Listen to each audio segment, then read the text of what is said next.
Revelations on the rise.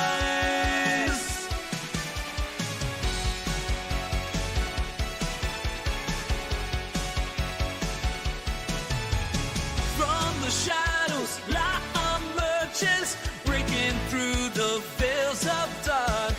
0 points and gravity converge, yeah, guiding voices, revelation start. Ancient whispers call, they're begging us to open our eyes. We stand tall, defying all their lies.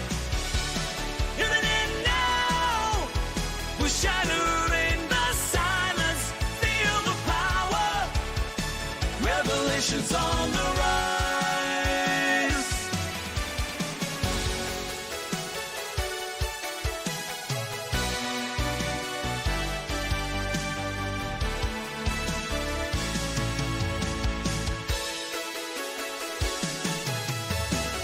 Forbidden knowledge we dare to see, unveiling secrets, setting minds free. In this epic, we play our part with fierce hearts. In and now, we're shattering the silence. Feel the power, revelations on the rise.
Feel the pulse, divine sensation.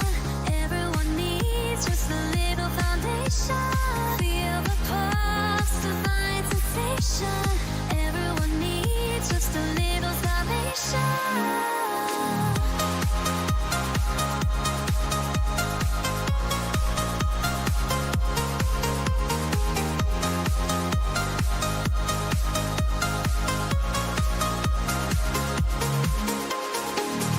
In the glorious starry skies, an echo calls through the night. Hearts lifted as dreams arise, seeking out the morning light. Feel the pulse, divine sensation. Everyone needs just a little foundation. Feel the pulse, divine sensation. Everyone needs just a little salvation. Feel the pulse of a godly invention.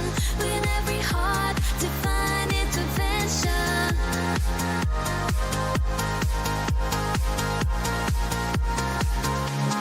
Feel the pulse, divine sensation. Everyone needs just a little foundation. Feel the pulse, divine sensation. Everyone needs just a little salvation.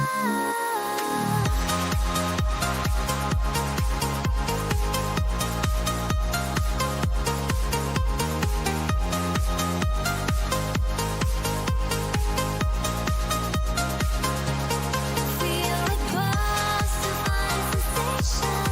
Everyone needs just a little foundation. Feel the pulse, divine sensation. Everyone needs just a little salvation.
Alright, sorry about that. New equipment, and either I set the bit rate up too high on the streaming software, or somebody doesn't want this information out. So let's just leave it at that.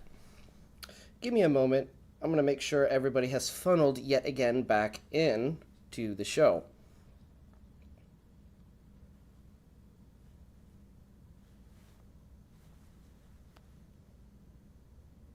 All right, we are rolling.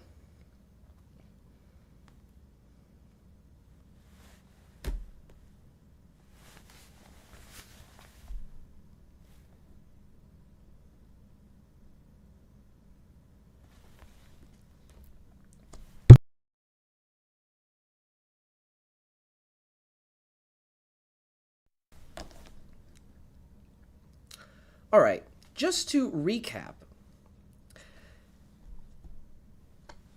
The great overbalance and the cosmic tug of war. It all begins with a teeny tiny, almost imperceptible imbalance, an electrical overbalance, and a magnetic underbalance. Imagine a seesaw with one side slightly heavier. The moment that imbalance occurs, forces start moving, but here's the interesting thing. These forces don't just pull towards each other, they also push away. This tug of war leads to pressure zones and the hydrogen atoms hidden vortex. As these opposing forces duke it out, they create pressure zones. These zones get stronger and stronger, pulling inward towards their center.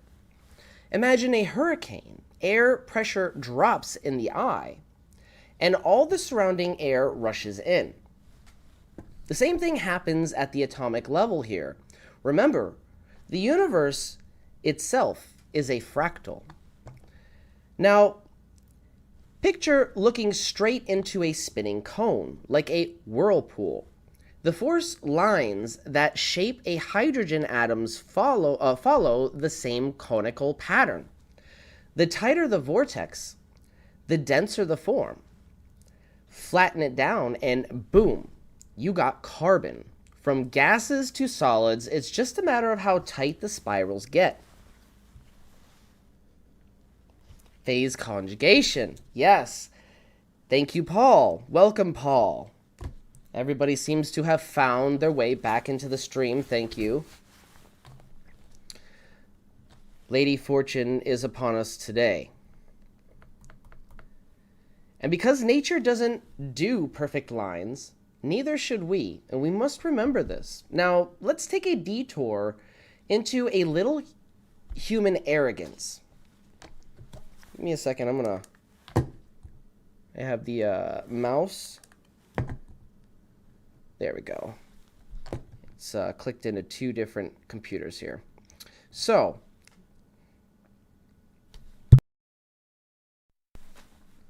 we like to think that we got nature all figured out as humans, but reality laughs at our assumptions. For example, perfectly straight laser beams do not exist in nature. Cylindrical neodymium magnets don't either.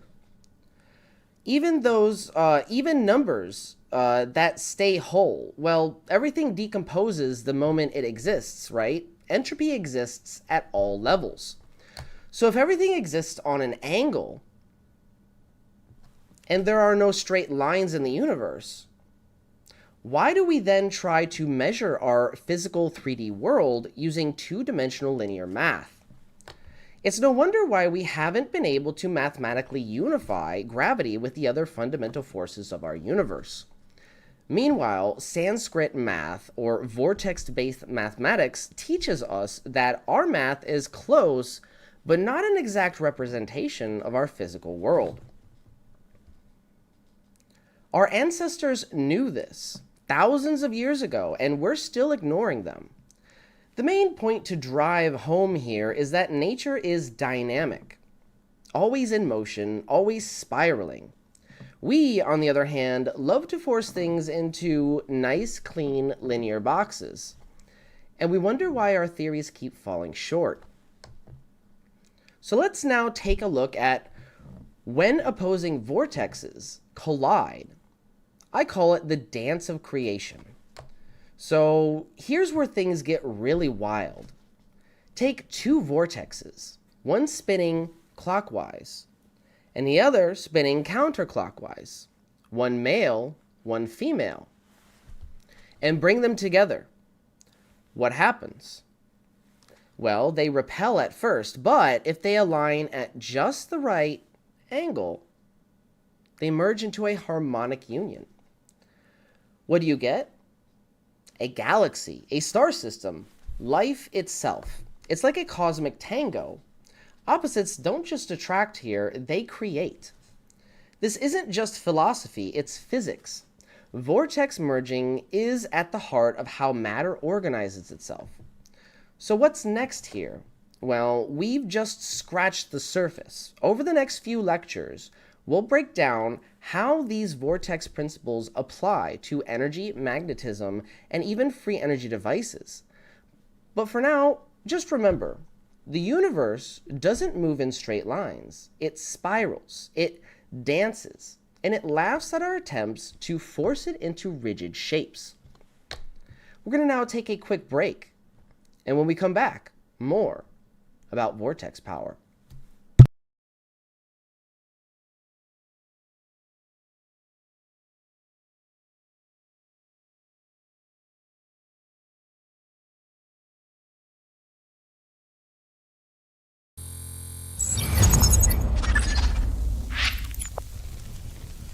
This video was bang on brilliant stuff. I'll give it a shout out in my next video. I've forwarded it to Malcolm to check out too. The viewers have spoken. What an amazing documentary. Thanks for producing it. Never seen this all tied together so well. Gonna share the heck out of it. Bravo and thank you. Divine Science is officially a hit. Amazing stuff, very nicely presented. New sub who can't consume your content quick enough. Great video, dude. Keep at it, you are doing the good work. You did a great job putting this all together. It's a great overview, goes into amazing depth at times, so it's interesting for the larger swath of people. Well played, sir. Okay, so I didn't sleep last night because I watched this 3 times and binged the rest of the channel. You have fantastic instincts for piecing concepts together. Almost every section was something I was already familiar with in a different context, and this documentary was the thread connecting them all. Join us on a journey into a place of hidden knowledge. A place where science is stranger than fiction.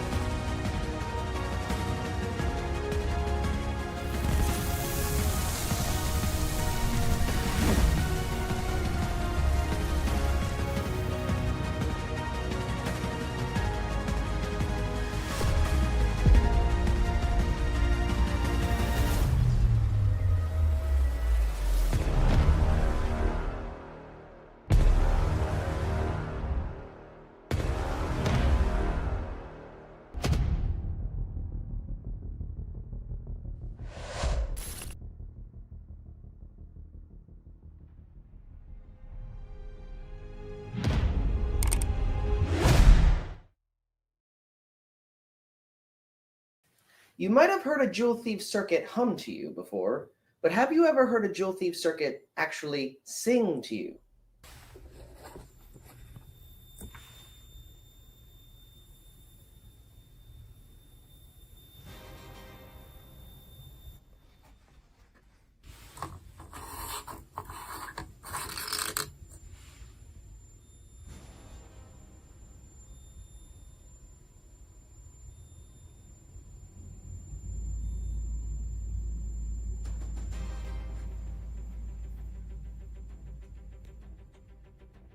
This is energy recycling. 15.5 hours of continuous power compared to just 2.5 hours off of a standard inverter. While this traditional inverter already maxes out at 88.5% efficiency, we're breaking every limit with my Vortex coil system. This standard DC to AC inverter will only run for 2.5 hours on 12.2 watt hours of energy. But my system provides energy for a whopping 15.5 hours off of the same 12.2 watt hours. That's over 6 times more efficient. Not only that, this system will keep powering my lights well past 12 volts on the battery. This isn't just an upgrade, it's a new industrial revolution. This is the energy of the future, and you are powering it. Imagine a world where energy is infinite, where the power to fuel our lives doesn't come from burning the past, but from harnessing the future. This is the breakthrough that changes everything. 0-point energy, the power of the universe itself, unlocked, and you are the reason it is possible. While the world sleeps, you're awake. While others talk, we are building. This isn't just technology, it's a revolution. And it's happening right now, powered by you. So thank you so much for joining me here on Beneficence TV and supporting our goals in open sourcing 0-point energy technology and disseminating all forms of forbidden knowledge.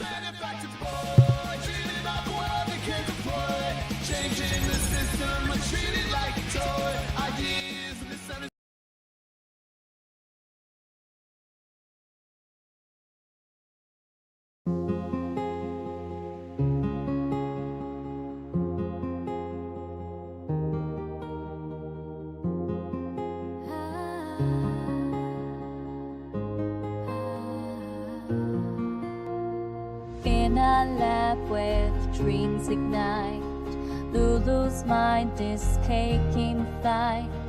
Bouncing equations, there's a plan she designs, unlocking secrets where the cosmos aligns.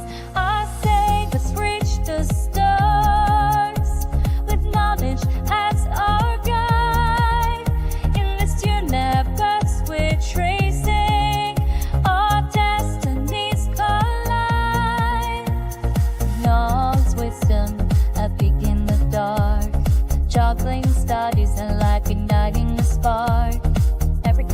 inspiration, every moment's so grand. She's building the future with her guiding hand. Every shift she's closer to the light. Family warmth she finds. Our faith has reached the stars.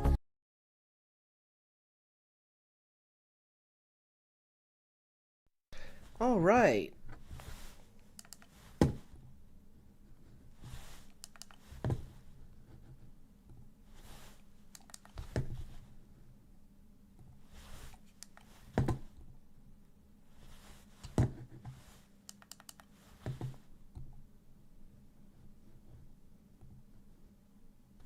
Give me a moment.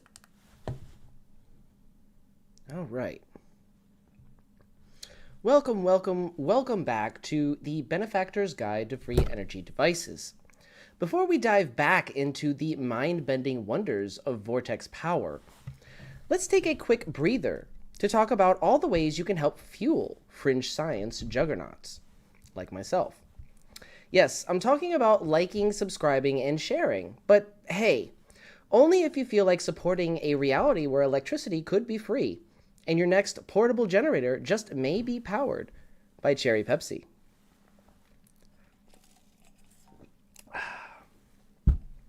It's not just about algorithms, folks. It's about creating the future. And while you're at it, swing by Patreon and grab a YouTube membership. Or check out the official Beneficence TV website, which I linked in the chat. Because we're not just trying to make a channel here, we're building a movement. Speaking of which,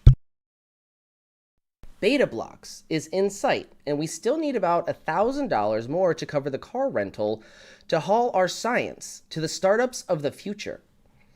Every little bit helps, so if you've got some spare change, now's the time to invest in our future. Oh, and if you haven't checked out the Coil Kits Lab Shop, it is live on the website. Hit the menu button at the top right corner of the screen and scroll down the menu at the bottom and hit Coil Kits Shop. Get those orders in before my inbox explodes, ladies and gentlemen. Trust me, you'll want to be one of the first to snag one of these Lightning Thief devices and Luminex devices. We've got printouts already complete with estimated pricing, just in case you're planning on building your own zero-point energy empire in your garage, or living room if you're living in a single bedroom apartment like myself. And of course, a massive thank you to every single one of you who supported this journey. Your projects are the real you guys are the real stars here, and I'll keep showcasing your projects because you are constantly proving that science is in the hands of the curious, the bold, and the brilliant. Keep those emails coming, beneficencetv@gmail.com. All right, enough talk. Let's get back into some Vortex action. It's time to talk about the electric whisper of the aether, Vortex power, and the secret life of static. Un moment.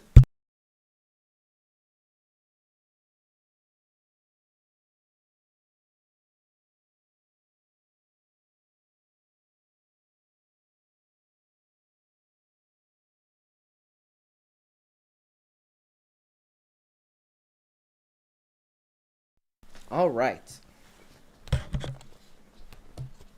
So, see the patterns. Trust the patterns. Patterns are forever. Get your t-shirt now at BeneficenceTV.com. You've felt it before, the zap of a dry day, or the clingy balloon sticking to your sweater like it's in love. That's static electricity, right? Well, sure, that's what we've been told. But what if I told you that static electricity isn't static at all? What if it's actually alive, a dance of vortexes, a symptom of hidden plasma structures, a whisper of the aether itself?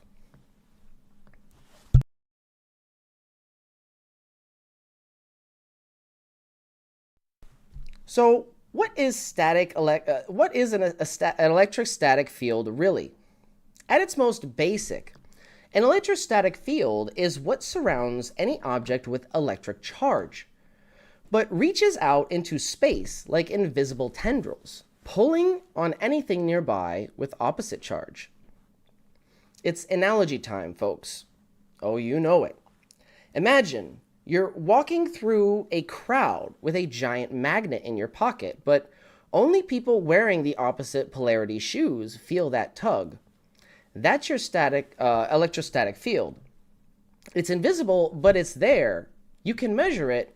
You can feel it. And in this week's episode, we'll see it in action. It's time for a balloon mini lab. This trick is not just child's play.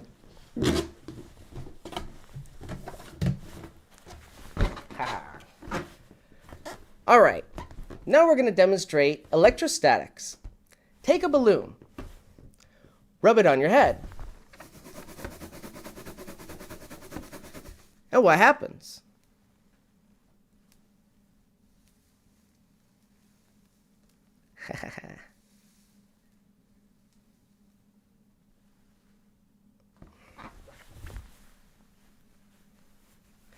The balloon picks up charge and starts to act weird. It sticks to walls. It makes your hair stand up. And it pulls paper from across the room like it's some kind of Jedi monk. But this isn't just electrons hopping around. No, this is the symptom of something deeper. Tesla would have grinned and said, "Ah, yes, the aether, it breathes." So vortex power is at the heart of the aether. Nikola Tesla believed an invisible medium known as the aether that filled all of space and carried light, electricity, and perhaps even conscious thought. We know that sound requires a medium in order for it to propagate through. That medium is air. Sound doesn't travel in space because there's no air. What medium does light require? The aether. It's everywhere. It's all around us, even now in this very room. Now imagine the static electricity is the tension that builds when you twist the aether into knots. Like spinning water in a bottle until it forms a vortex, only here the fluid is the very fabric of space. Vortex power, in this view, isn't just a metaphor, it's the geometry of energy in motion. Malcolm Bendall discovered a hidden truth here. Plasmoid clusters are static electricity, and here's where things get truly interesting. My friend and supporter of this show, Malcolm Bendall, yes, the genius inventor behind the thunderstorm generator, made a mind-bending realization. Static electricity is nothing more than plasmoid cluster phenomena. Let that sink in for a moment. Those crackles and pops, those harmless little zaps, they're microscaled, structured bits of self-sustaining plasma formed from imploded vortex energy, spinning like tiny tornadoes in space, clinging together in clusters. Similar to the patterns we see with galaxies on the macro scale, plasmoids are a reflection of the micro. Nature's atomic battery. It's the force that gives hurricanes and tornadoes their massive power. When these clusters discharge, they can release an estimated of 1 to 2 kilowatts of energy. That's massive. So what exactly are plasmoid clusters? Or what exactly are plasmoids? Referred to in the ancient Vedas as the Viduit, plasmoids are simply microscopic ball lightning phenomena, structured bits of plasma that collapse in on themselves in such a way that they produce a self-sustaining structure that naturally absorbs protium from the surrounding environment and can store and discharge an enormous amount of energy in the form of sound, light, and electromagnetic radiation. The Viduit, based on Malcolm Bendall's interpretation, refers to vibrational forces or mysterious energy patterns within the universe. In this context, Malcolm believes that the Vedas were referring to the self-organized nature of plasmoids when discussing the Viduit. We're going to take a look at what plasmoids are and their role in the thunderstorm generator in this clip from Divine Science, my docuseries.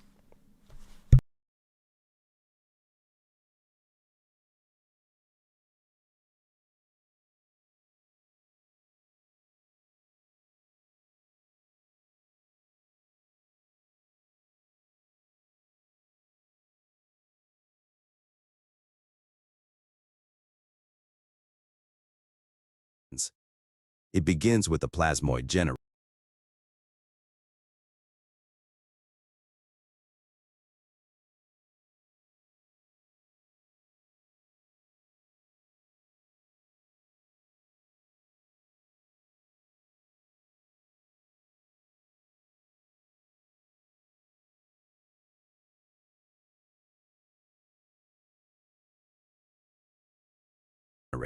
A device that is designed to produce plasmoids artificially.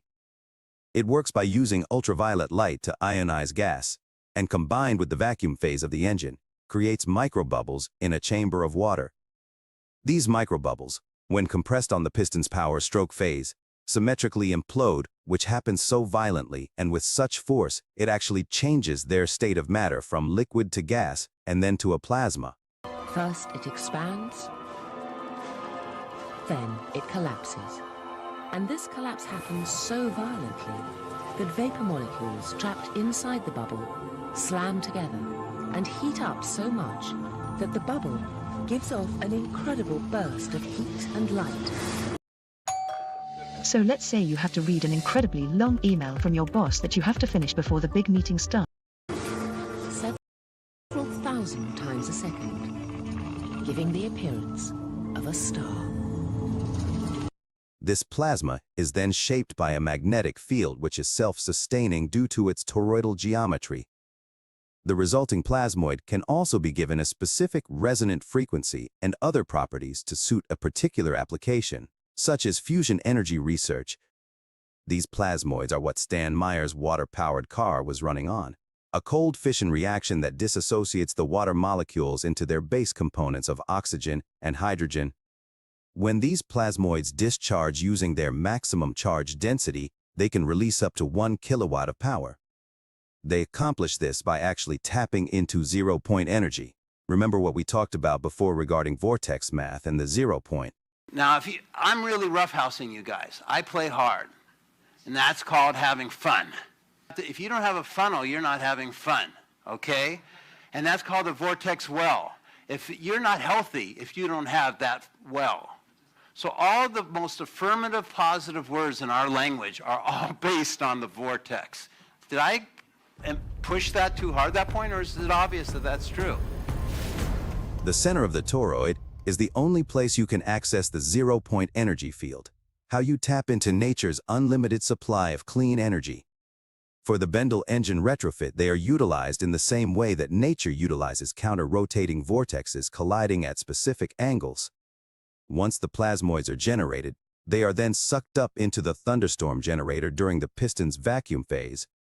The thunderstorm generator is a tube with a sphere attached, which contains multiple spheres of specific ratios. These spheres utilize sacred geometric principles. The ice-cold plasmoids and burning hot exhaust collide at just the right angle to produce a cold atomic reaction. Once the plasmoids interact with the electric fields generated by the separation of charges inside the generator, it can cause the plasmoid to destabilize and collapse, releasing large amounts of energy in the form of sound, light, and electromagnetic radiation. A thunderstorm in a bottle. A thunderclap is an enormous and sudden release of electrical energy from a bolt of lightning. A large bolt of lightning can contain up to 1 billion joules of energy, which is equivalent to the energy in about 300,000 AA batteries. So where does all this energy come from? Tesla once famously said, "Electric power is everywhere present in unlimited quantities and can drive the world's machinery without the need of coal, oil, gas, or any other fuel. This new power for the driving of the world's machinery will be derived from the energy which operates the universe, the cosmic energy. It is highly suspected that nature's thunderclap gets its energy from this same process that Bendel uses, the process of tapping into zero-point energy via the use of microscopic toroidal-shaped bits of ball lightning. And we can see nature clearly utilizing this cosmic energy. So how is Mother Nature accessing it? The plasmoid clusters can dissociate the hydrogen into harmless oxygen and hydrogen, which can then be fed back into the engine via a cold fusion process that had previously been suppressed during the replication of the Pons-Fleischmann experiment.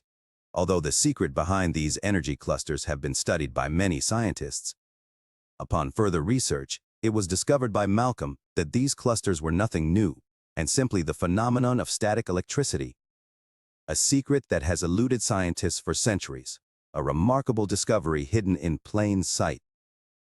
But as the world awaits further evidence and experimentation to confirm or refute the plasmoid unification model's bold predictions, some scientists are left wondering, could this theory truly be the holy grail of physics? However, the dramatic unfolding of events last month has finally provided the long-awaited verification for Malcolm Bendel's plasmoid unification model, stunning and silencing the doubters who had dismissed it as mere speculation, and confirming that this trailblazing theory may indeed be the key to unlocking the mysteries of the universe. Malcolm Bendel is a man shrouded in mystery, known only by his thunderstorm generator and fleeting glimpses of his public appearances. Little is known about his personal life, but rumors abound of a reclusive genius who spends his days locked away in a hidden laboratory, obsessively tinkering with complex equations and calculations to solve the mysteries of the cosmos. Bendel's groundbreaking theories have astounded the scientific community and defied all expectations, leading many to speculate that he possesses an unparalleled intellect and an innate instinct for the inner workings of the cosmos. Yet his unbridled genius has also attracted controversy and scrutiny, with some in the field accusing him of being a charlatan and a fraud. These baseless accusations are nothing new, recycled from an old smear campaign from a greedy oil company who bribed journalists and politicians to ruin his reputation so that they may scare off his oil investors. A controversial topic that should have been discussed, then dismissed on the Joe Rogan Experience. However, according to Randall Carlson, who was on the podcast with Malcolm, Joe was obsessively concerned with Malcolm's past and focused very little on the actual groundbreaking technology.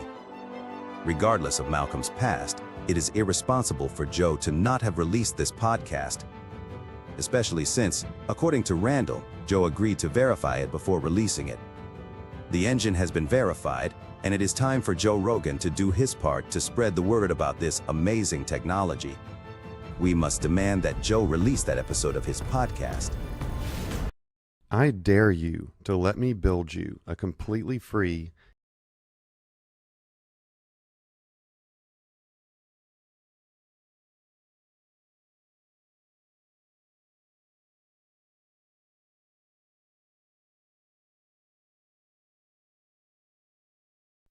Yes, regardless of the controversy and the content within the actual episode that was unreleased with Malcolm Bendel on the Joe Rogan Experience podcast, regardless of the lack of science and all that was, it was described by Randall Carlson as, not focusing on the science, but all the controversy behind Malcolm. So that was their excuse not to release it, but that's BS.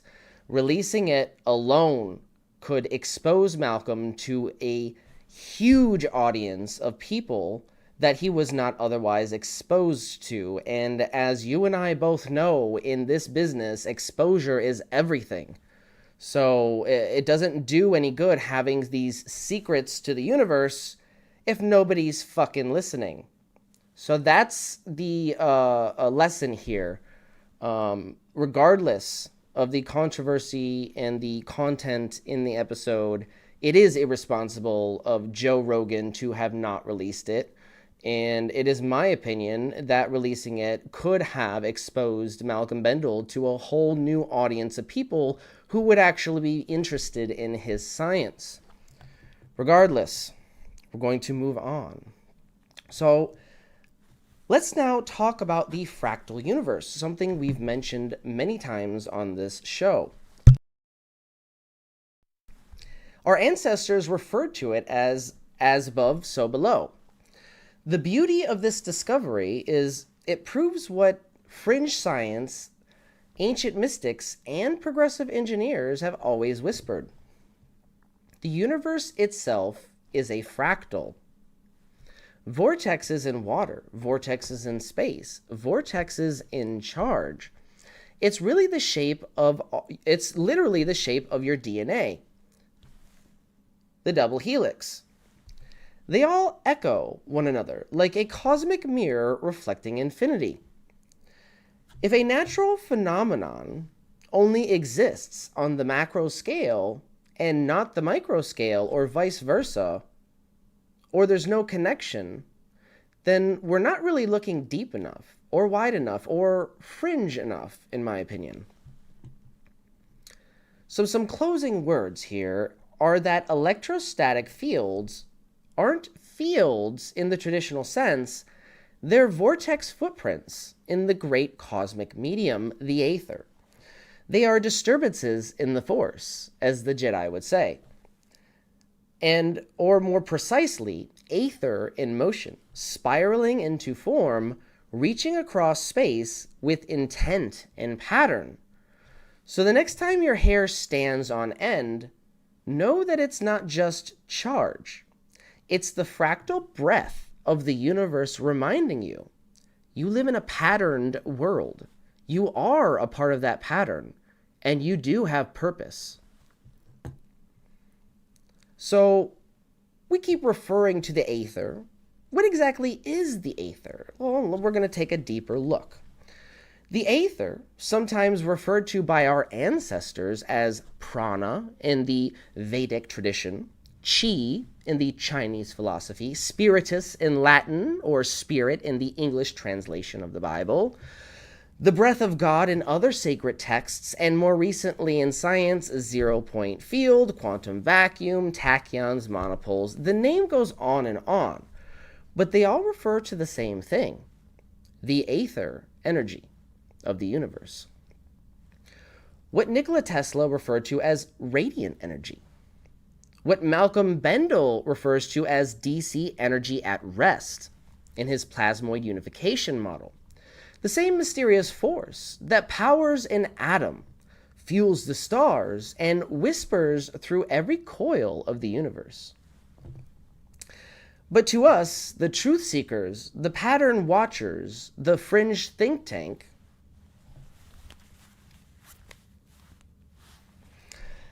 it's something more personal. The aether is the medium of movement, the canvas of vibration, the mother of form. We're going to talk about how the aether relates to the divine circuit. So let's shift our focus into a Sanskrit lens, where numbers are not just labels of energetic personalities. In his work with the vortex-based mathematics model, Marco Rodin discovered something phenomenal. Numbers are not just utilities for arbitrary measurement. Numbers are actually real. They are a part of creation. Numbers reflect real points in space-time, ones in which the fractals of creation are based on and fold out into. On top of this amazing realization, Marco also discovered that all energy moves in a toroidal vortex, a spinning donut of self-sustaining flow, a pattern that was later named the Rodin coil by his colleagues. And guess what holds this donut structure together? That's right, the aether.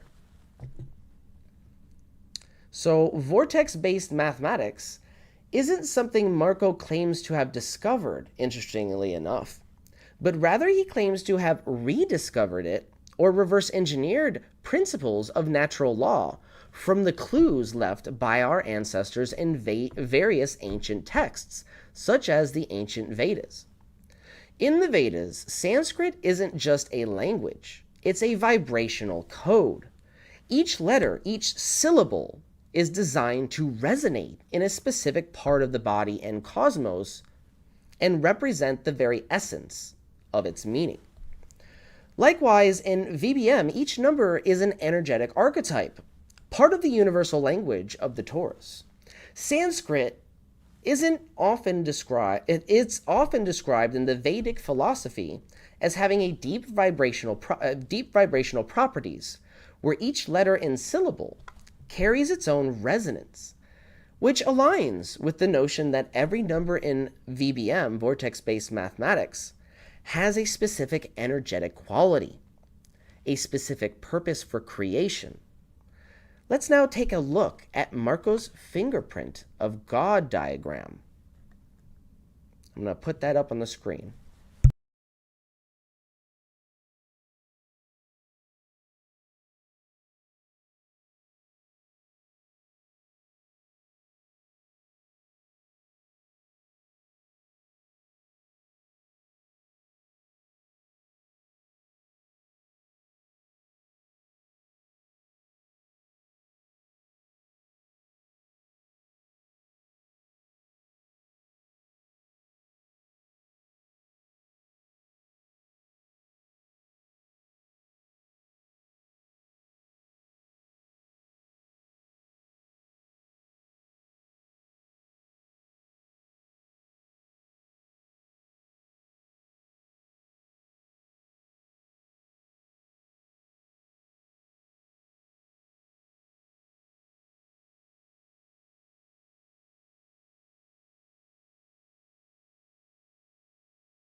All right.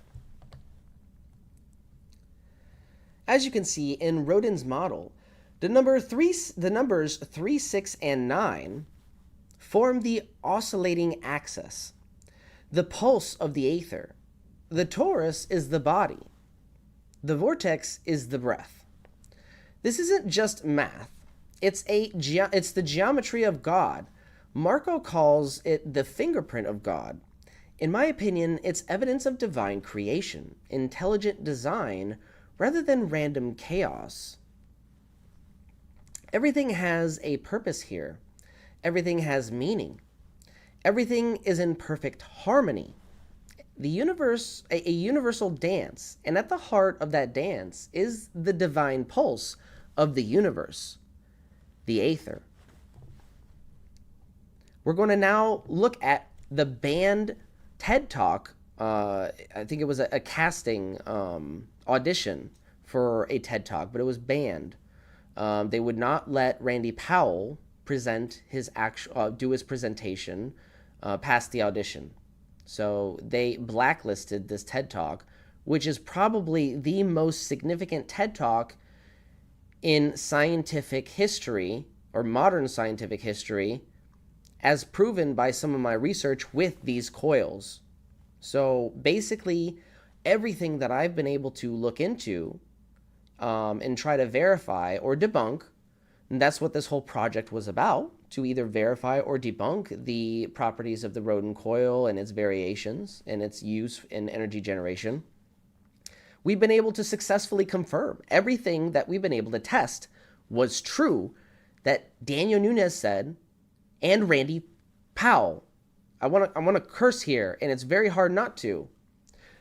So we're going to play this TED Talk because it's very important to understand this stuff is real.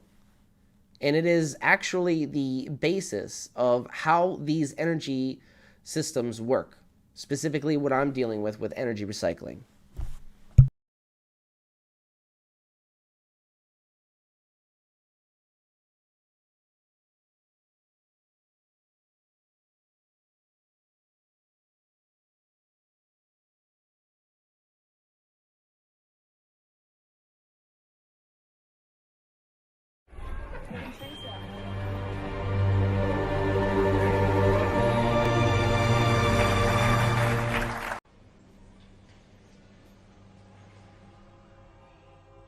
This gentleman right here.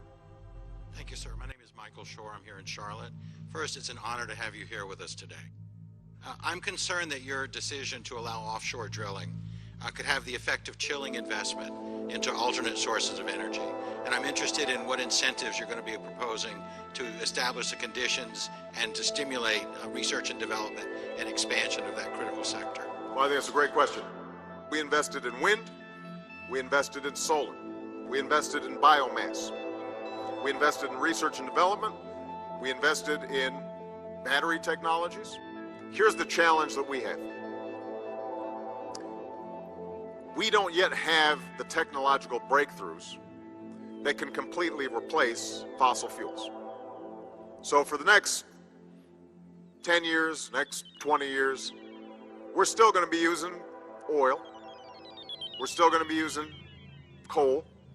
We're still going to be using natural gas. We're still going to be using the traditional sources to fuel our cars, to heat our homes, to run our big power plants, etc.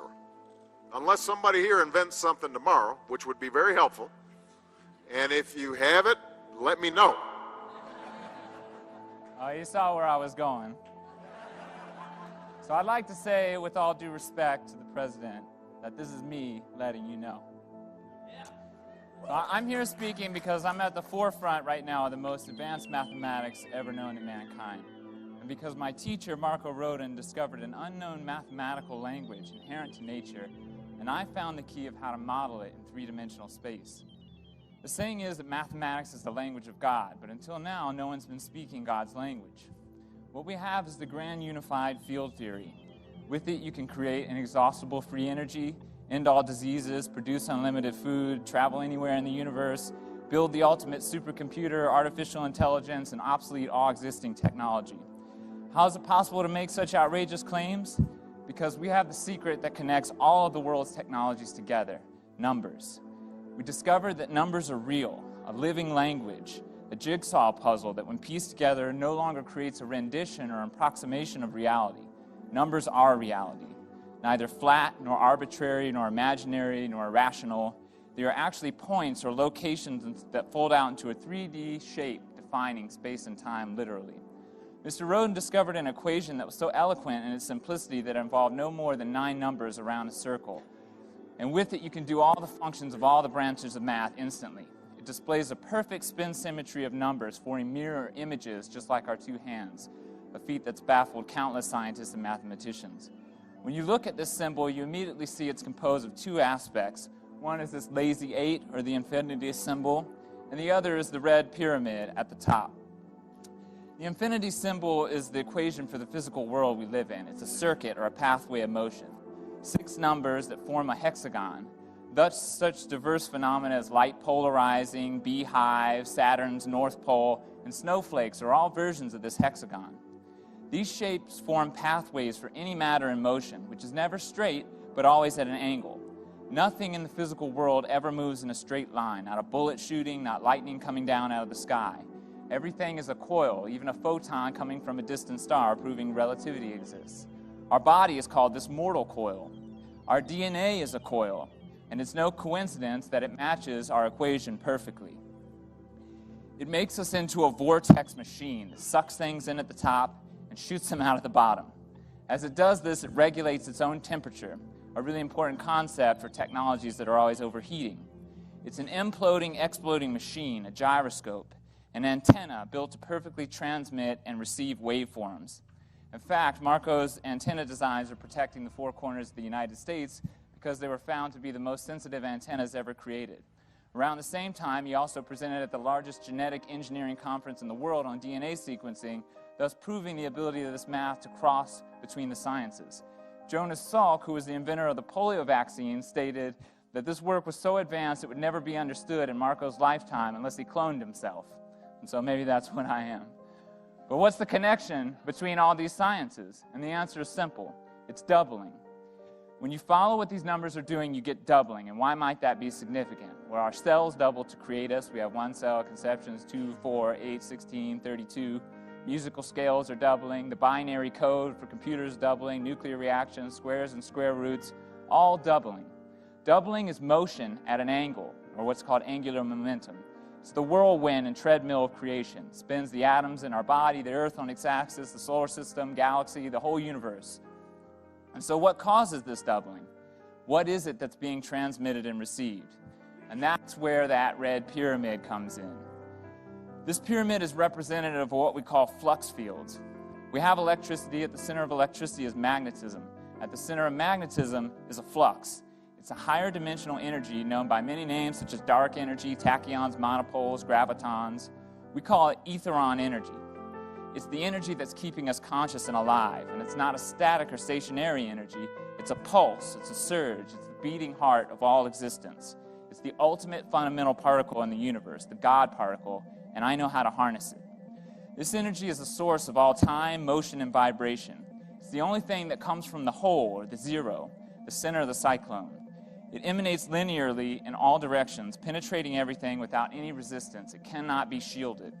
As it penetrates, it leaves a grain. It shows you how things move, how they stick together or come apart. It animates everything. It's the source of the non-decaying spin of the electron. If you combine it with a coil, you get a perfect mathematical vortex consisting of a positive electromagnetic energy radiating out and a negative backdraft counter space, which is the same as gravity. It allows for contraction. Etherons are literally the glue that holds the universe together. Einstein called it an inertia ether. Ultimately, when this is arrayed in true 3D shape, which is what I discovered, it forms a shape commonly known as a torus or a donut. This is nearly 20 years later. What I found was this. Essentially, this thing is a heat sink. It's a temperature regulator, just like your human body. It's a universal geometry designed for maximum efficiency and energy transformation, and an ecological method by which the universe reprocesses matter, using it as a coolant source to bathe itself at the core of a black hole and then dissipate heat away out of a white hole. It's based on compression, decompression, just like we use to control temperatures in technologies like refrigerators. The Big Bang was just one of these reactions giving birth to this expanding universe, which is expanding because we're on the southern half. The northern half is contracting. Okay? Space expands, time contracts, black hole to white hole. The torus is what everything becomes at its maximum acceleration. This experiment you're going to watch while I finish my talk, I want you to keep in mind when you're watching this magnet spinning around, there's no energy going into this coil. It's totally turned off. And I'll continue. Your blood cells are a torus. DNA is a torus. Magnetic fields, galaxies, all toruses. That's why a tornado is more powerful than an atom bomb. It's a one-way, living, systemic electrical machine, a self-sustaining jet. You might say a flying saucer. I found the way to calculate this torus in a perfect 3D, 4D, and higher mathematical hologram that can be scaled up and down to infinity, and which we now call the Abha torus. Or sometimes we refer to it by Marco's name, which is the flux thruster, atom pulsar, electrical venturi, space-time implosion field generator coil. And with it, it's possible to create a localized space-time implosion, a controlled desktop black hole. That magnet's still spinning. There's no energy in the coil. This is the final technology, the Philosopher's Stone, a reactionless drive unaffected by any weight that it carries. It's a true model of an atom, and with it I have the key to the periodic table, which a professor from the University of North Carolina told me could be the greatest scientific discovery of all time. We can, for the first time, cross from one science to another, unbroken, whether it's subatomic physics, periodic table, computer science, DNA. Remember, I said cure all diseases, artificial intelligence, all the result of etheron flux fields. And so simply put, this torus does it all. It's a blueprint for a perfectly efficient magnetic field generating coil, a spaceship, a surgical tool, a supercomputer, and even a high-fidelity speaker all in one. Are such things possible? Frankly, yes, they are. And my team is ready to develop them at any time. What you see here was just from the most primitive approximation of my work. But the truth and reality of our project is it suffered from a tremendous lack of attention. It has been peer-reviewed by some of the best names in science. But because of our unwillingness to sell it out for private interests, it remains in the hands of exhausted volunteers like myself. Our goal is to create a grassroots energy and technology revolution by turning this information, this knowledge over to the public in an open source project. Science museum exhibits for kids, a simple book, a simple DVD. That's all we're looking to do. And by that, we want to turn it into the hands of the people to produce and save the whole world.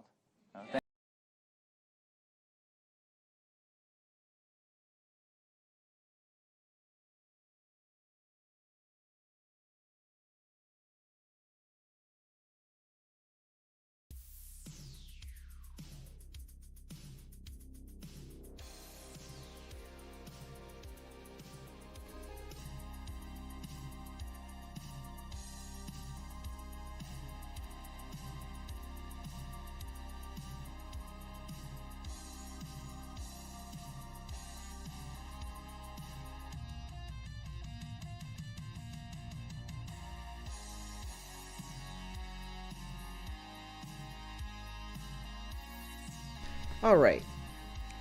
That TED Talk, or the audition, was over 10 years ago. It's time we bring this technology to the mainstream. So, some closing thoughts here are, at the end, we have to remember that words are vessels, and over time they leak. Language is like an ancient game of telephone, passed down through generations, and this is an important lesson I want everybody to pay attention to. Some meanings get lost, others twisted, and a few transformed completely.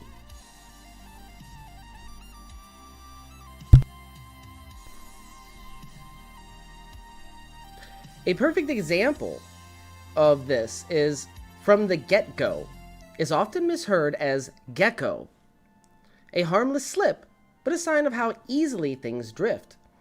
Or how about the phrase, and this is my favorite, "the proof is in the pudding"?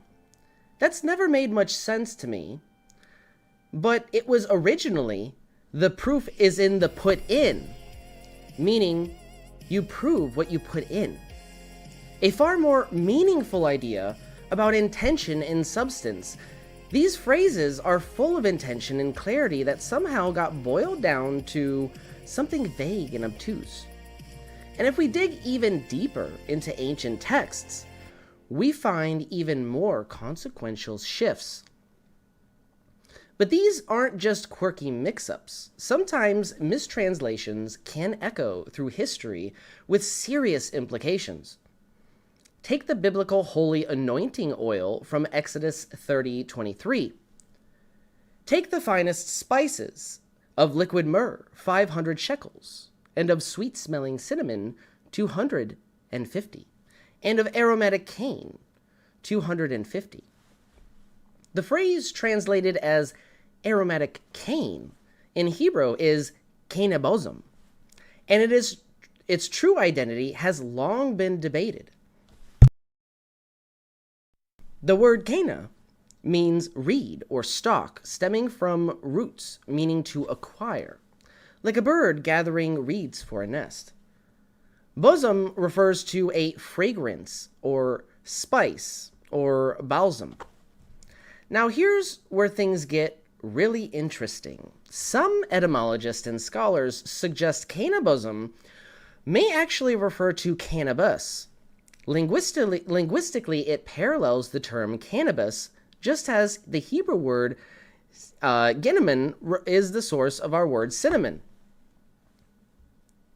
And if historically cannabis was known in the Near East, used by Indo-Iranians, Scythians, Assyrians, and even referenced by Herodotus himself. In fact, archaeological analysis of a 6th century BCE shrine near the Dead Sea reveal burnt cannabis resin on an altar strong enough in THC to induce altered states of consciousness when inhaled. So was cannabism actually cannabis? We can't say for certain, but it is a possibility backed by linguistic clues, cultural familiarity, and now scientific residue. The real twist here is that the plant it's been mistranslated into over the centuries is actually toxic. Imagine the consequences, spiritual, medicinal, and historical, stemming from that one lost meaning. This is why we must handle words, especially ancient ones, with care. Because when we lose their roots, we risk losing the very essence of what was meant to be passed down. Words matter, meanings matter, and sometimes rediscovering the truth begins by simply asking not just what was said, but what was meant. We're going to go to a quick break, and when we come back, more on the Benefactors Guide to Free Energy Devices. Stay tuned.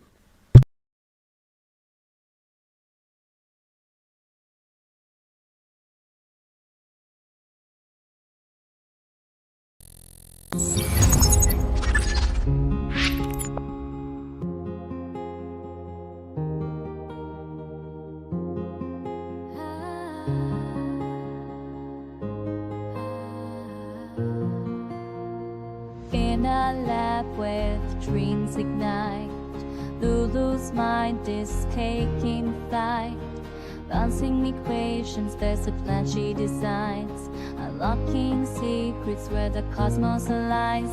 I say let's reach the stars with knowledge as our guide.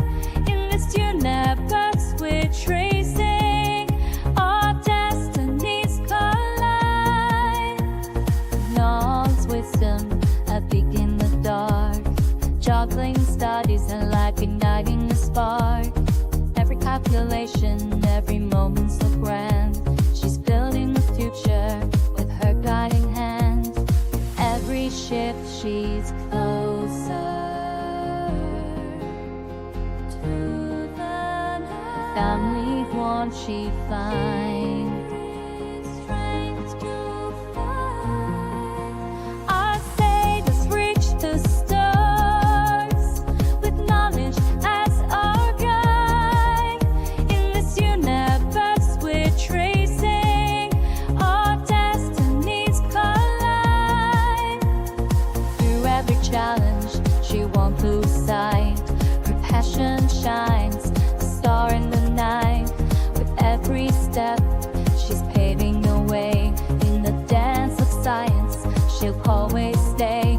I say let's reach the stars with knowledge as our guide.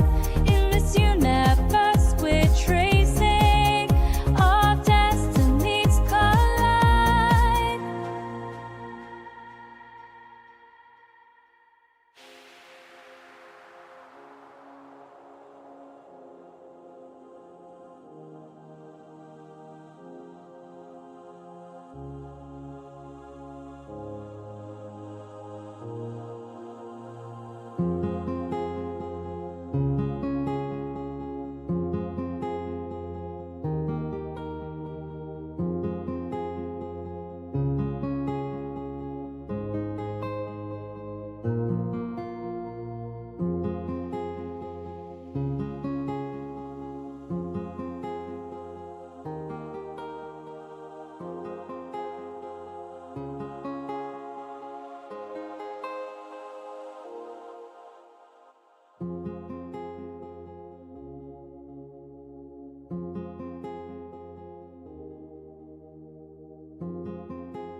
Let's reach the stars, the biggest hit of life.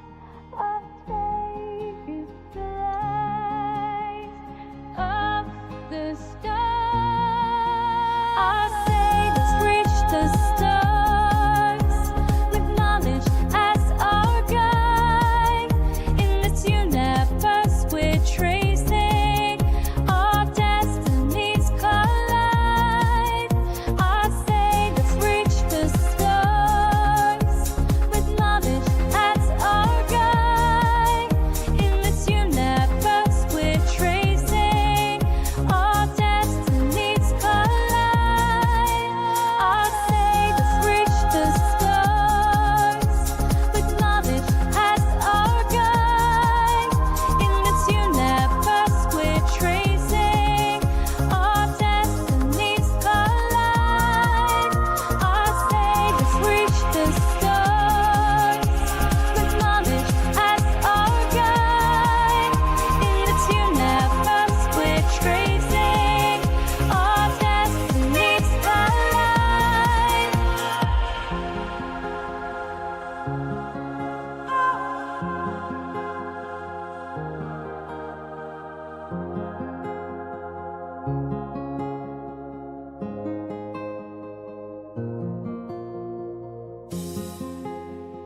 This video was bang on brilliant stuff. I'll give it a shout out in my next video. I've forwarded it to Malcolm to check out too. The viewers have spoken. What an amazing documentary. Thanks for producing it. Never seen this all tied together so well. Gonna share the heck out of it. Bravo and thank you. Divine Science is officially a hit. Amazing stuff, very nicely presented. New sub who can't consume your content quick enough. Great video, dude. Keep at it. You are doing the good work. You did a great job putting this all together. It's a great overview, goes into amazing depth at times, so it's interesting for the larger swath of people. Well played, sir. Okay, so I didn't sleep last night because I watched this 3 times and binged the rest of the channel. You have fantastic instincts for piecing concepts together. Almost every section was something I was already familiar with in a different context, and this documentary was the thread connecting them all. Join us on a journey into a place of hidden knowledge. A place where science is stranger than fiction.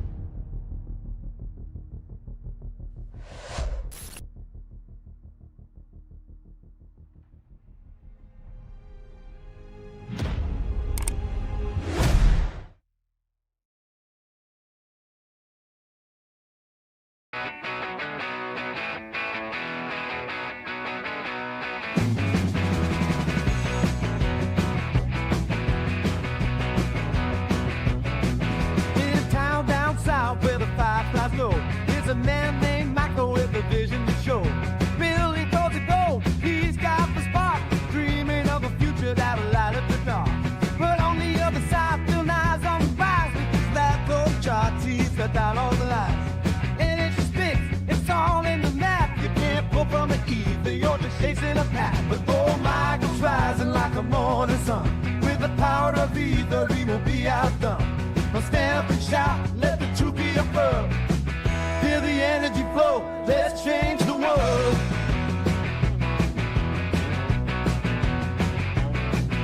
In the heart of the lab, the tension was thick. Skeptics gathered round the table ready to pick.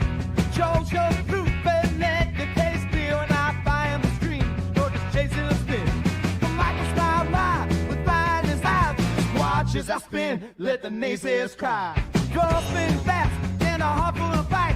I'll show you the power that's hidden inside. Oh, Michael's rising like the morning sun. With the power of peace. To be a bird. Feel the energy flow. Let's change the world.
Welcome back to the Benefactors Guide to Free Energy Devices.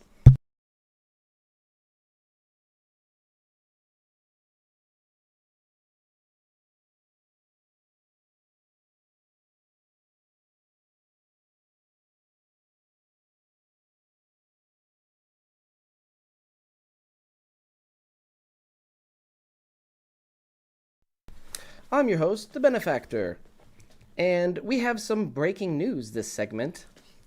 Some exciting and odd news, but an update that's important nonetheless. First off, Daniel Nunez himself finally posted to his One Stop Energy's Instagram for the first time in almost 3 years. Can anyone tell me what's going on here in this video I'm about to play for you?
So, that's very interesting. Did anybody notice what was inside the headset that he was wearing? Any guesses, anybody? That's right, a Vortex coil. One of these. So that's very interesting, and it's not confirmed that it's Daniel Nunez, but it looks like him, and if it is him, he is jacked. So, we're going to move on to the next breaking news in our breaking news segment. This is regarding my research and the recent developments with the new equipment that I have access to now. We've made some recent discoveries, rather evidence to back up my synthetic AC hypothesis. So what I've discovered is it's not the waveform we deserve, but it's the waveform I expected. So this is very, very interesting. So, all right, here's where things get really fascinating. I just got my hands on a proper oscilloscope. It's 100 megahertz high grade. This one right here, it's a Siglet. And what I saw on it wasn't just unusual with the Lightning Thief system. It might be the actual visual fingerprint of zero-point energy itself. So let me break this down in plain terms, because this is very, very big, if this theory pans out to be true. I scoped everything on the system, from the battery terminals, both of them, all the way to the coils for wires and both the positive and negative of the output, everything. And I got the same exact waveform across the entire system as I predicted. So I attached the probe to every point in the system: the coil, the load, and the terminals of the battery. And everywhere I checked, I got the same exact waveform as you'll see in the video that I'm about to show you. So it's like the whole system was singing in perfect harmony. This isn't your average jewel thief circuit. This is field level resonance, where everything is locked together in one unified vibration.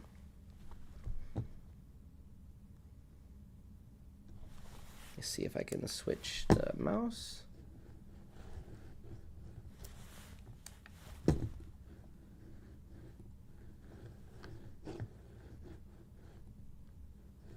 Oh, there we go.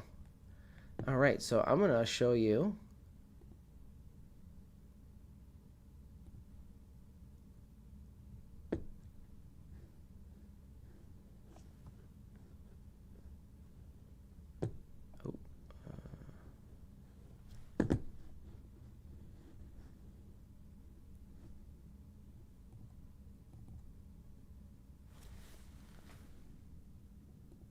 All right, so we're going to pull this up for you so you can see it. Just got to find the right one. Window capture. There we go.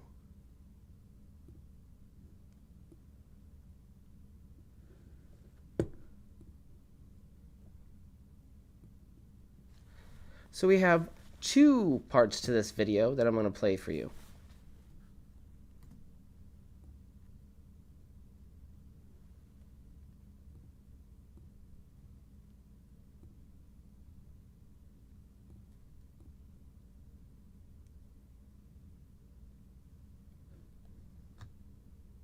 Piezoelectric transducer as a receiver to see if we can pick up anything from the coil.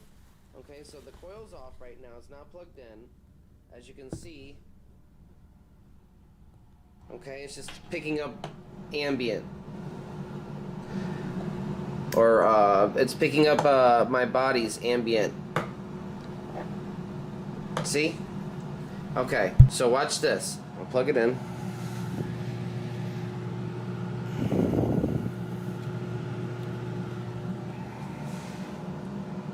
Alright?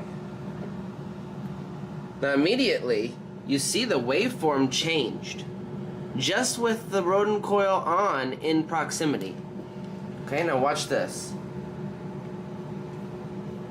Oh. Wire.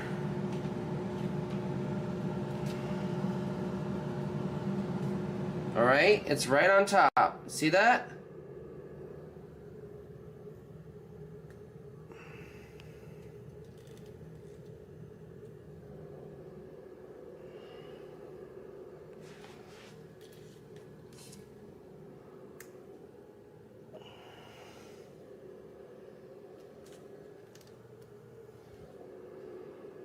Taking it off, putting it on, right on top. Now let's freeze that.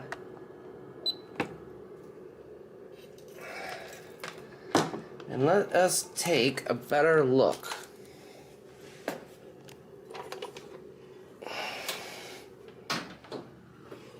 Get up on our build station here.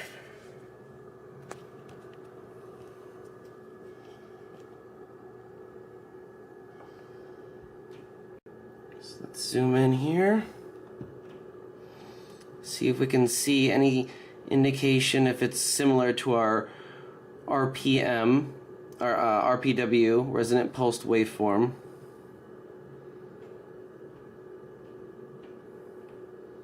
Kind of looks like a little bit of a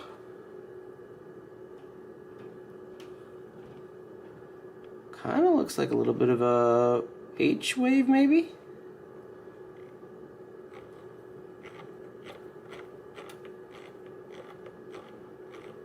Let's pronounce it a little bit more so we can see.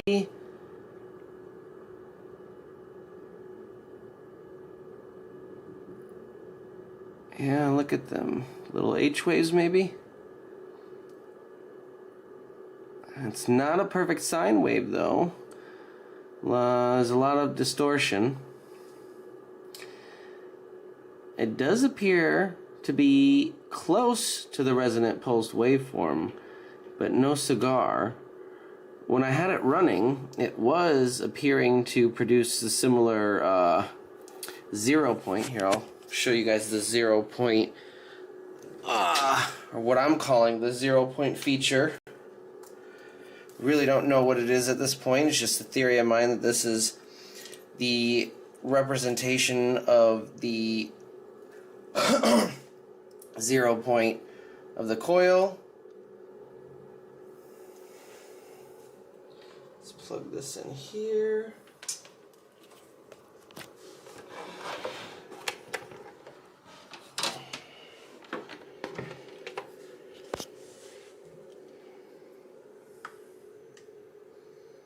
Clip that right to the base.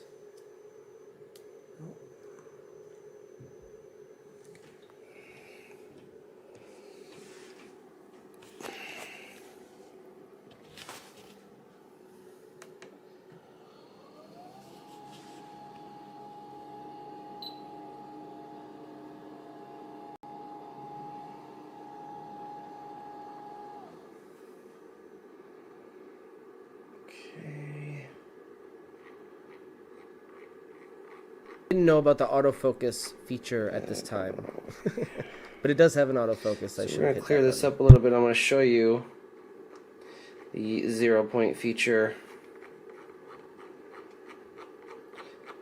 Put it around 1.5 volts.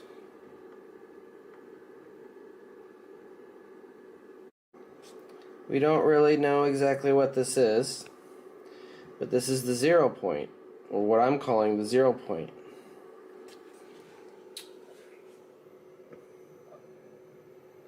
We have that hooked up right to the base, the end of channel A, which goes into the base of the transistor.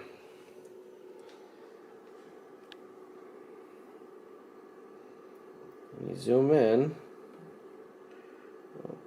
let me.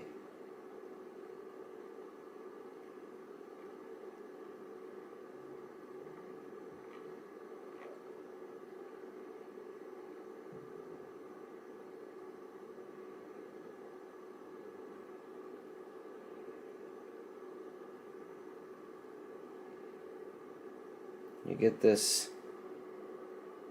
weird convergence almost like it's an emanation point where the two, the forward and the back EMF are converging. I'm not really sure. There's a couple of different working theories. But it doesn't really matter where we put the probe, we get the same waveform all over the system.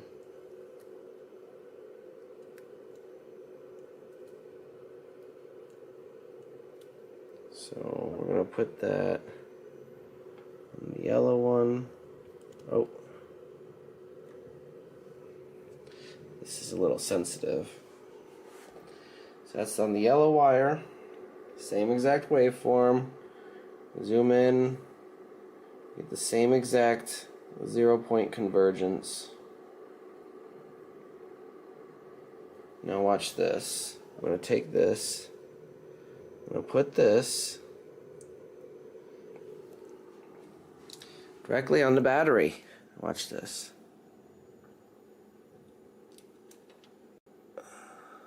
This is key right here. I need to figure out how to speed up the zoom, but it is right on the battery. Works on the negative terminal as well. And look at that. It doesn't matter anywhere in the system, really. Same exact waveform.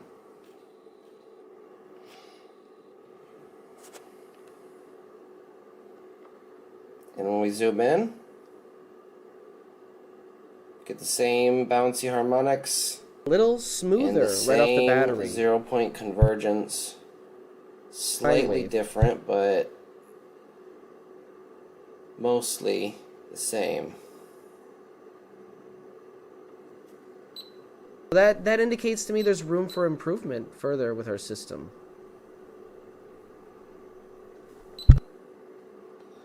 Let's take that probe and we're gonna put it on the light, which is right here.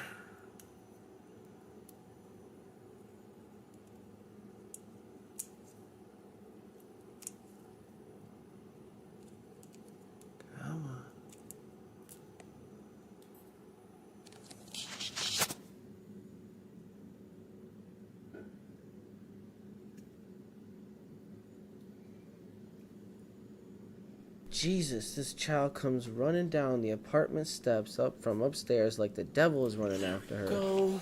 Every time. Now it's on the positive of the light.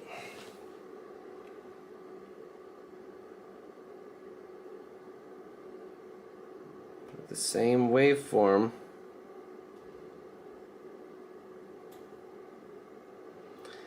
And the same convergence. There are three key features here that we need to pay attention to, and I'll break it down in a few minutes. But pay attention to this, what I'm calling the 0-point emanation or convergence. Pay attention. This is on the micro scale. Pay attention when I zoom out a little bit. You see these harmonic bouncing, self-oscillating kind of H-wave, spikes. And then we zoom out even further and we get like all the chaos forms into almost a perfect sine wave when you focus it properly. So this is important because it's not a true sine wave, but when you zoom out and you look at it on the macro scale, it is a sine wave. So that is very significant because that is direct evidence of my synthetic AC hypothesis. Okay? Like this is huge. This is absolutely huge. And people need to start paying attention to this. It's very important.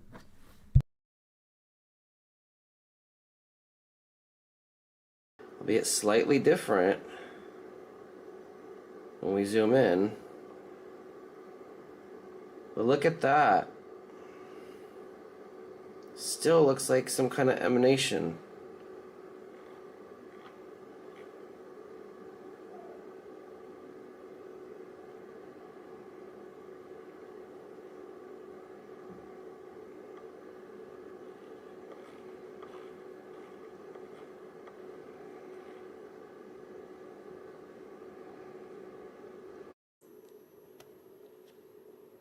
Alright, so we now have the oscilloscope hooked up to the negative the positive of the lumen lamp output to the load, to the light. Okay, and look at this waveform. This is another important test that needs to be emphasized here because I did test a lumen lamp. It's not using the same coil, it's using a pancake coil, but it's using the same circuit.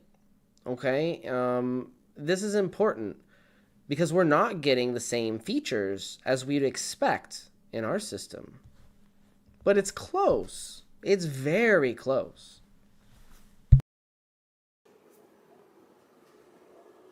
It's completely different. This is a different beast entirely. Okay?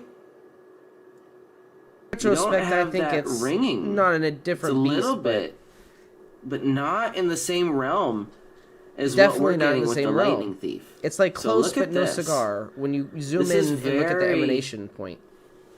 Interesting. The convergence. Because we are colliding the back and forward EMF in this system. Again, it's a Joule thief, right? It's a nice waveform. We can get it to ring, but it is not. But the not same. all the components It's are in not- sync. I don't think it's a resonant waveform. I don't know. I have to do some analysis and consult with a couple of individuals. It looks like it's slightly trying to ring. See?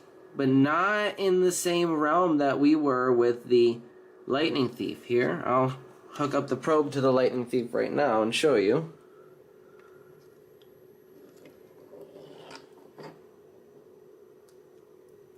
It doesn't matter where I hook it up. Could hook it up right to the battery terminal. We get the same waveform. And look at this. This is like more of a perfect sine wave when we zoom out. But when we zoom focused.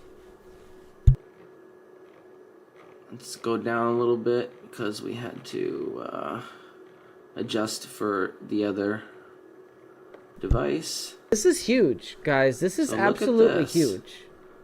Like, it took me a while to grasp the implications of this. It's almost like it's it's almost like it's synergy, and it's like harmonizing or reflecting off of itself in a very peculiar way that seems to be very, very stable when you zoom out and look at the nice Look at that sine wave almost appears perfect sine wave. at Look the at macro that. scale. That is And amazing. in the micro scale, you get kind of like these, I don't know if they're H waves or what, but, and they're bouncing off each other, and there seems... Like, I don't have words to describe how important this waveform discovery is. It's just, it's mind-boggling. Like, I anticipated something that would back up my theory, but this is just amazing. It's beautiful. Like, it's chaos, and then you zoom out, and it's like this perfect wave. It's synthetic AC. Like, holy shit. Holy shit. To be like this focal point right here. This is very, very peculiar.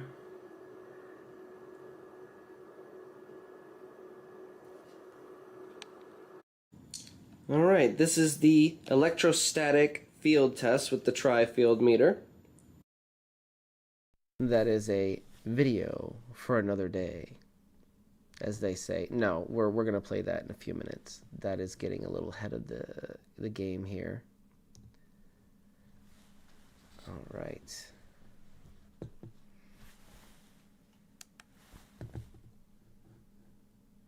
Now,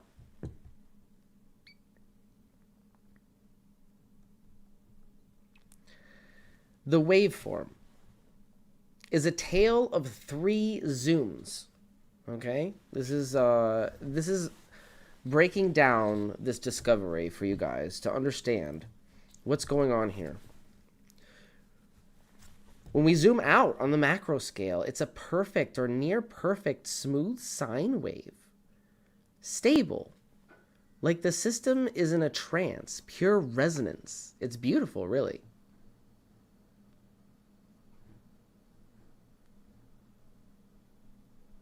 And we just lost my camera. Hopefully it'll reconnect. Give me a moment.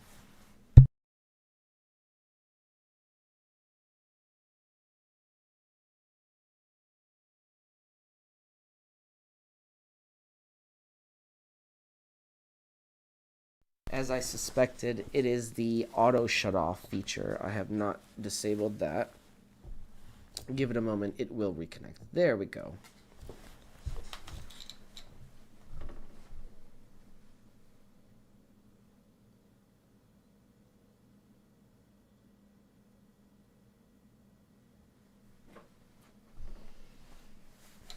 All right.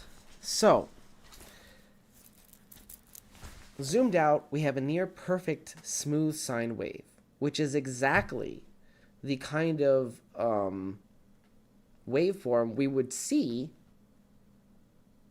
in some way in this system if we're considering synthetic AC. And this makes sense. This is why the amp clamp is picking up a sine wave, right? It's picking up the alternating current, the magnetic field around the wire. And in the lumen lamp, it's not a perfect sine wave like we see here, and there's no like convergence. Okay, so feature number 2. When we zoom in a little bit, the sine wave becomes tiny bouncing pulses, almost like micro H waves stacked together, kind of like inductive spikes, radiant spikes maybe. These are just theories of mine. We really don't know what they are yet, but it's not noise. That's for sure. It's structure. It's ringing, like a bell struck just right.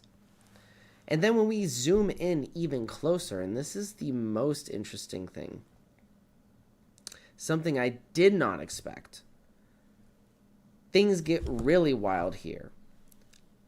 At the micro scale, I saw what could only be described as some kind of convergence point.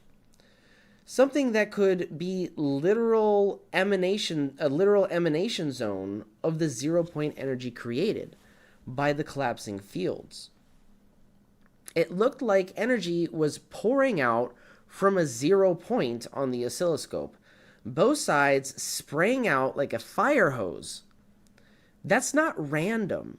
That's the center of something real going on here. Something interesting is happening here that we can now visually document.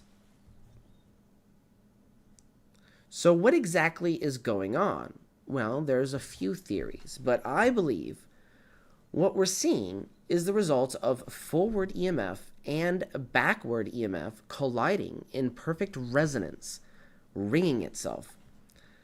Normally, these forces fight each other, but in my setup, they're working together, recycling and reinforcing themselves. This might just be the physical visualization of a resonant pulsed waveform. Not just pushing electricity, but breathing energy into space itself. It could be a literal 0-point energy event we're seeing here. Not just a theory anymore, ladies and gentlemen, but a pattern you can actually see with your own eyes. This is huge. Now, how does this waveform compare to Michel's lumen lamp? I tested it. It's a clean build, nice wave, but when you zoom in, oh, we lost the camera again. It must be out of battery. Give me a moment. I'm going to charge the camera. We're going to continue on without the camera for a few moments.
All right, we're going to give a few minutes for that to charge a little bit.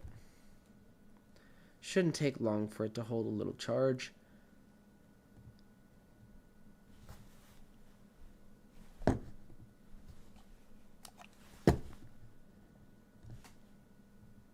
Going to do that. All right, just so you have something to look at while that charges.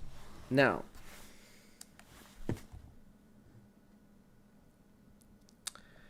how does this waveform compare to Michel's lumen lamp?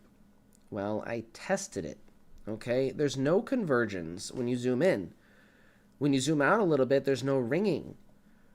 Well, you see a tiny bit, but not in the same way that you see all those little tiny bouncing kind of H waves in our system. And there's no energy fire hose at the convergence, by the way, when you zoom in on the micro scale. So those are two very interesting things. And then when you zoom out all the way, you don't see a perfect sine wave. Okay, so that's those are the three aspects that are missing, that are key features of our system, and that we need to pay attention to. Figure out what the heck's going on. I mean, after all, these are just theories of mine. We don't really know what's going on, but you know, I've worked with this system for a while. Hey, Area 85 iPhone, how you doing? Welcome, welcome. I apologize about my camera. I'm probably going to invest in a second battery so this doesn't happen again. But I digress. Let's look at what we're seeing with the lumen lamp for a minute. We have, you know, sort of this kind of very faded emanation zone. You can see that it's trying to do somewhat similar to our system, but it's just not, it's not that fire hose that we're seeing, right? It's incomplete resonance, or maybe even an interference pattern from mismatched timing from forward and back EMF. I'm not really sure. After all, the lumen lamp, this one that we're testing, is using a different transistor. So, the fact that it tries to form something but fails to converge like the lightning thief does, that could be the system wanting to resonate but not having the right geometry, timing, or maybe energy recycling conditions. The asymmetry is key here. It implies one side is dominating or dragging, which often means loss or, you know, not coherent. We're going to watch the lumen lamp waveform video I have. And let me change the mouse. All right, there we go.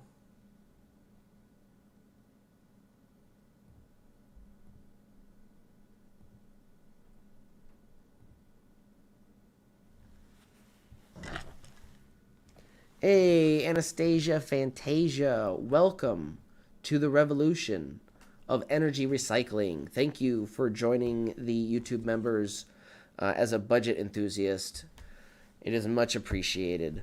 Every little bit of support helps, from liking the videos to sharing it with somebody who would appreciate it, to subscribing, every little thing.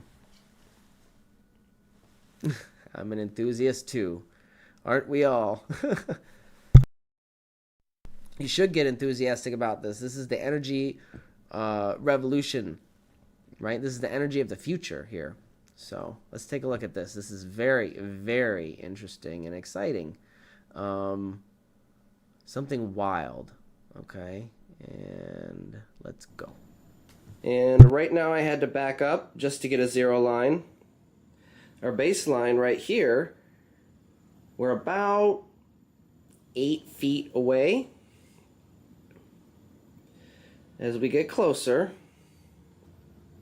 as you can see, it spikes up. Look at this. Already we're at 72 volts per meter.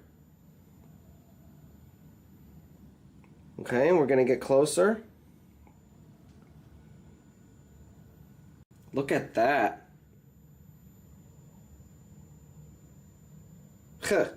Wow. Now, something that's even more extraordinary. Check this out. We're going to disconnect the power, and it's still going to retain an electrostatic field for a long time. Watch this. This is really, really, really big. This is very big if we can rule out some of the environmental variables. So, you know, we have to do this test multiple times and see if we can isolate the coil to verify what's going on here. But if it is what I think it is, we disconnected the power entirely. This has massive implications. Look at that. We're still getting around 100 volts per meter.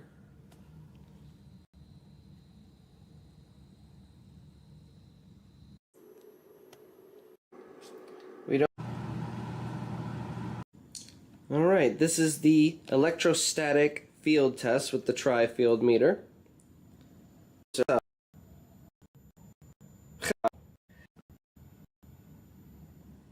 Okay, and we're going to get closer. Look at that. Wow. Now, something that's even more extraordinary. Check this out. We're going to... So, it doesn't matter if I have it on standard or weighted, by the way. I know that it's more sensitive with weighted, with me touching the meter, specifically with the biological variables, but it doesn't matter. I've tried it both ways. It produces the same effect. And this is even more extraordinary because this system is off. It is completely off. And what I found is it still has that strong electrostatic charge hours and hours and hours later. That's fucking massive. That's, the implications of that are huge. But it is backed up by the theory of the coil being a capacitor. Disconnect the power, and it's still gonna retain an electrostatic field for a long time. Watch this. Let's see if I can do this with my hand over here. Ooh.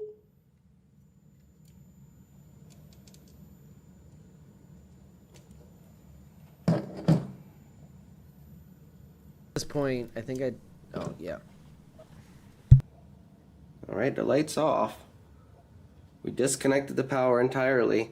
No, watch this. This is insane. Look at that. This is absolutely insane. We're still getting around 100 volts per meter. Stronger inside the tor, the vortex of the coil.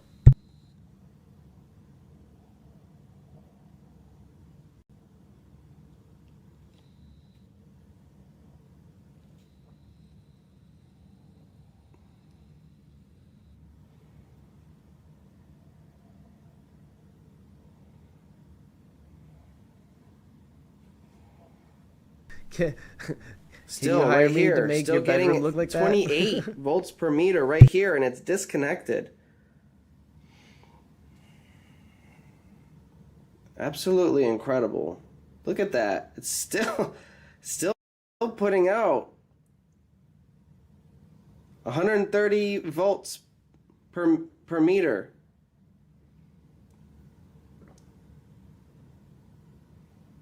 This is insane.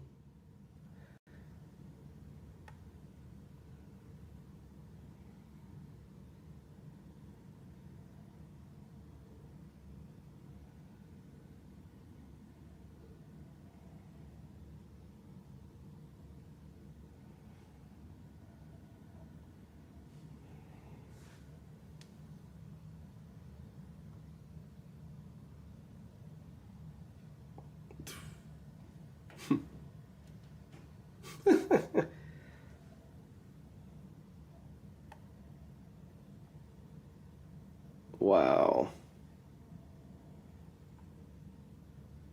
Even the coils around it. I think this one is holding a little charge too, maybe?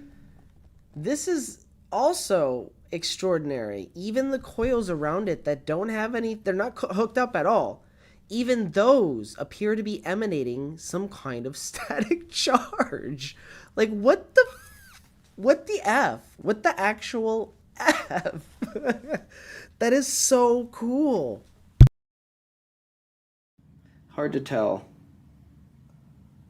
Yeah, it is hard to tell. At the end of the day, we have to run this test multiple times, but that's insane. If it is what I think it is. It's spiking up. It's going up. That's insane. What? Yeah, what? I'm not moving it at all. It's spiking up. Like, my body energy is like in proximity is charging it. I don't know. Honestly, I don't know.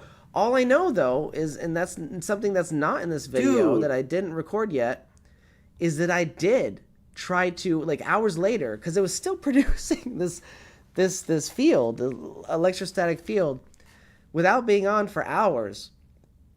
I decided to take a ground wire, put it in, you know, like the ground of the wall socket, and I connected it directly to one of the coil wires. And it did, like, over like it took 3 to 5 seconds, but it went down to like 30 volts per meter, which is the lowest I've, you know, seen it on the meter. And the really remarkable thing here, everybody, is that when I disconnected the ground wire, it shot back up. It said nope. Oh my God. Oh, it's remarkable. Look at that.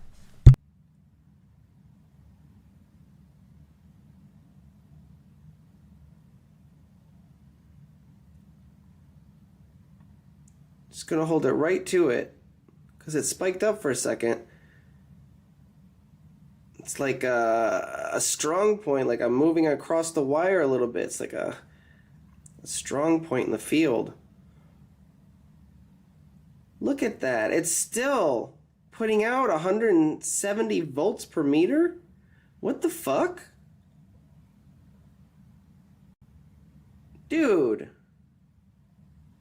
This is insane. This is absolutely fucking insane.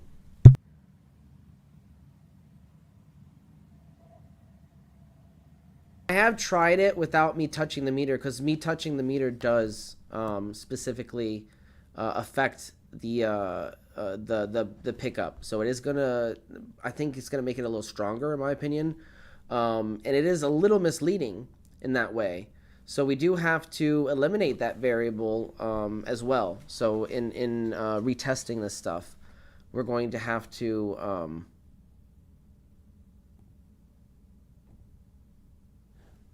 give me 1 minute. We're going to have to make sure that those variables are accounted for, right?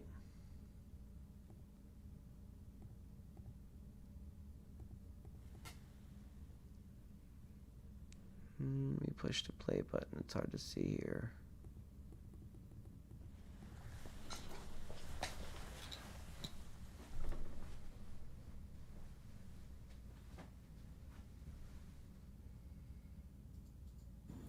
All right, this is a strong point in the field. Look at that. It's still putting out.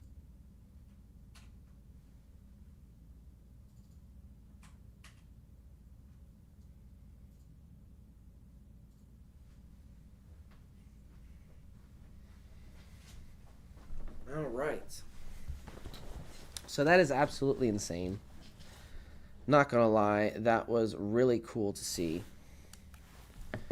And I'm really excited to unveil what's gonna happen in further tests when we kind of try to eliminate some of those environmental variables. So,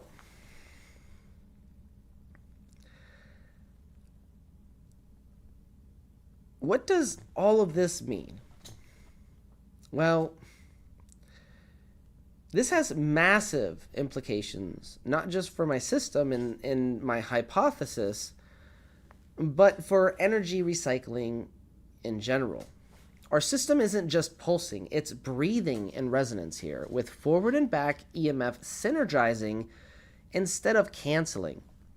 The lumen lamp might be tapping into a tiny sliver of this behavior, but without full symmetry or coherence, it can't enter the same field of operation. So think about the pure sine wave on the macro and the microstructure when zoomed in with that kind of emanation zone. This behavior is a signature of nested resonance, sometimes called harmonic entrainment or fractal coherence in fringe or nonlinear electrodynamic circles. So here's what might be happening.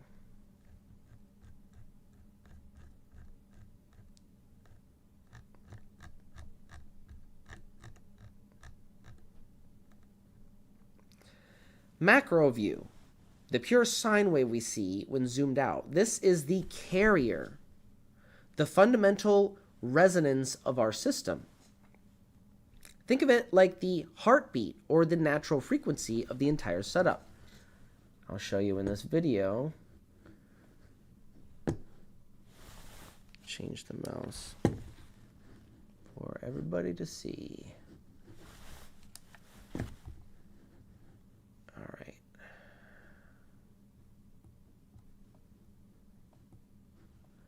Let's pull it up here. We're going to go to the next, previous one.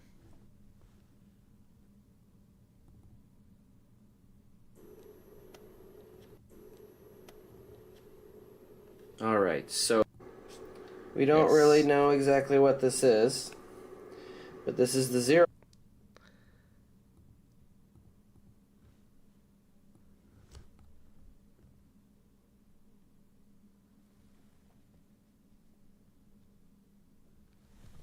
All right, so you can see that.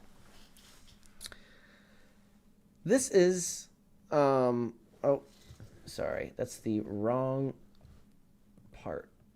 Give me one moment and I'll fix that.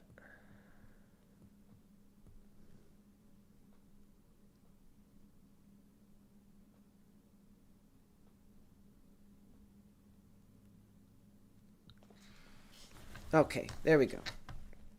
So this is the sine wave.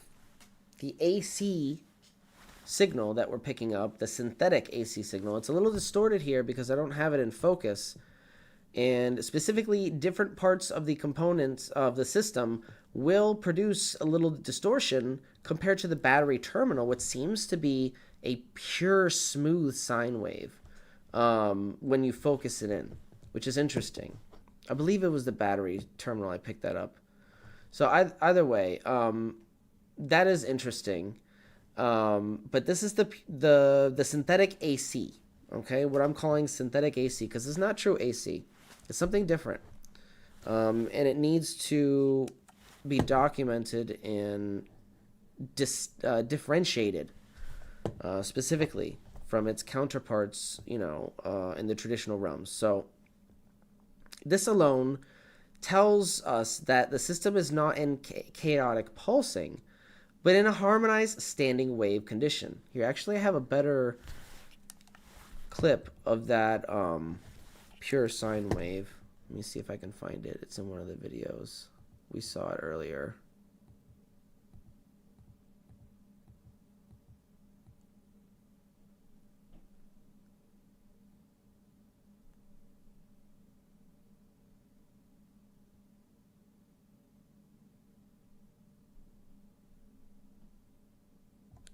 You know what? I think it's in the next video. Yep. Thief. All right, there it is. You and look at look at the nice. Look at this. This is a beautiful, beautiful waveform. Okay, so that is very, very important. What we're seeing here, zoomed on the macro scale, this is the signature synthetic AC that supports my hypothesis. So this alone tells us that it's not a chaotic pulsing, but it's harmonized. It's a standing wave condition.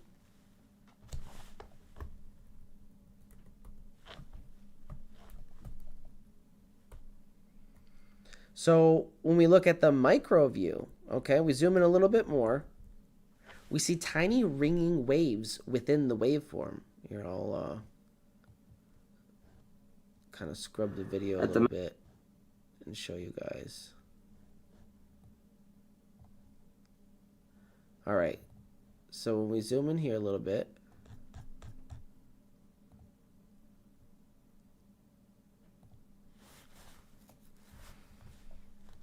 if it'll play, I think it's buffering.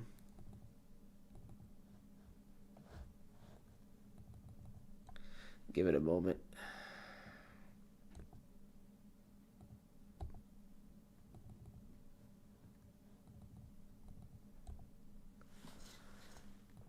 Interesting. I think the app froze. Yeah, give me a second. I'm gonna close it and reopen it.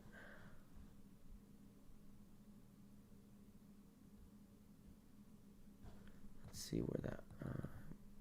Okay, so that was right at the end. The video, just so I know. Oh, is it gonna come back? Did it come back? Oh, it came back. Okay, there we go. All right, so that's okay. So we zoom in a little bit, and we see these sort of nested harmonics, possibly even scalar interference patterns. Now, when we pause it, it's just a single bouncing signal. It's bouncing, it's ringing off of itself. So this could be the result of forward and back EMF phasing together in such a way that that the energy doesn't cancel, but it echoes inside the waveform, almost like subspace ripples. So if these smaller structures are symmetrical and persist, it strongly implies that energy is being sustained internally, possibly through non-radiative means. A big deal in theories surrounding 0 point and radiant energy. Honestly, this is huge. So in this sense, the macro scale acts as the system's natural rhythm, the carrier, while the micro is the feedback loop of energy, the self-sustaining pulse, modulating the carrier. This modulation may be where the radiant pulse lives, not in brute force, but in patterned information with the wave, within the wave. And when we zoom in even more, we can see some kind of 0 point convergence that almost looks like an emanation of the energy itself. It's really wild, really, really wild. Oh, let's go back here and I'll show you.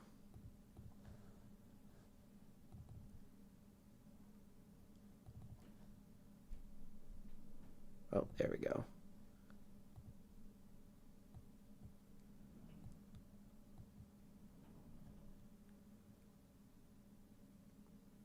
So I'm focusing in. Again, this is before I found out about the autofocus feature of the oscilloscope.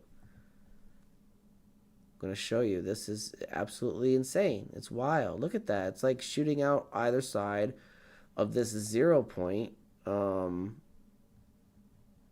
It's like emanating, and it's synergized. It's really, really weird. I don't know what the hell's going on here. This is just my best guess. But the point is, this all backs up my hypothesis. So this is really, really important to grasp here. That the modulation may be where this radiant pulse lives, you know. We may be actually seeing 0 point energy emanation visually for the first time. And I've never seen anything like this. I mean, if somebody can pull it up, that'd be cool. I can learn more information about this, but as of now, I think we're looking at something either unique or overlooked in its classification and uniqueness. So a bonus thought here. Regarding the micro versus macro scale, this could explain why some people fail to see these effects. They either zoom too far out or too far in and miss the relationship between the scales. Our system may be doing something multi-scalar that most people never even think to look for. So we may be capturing what's known as a fractal waveform envelope, which sounds wild, but it's the kind of thing you'd expect in energy systems tuned to ambient or vacuum potential. The verdict here is that this asymmetrical attempt at resonance in the lumen lamp further supports my RPW, Resonant Pulsed Waveform Hypothesis, by providing a contrast. It's showing what doesn't quite get there and why our lightning thief system is different. My waveform isn't an accident. It's evidence of resonance-driven energy behavior that's distinct from standard self-running circuits. We're not just observing anomalies, we're outlining a new waveform class entirely, the resonant pulsed waveform. So stay tuned. We're just getting started. We're going to cut to a quick intermission, a quick break here. So stay tuned for more of the Benefactors Guide to Free Energy Devices right here on Beneficence TV.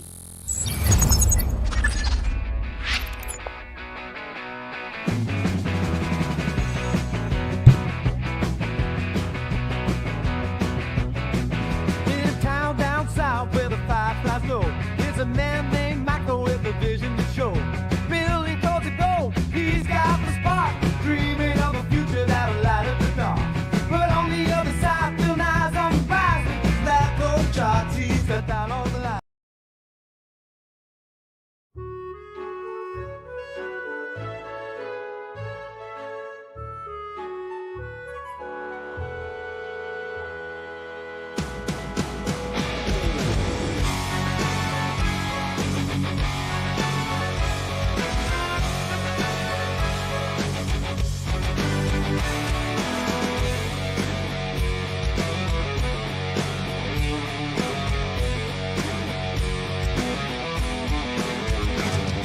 And in the depths of shadowed halls, I wandered all alone, casting whispers, binding chains, demons of my own. Lost, deafening, down spread on my frail soul.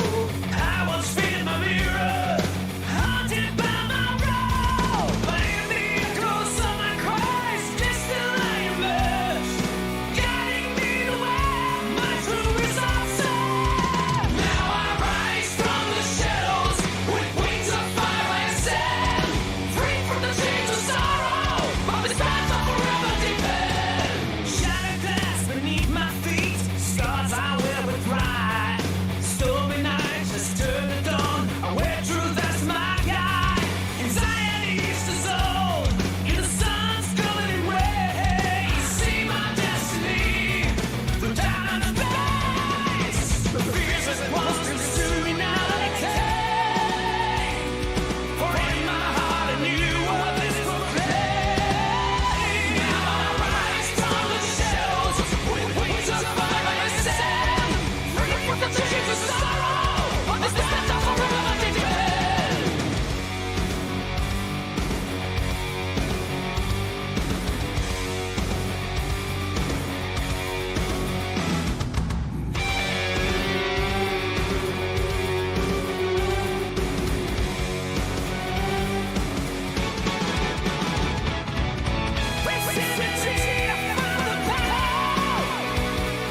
dose of his oppression. It's the rise of a true nation.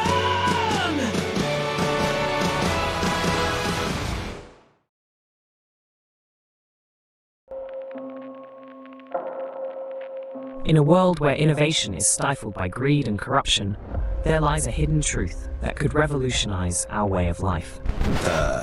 Lenny, what are you doing? Are you seriously pitching a new show right now? I didn't authorize this. My God, only 5 minutes into your new position as co-host, and you're already adding to my tight schedule. Yes, sir. I manage that schedule. But I did notice you have an entire 2 days available during your week. Wait, you're not talking about Saturday and Sunday, are you? Of course, sir. You have 2 whole days where you're free to work on new content. Lenny, those are my days off. It's okay, sir. I know you'll manage just fine. I have faith in you. Do robots have faith? I do. I have faith that you won't screw it up again. You know what? It's fine. Go ahead. I'll just build my cold fusion Lego set some other time. It's Pond certified. But I'm not telling them about my idea for a thunderstorm toilet. I'm gonna keep that baby close to my chest. You know, that just sounds wrong. It's a good idea. A toilet capable of turning any toxic human waste into, well, it turns into petroleum jelly. Why petroleum jelly, sir? You know what? I'm not sure. I don't think it's calibrated correctly. Enough is enough. The world is at a breaking point. Catastrophic climate change, biosphere collapse, and a global energy crisis have been met with apathy, denial, and despair. The phrase unidentified flying object is a deliberately obfuscating term. What it really is an alternative energy and propulsion device. This is the real reason for the secrecy. These technologies, if they were disclosed, would end fossil fuels, pollution, and poverty overnight, and usher in a new era of abundance, freedom, and peace. Instead, they have been kept secret for over 100 years. The more powerful the agency, the more powerful the group, the more powerful the cartel, the more they will resort not only to legal means, but to extra legal means to suppress their competition. I said pretty early on, the problem is suppression. It wasn't really how do I make a free energy machine. It's how do I not get suppressed? Because what's the point?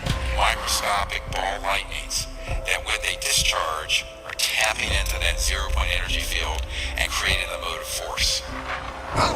That's why the concussion from the thunderclap is so huge. There's this huge amount of energy, and it's actually sourced from the vacuum energy. All the dots connected. This is what's happening, right? So we need to make the thunderclap engine. Imagine a future where clean, sustainable energy is not just a dream, but a reality. Discover the countless untold stories of free energy devices and the relentless battle against those who seek to suppress them for their own gain. Black shelving. So someone comes along, they offer you $20 million for your device, it's a corporation, they put it on a shelf. Boom. This power is something I have given my life for you the people.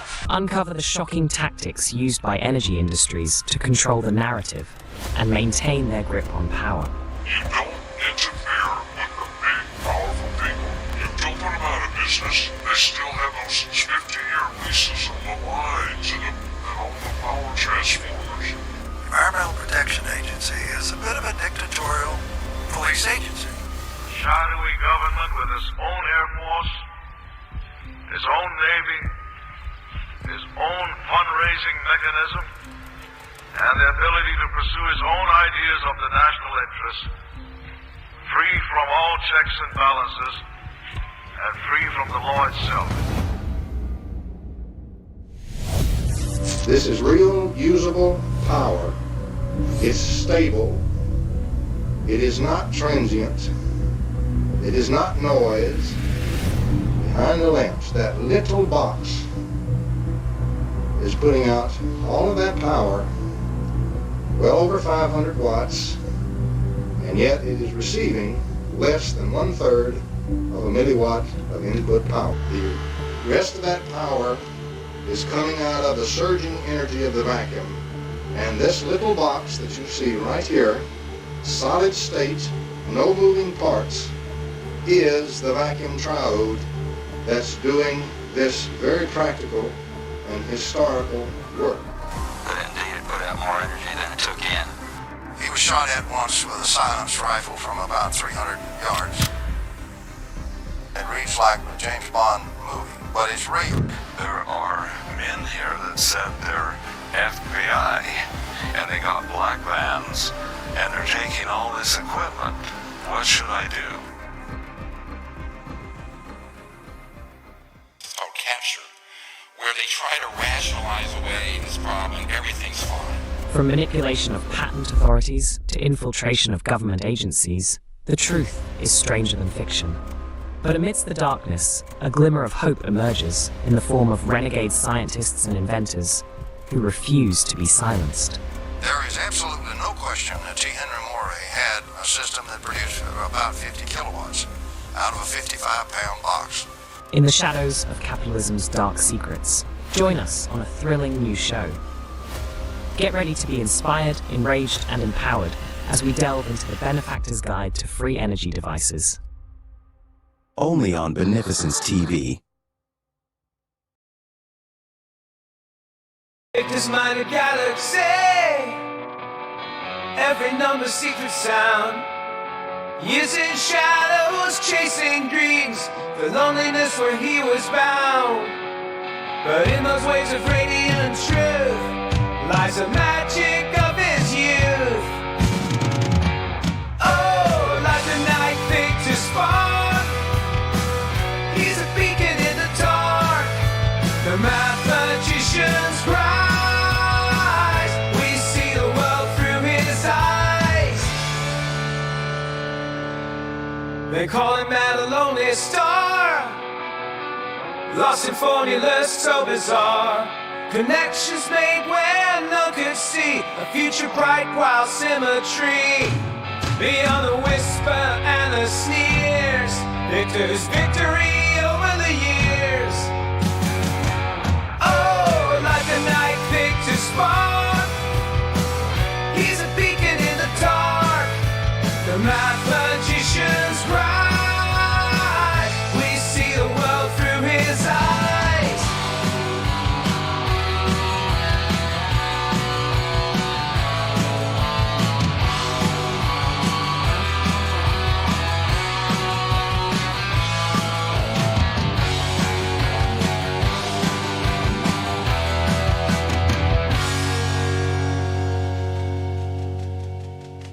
Among the thinkers there's a place for dreams of courage and embrace the truth like fire, grand delight, Victor's vision in full flight. Oh, like the night Victor spark, he's a beacon in the dark. The mathematician's rise, we see the world through his eyes.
takes the stage with knowledge from ancient tone. He speaks of free energy and cryptic codes.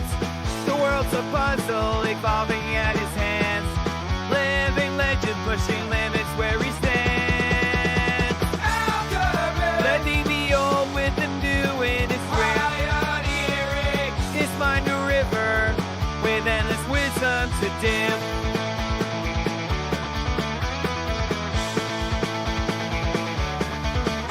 On weekend at Bernie's, unlocking mystery, sharing secrets like a modern day alchemy. Free Energy Fridays, sparkling wild delight, chasing the unknown, soaring through the night.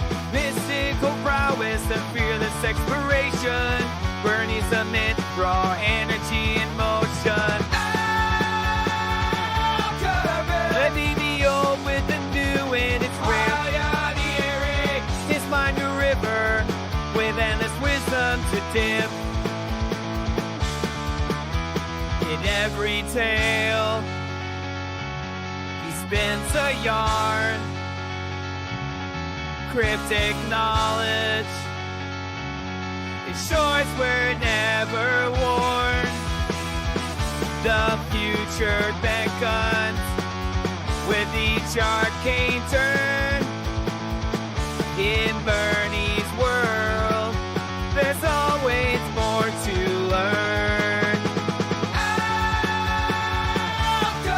Blending the old with the new in his grip. His mind a river with endless wisdom to dip.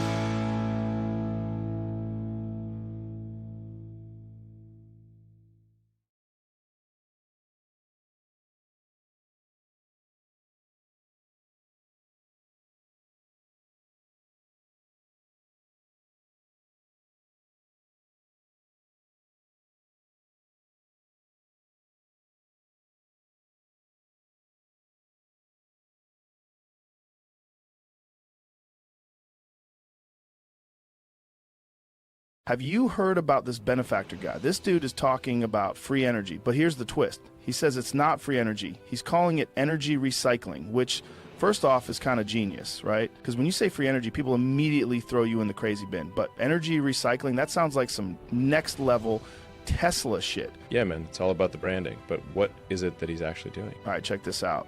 He posted this. Free energy isn't actually free. This is a misnomer. It's actually a mutual exchange from the vacuum, a field of energy from which everything arises, the same energy that powers an atom. Like what?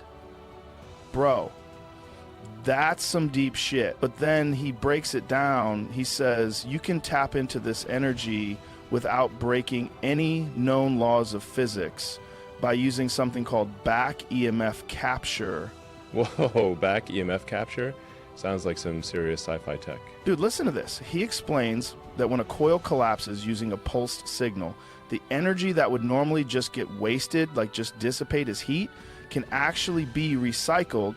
He says nature gives you back energy to stabilize the system, which makes sense if you think about how nature works. Like everything in nature is always trying to find balance, right? So equilibrium, is that like how water always levels out or something? I'm trying to remember what Ms. Murphy said to me in 6th grade science all those years ago. What was that? Oh yeah, Elon, stop eating that glue and pay attention. Man, if only I had listened, I'd probably be the one inventing energy recycling instead of just talking about it. Exactly. So he's saying that by intentionally destabilizing the system, collapsing the field, you actually get energy back as a kind of natural response. And here's where it gets wild. He compares it to pushing a swing. If you push at the right moment, you don't need to use a lot of energy and the swing gains momentum. But instead of a swing, he's using resonance to harness that extra energy without it becoming destructive. He says most traditional systems are like a surfer fighting against the current, while his method is like riding the wave to shore. Dude, that's crazy. So he's basically saying the energy is already there. I just suck at using it efficiently? That's what it sounds like. He's basically saying the way we harness energy now is like trying to swim against the tide. And if we used resonance instead, we'd be tapping into energy that's already there, just waiting to be used. I don't know, man. Either this guy is onto something or he's the most poetic bullshitter of all time. Well, if he's legit, why isn't he all over the news? I haven't heard anything from him on X, formerly Twitter. He hasn't said anything bad about me on X. So, you know, I didn't ban him or anything. Look, I'm not the monster my therapist says I am. I mean, sure, I've spent millions of dollars training to beat a kangaroo in a fist fight, but that doesn't mean I'm dangerous. It just means I get shit done. That's the real question, man. But here's the craziest part. I looked into him, and he's not selling anything. He open sources all of it. That's the real question, man. Either the system doesn't want to hear it, or we're about to find out if this guy disappears in the middle of the night. Dude, that's crazy. He's absolutely crazy. That means if he's telling the truth, anybody could build this in their garage. You know what I say? Go fuck yourself, benefactor. Nope, no patents, no paywalls, just straight up, here, take it, see for yourself. Like, what kind of madman does that? Usually people either try to cash in or they get shut down before they can say a word. But this guy, he's out there on live streams showing people exactly how to replicate it. I mean, if you want to try to take on my Tesla tech, how dare you put out better technology that is cheaper and safer? Go fuck yourself. That's the thing, man. If it's real and people start building it, that's a game changer. We're talking about completely shifting how we think about energy. But also, if it's real, you got to wonder how long before somebody tries to stop him. Or maybe we can think of it like how long before his Tesla mysteriously malfunctions. Exactly. You ever notice how every time someone gets too close to this kind of stuff, they either disappear, get discredited, or somehow have a tragic accident? But this guy's going full transparency mode. He's putting it all out there where everyone can see it.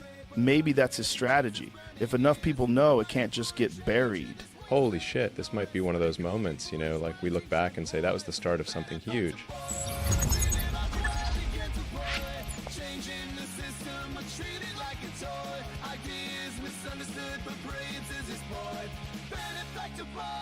Can't you hear his voice?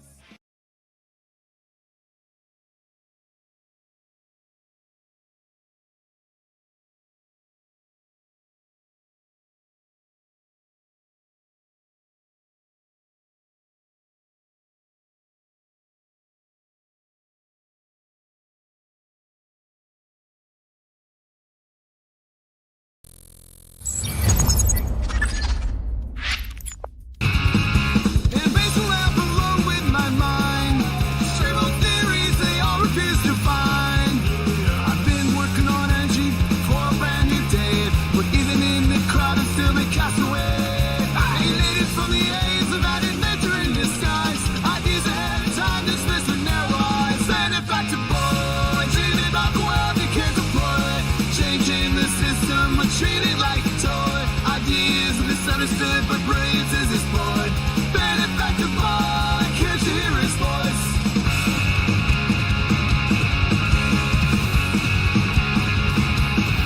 Talking about 0 point, the points lost on them. Kevin structures crumbling from the same old stem. They laugh like I'm crazy, but I see it all so clear. Exploited labor on nerdy, justice burning ears. Fighting for a change in this wasteland of noise. But they call me foolish words, ancient boys. Benefactor boy, dreaming about the world begin to play. Changing the system like a toy. Ideas misunderstood, but brilliance is his point. Benefactor boy, can't you hear his voice?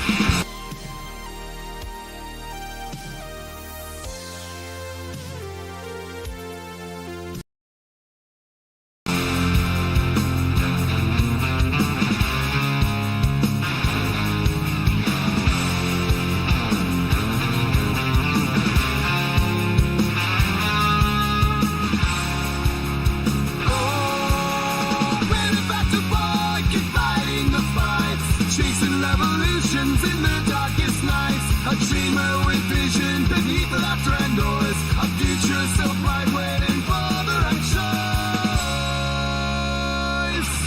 Benefactor boy, dreaming about the world he can't deploy. Changing the system, but treated like a toy. Ideas misunderstood, but brilliance is his point.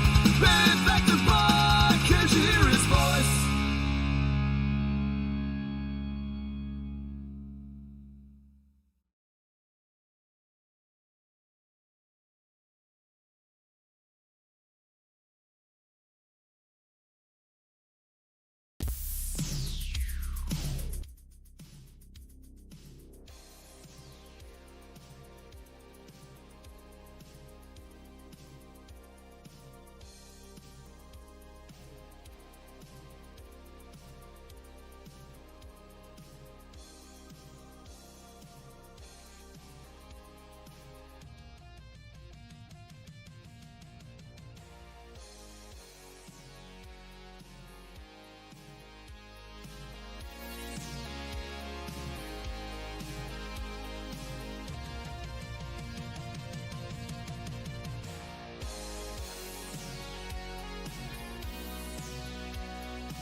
All right, welcome back to the Benefactors Guide to Free Energy Devices. And oh boy, have I got a tale for you today. This one's got twists, high voltage ghosts, and maybe a hint of etheric sass. Let's dive in. Don't forget to hit that like button, share with someone who would care, and subscribe for more revolutionary content. Now, I kind of jumped the gun and showed you the video before I was supposed to, but it is the quantum capacitor effect, or something similar. So, the setup. I was there, just your friendly neighborhood mad scientist, chilling with my new toy, the tri-field meter. Sleek, black, battery-powered, measures electrostatic, magnetic, and radio fields. So it's perfect for sniffing out those corporate lies. I wanted to see what my rodent coil was up to when totally disconnected, as in off, unplugged, chillin', no power, no signal, nada. But guess what? The meter was not chill. It screamed 160 volts per meter, just sitting next to the coil like, bro, we're still having a party here. It was extraordinary. Naturally, I did what any responsible mad scientist would do. I grabbed a ground wire, plugged it into the wall socket, gave that coil a good old wrist-strapped hug to Mother Earth. And boom, the field dropped from 160 volts per meter in a few seconds, 3 to 5 seconds, to about 30 volts per meter. Success, right? We successfully grounded the coil and discharged the field. Well, you might have thought that, but that is wrong, because as I disconnected the ground, the field shot right back up to 160 like it never left. Like my coil said, "Oh, you thought I was done? You sweet, simple child." So the theories here are, there are 3 ongoing theories. What's going on?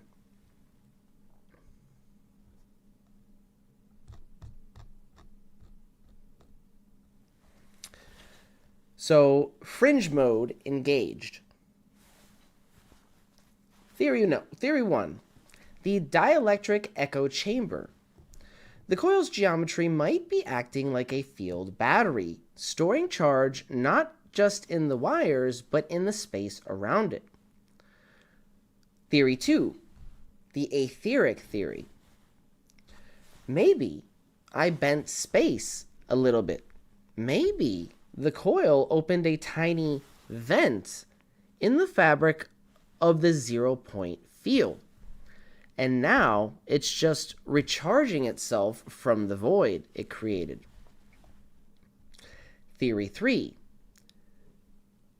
the sacred geometry in this bad boy may have unlocked a field pattern that remembers how to attract charge,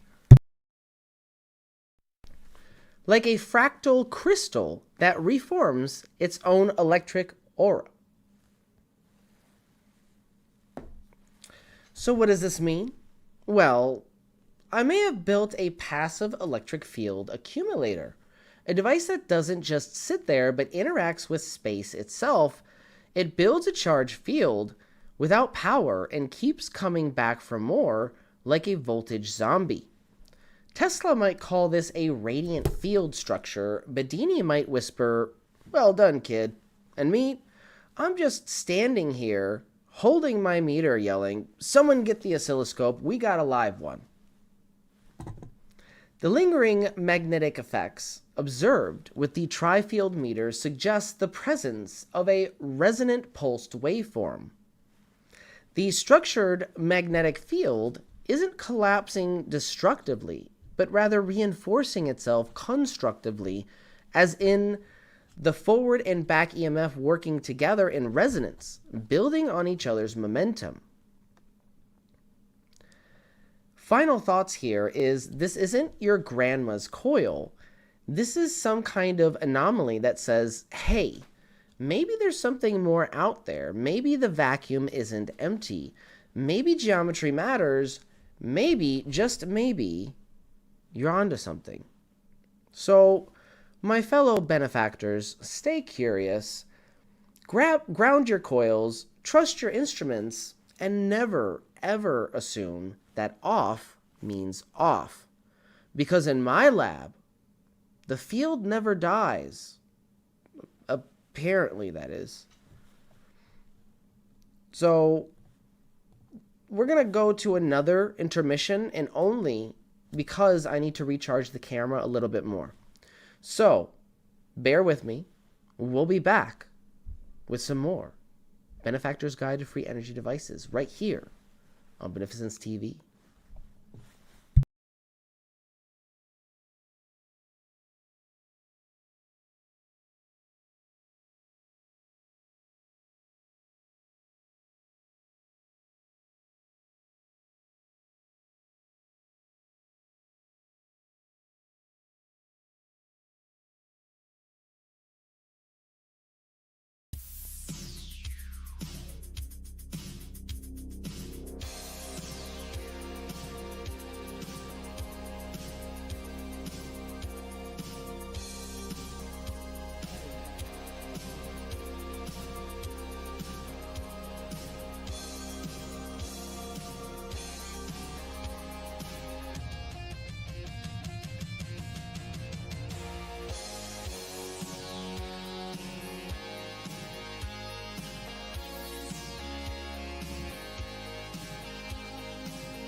Dude is talking about free energy, but here's the twist.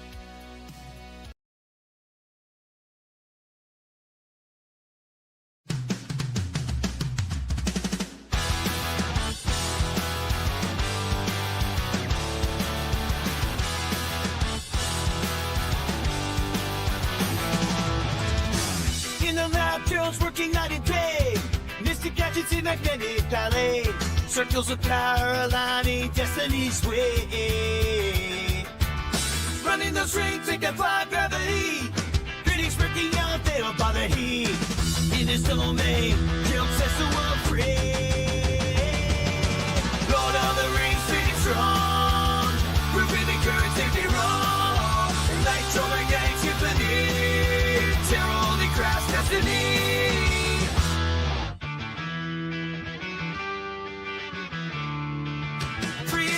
Cheat from his fingertips. His creation study top of scripts. Geometric secret, discovery can flip. Bunker King in his rebel stead, building up for the world again. Lighting up the dark, igniting every stand. Lord of the Rings, really strong. Proving the current, take me wrong. Electromagnetic symphony. Terror only crafts destiny.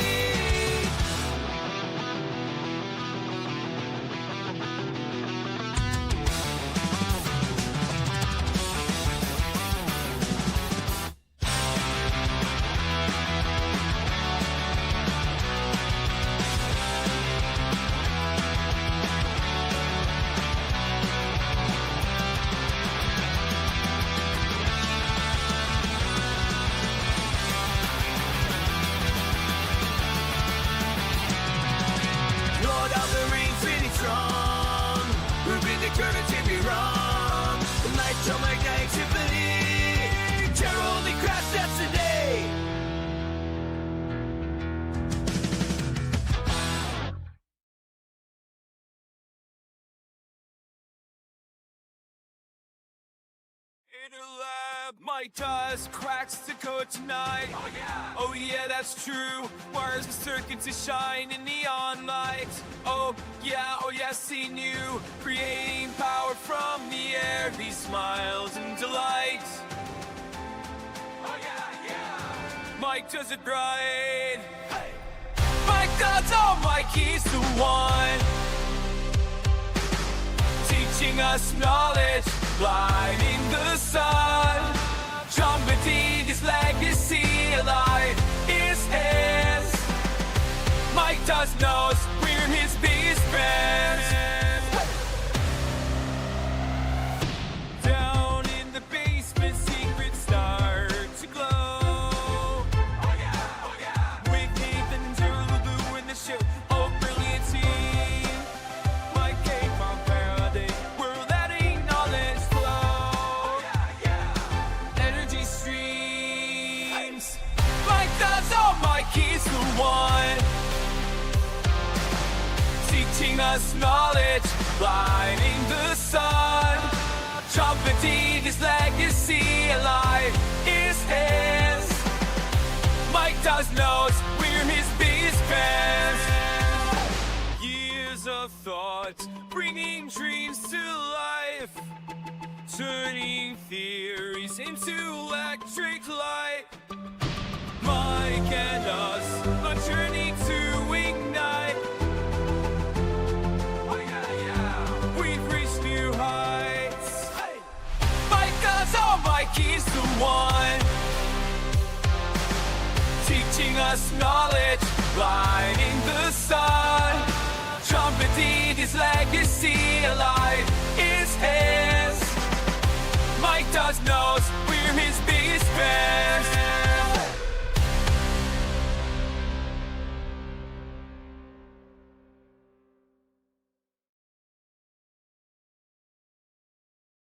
In the depths of the unknown, radio waves like dark shows, mysteries unrepacked and shown.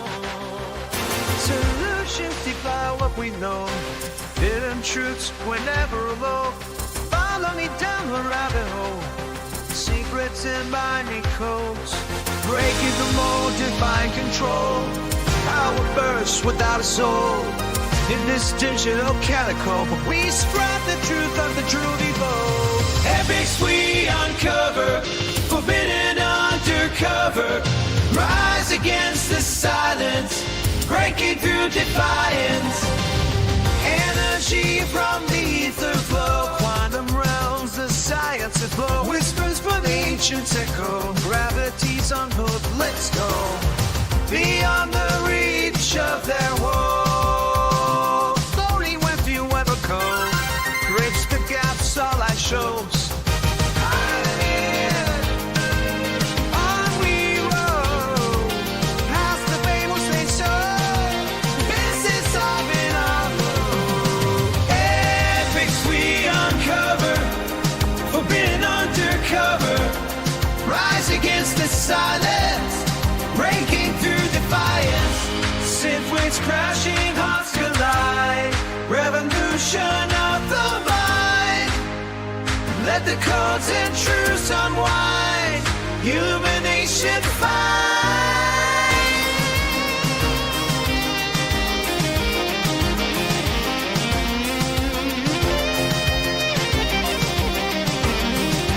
Epics we uncover, forbidden undercover. Rise against the silence, breaking through defiance.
All right, so the camera might die. We're gonna risk it.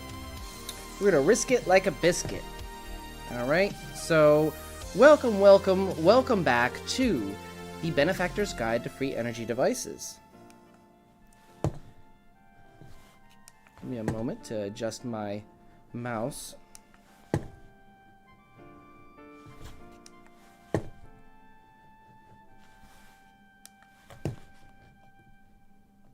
Go.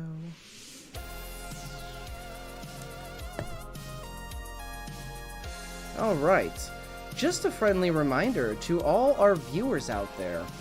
This channel is proudly brought to you by you. So no corporate overlords, no shady deals. This channel is brought to you by the people viewing. If you like what we are doing, smash the like button, drop a comment, and if you really want to help fuel the next industrial revolution, check out my Patreon and YouTube memberships for further support. Also, keep in mind, my website is back up. The domain is not connected, it's glitching, so I have to solve the domain issue of BeneficenceTV.com. So in the meantime, I posted the link in the chat. It's BeneficenceTV.renderforestsites.com. So the next segment is April's Book of the Month, a new segment I'm doing. And the book of the month is The Big Bang and the Sages, a book I'm currently reading.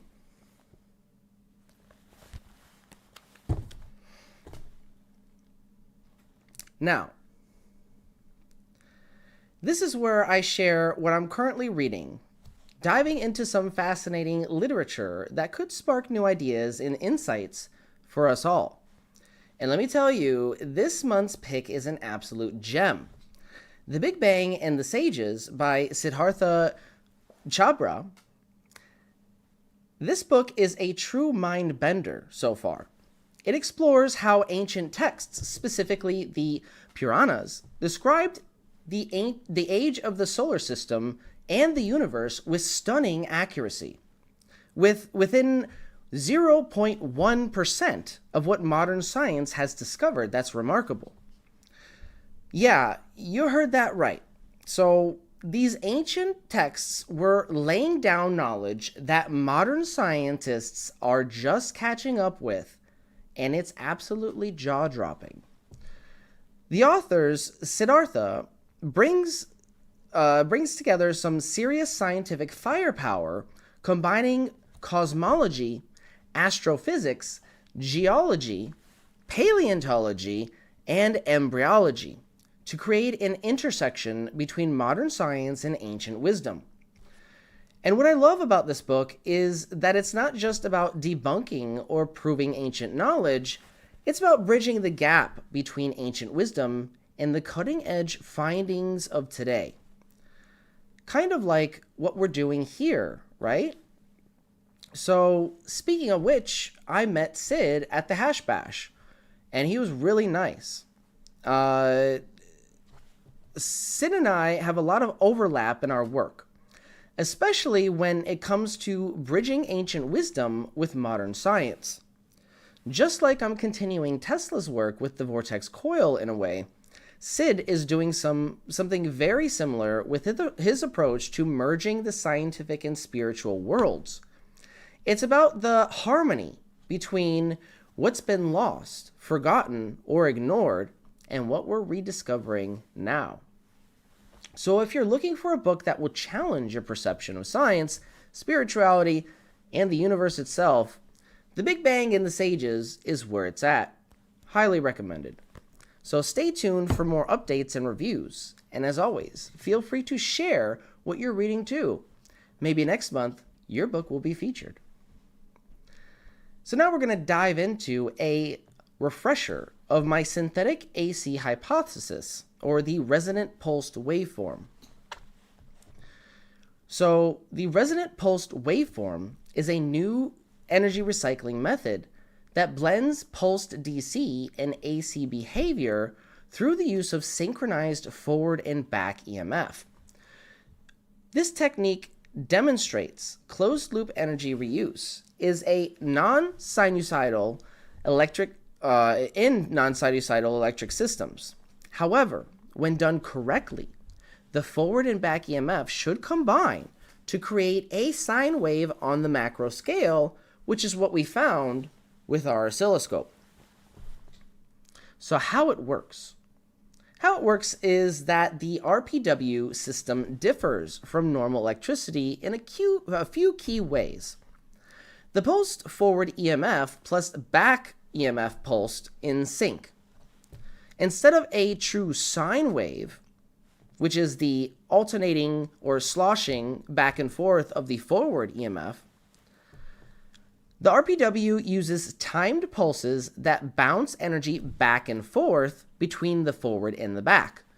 This produces a sine wave on the macro scale, but on the micro scale, when we zoom in, we see some very unusual activity with the oscilloscope.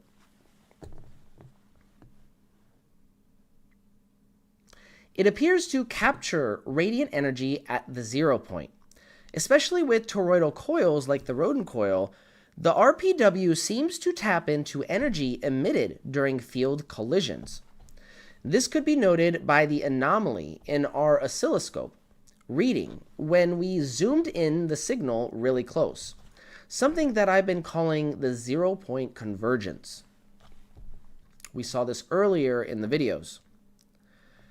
The system also recycles energy with and without pickup coils.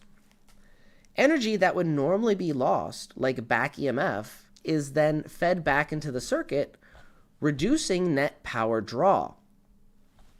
This can be combined with a pickup coil to add additional energy back into the battery, further reducing the system's draw on the battery. The results in the testing showed a roughly 50% reduction in battery drain with this partially closed loop method and the dual thief pickup coil, dropping from about 40 millivolts per hour on the battery to about 25 millivolts per hour when powering our load, the 40-watt LED panel above here. So why this is different? Okay, well, this is very important to note and why we need to differentiate this kind of energy from different systems. Specifically, it's not AC, it's not true AC, it's not DC, it's not just DC, that is, it's not just pulsed DC. It's something new, and it needs a new classification, and it's something that I think a lot of people have overlooked. So why it's different? Well, the RPW is not standard AC. The resonant pulsed wave looks like AC on the macro, but it's created by pulsed DC systems. This is proven by the fact that we actually get a pretty clean sine wave on the macro, but zooming in, we can obviously see that it is anything but a pure sine wave. The RPW is not just standard DC either. Resonant pulsed waveforms are not your standard DC signal. A pulsed DC signal would show large spikes and tiny flat spots on the signal when zoomed out and in. What we actually see is a pulsed resonant signal when zoomed in and a near perfect sine wave when looking at the RPW zoomed out. It's very odd, but this is the signature of a resonant pulsed waveform as predicted by my hypothesis here. I wasn't sure exactly what this RPW would look like on the oscilloscope before I analyzed it, but once I saw it, I immediately knew what I was looking at. So the RPW isn't free energy, it's recycled energy, like reclaimed furniture. This isn't a perpetual motion machine, ladies and gentlemen. It's about capturing what's already there and what's usually wasted, using that extra energy in a constructive way. So a little background is while the RPW stands out on its own, it does build on Nikola Tesla's radiant energy concepts from the early 1900s. By utilizing inductive spikes of radiant energy from the vacuum while pulsing the coil, We also build upon Tesla's pancake coil design with our Vortex coil here, eliminating resistance at an atomic level with the geometry. The RPW also challenges Daniel Nunez's of One Stop Energy's pure sine wave claim for overunity. He once claimed that in one of the only videos we have, or one of the few videos we have left of him on YouTube, he claimed that they only got overunity results with a pure sine wave. So the RPW challenges this. It is my opinion that either the videos rectifying his opinion were taken down, or he failed to realize that this type of system requires its own classification and its own measurement specifications. It's not standard DC, and it's not standard AC. RPW is something new and distinct. It's a synthetic AC classification, specifically resonant pulsed wave. It also builds upon the idea of the Joule thief circuits, which offers simplified back EMF capture.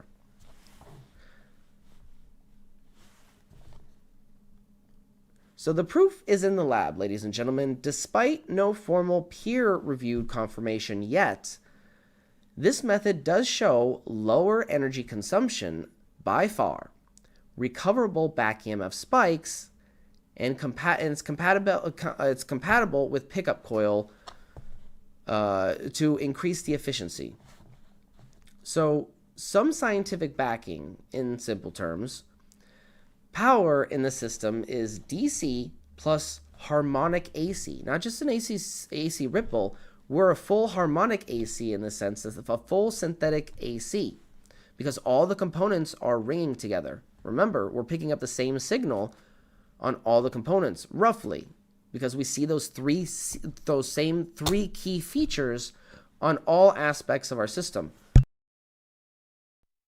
So, we're measuring both the steady DC, the steady pulsed DC, and the sloshing of harmonic AC, meaning it's steady DC on the forward and steady DC on the back, and it's pulsing away to create a synthetic sloshing. The best way to measure RPW, in my opinion, at this point, is to take the DC measurement and the synthetic AC measurement and add them together.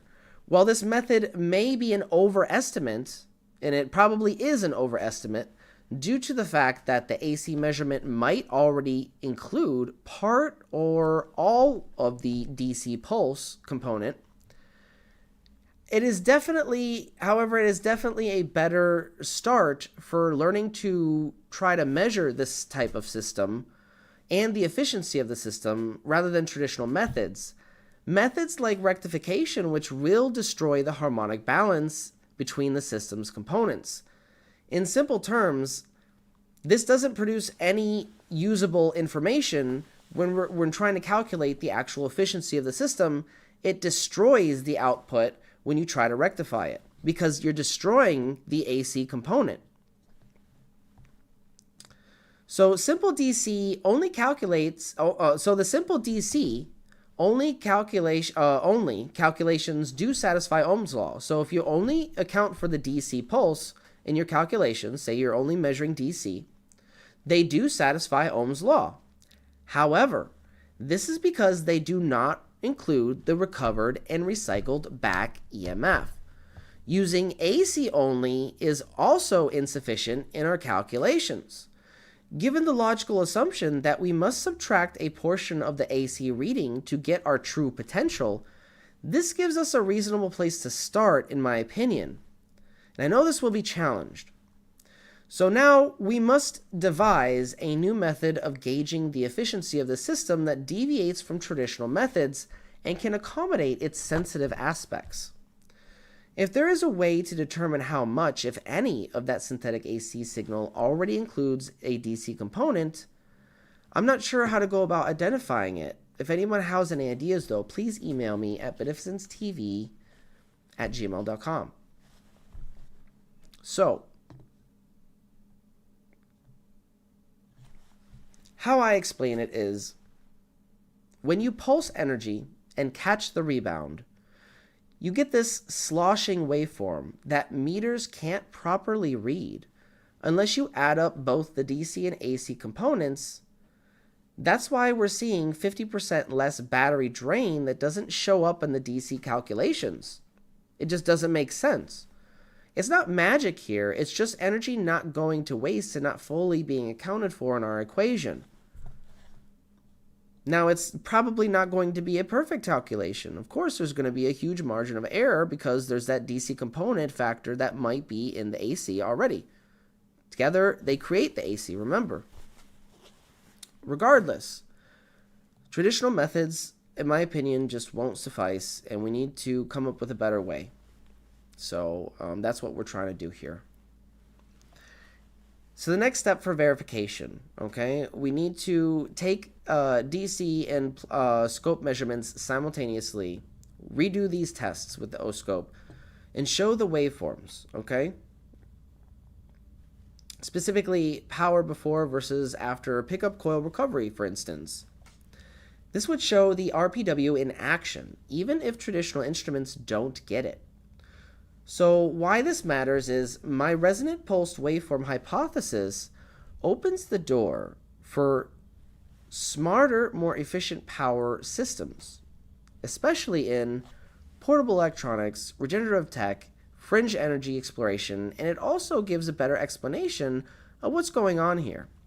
RPW is not just about the pulsing energy in the traditional sense, but about synchronizing the timing of forward and back EMF in such a way that they create and exist simultaneously in resonance, reinforcing each other rather than working against each other, such in traditional systems.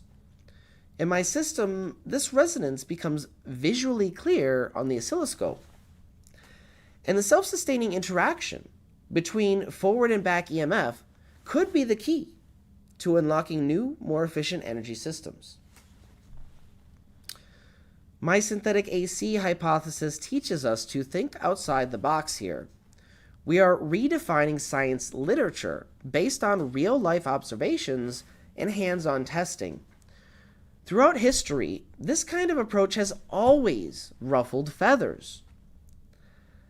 Challenging the established narratives inevitably brings controversy and drama, but without pioneers who stood firm in the fringe theories, like Nikola Tesla, who redefined the norms with his alternating current and sprouted controversy with his aether theory, we wouldn't have the breakthroughs we rely on today.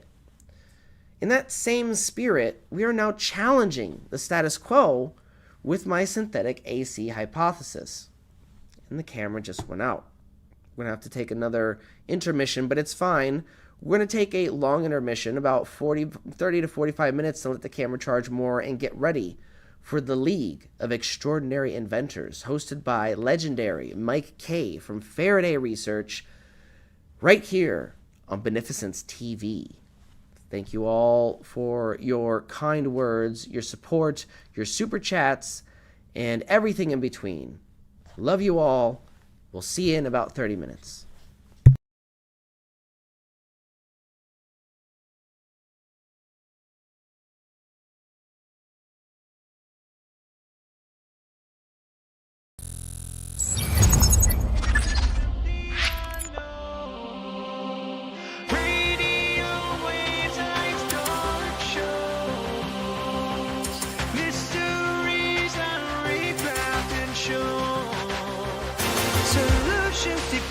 We know hidden truths we're never alone. Follow me down the rabbit hole. Secrets and binding codes. Breaking the mold, define control. Power bursts without a soul. In this digital catacomb, we spread the truth of the truly bold. Epics we uncover, forbidden undercover. Rise against the silence, breaking through defiance.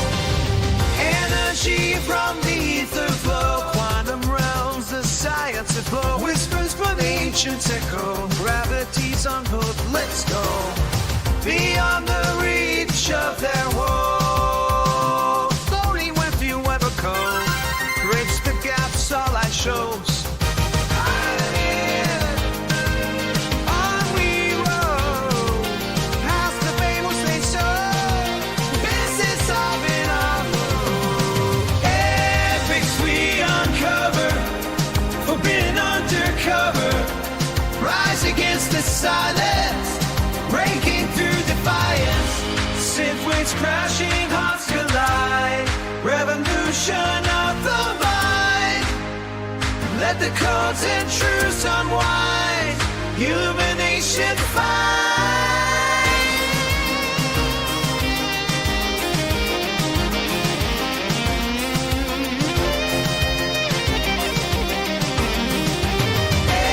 Epics we uncover, forbidden undercover.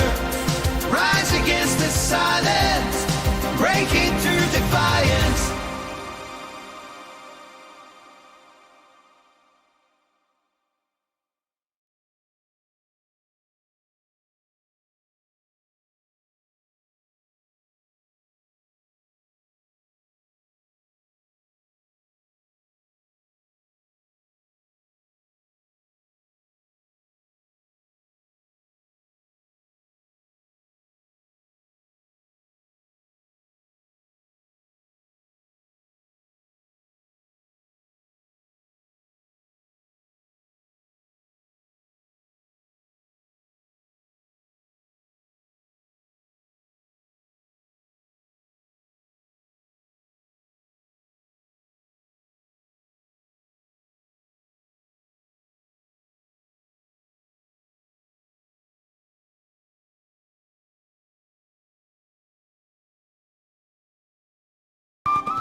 So we will show that the input is less than the output, and that is the proof that more power can be produced than what power is put into the system. The energy source is the electrostatic field of the atom and the electrostatic field of the electron. They interact without loss of their structural power.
star phase by phase.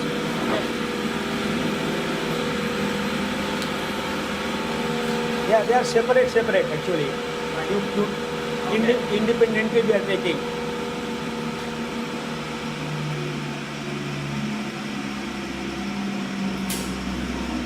You see 10 plus current is how much?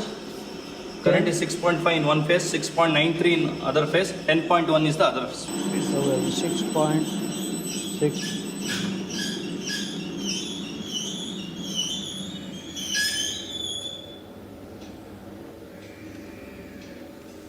Three two four.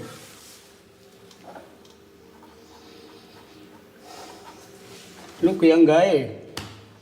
Look, now this is the input at the motor input. Right. And a 11 kilowatt motor at partially loaded cannot have more than 0.7 power factor. What? You multiply here 5.7. 3964 into 0.7. Yes. 26 is how much? 238. 238%.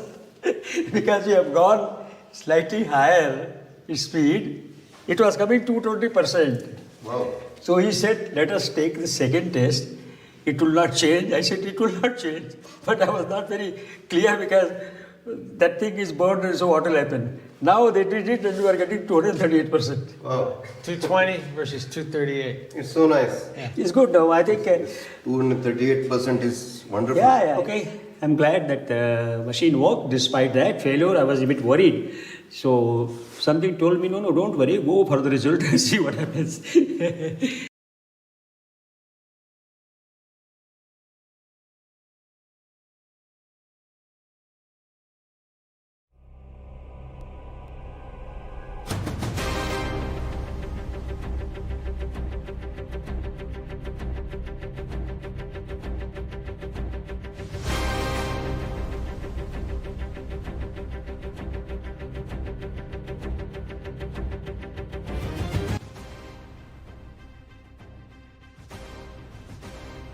See, a free energy device would contradict the laws of thermodynamics, which apply to any closed system. Whenever at any point is energy just created out of thin air. Now, I know here on YouTube there's a lot of videos on things like perpetual motion or a free energy that's often associated with Tesla. Well, these videos are just flat out wrong because energy cannot be created or destroyed. That's one of the laws of thermodynamics, and those laws are probably the most sacred physical laws of the universe.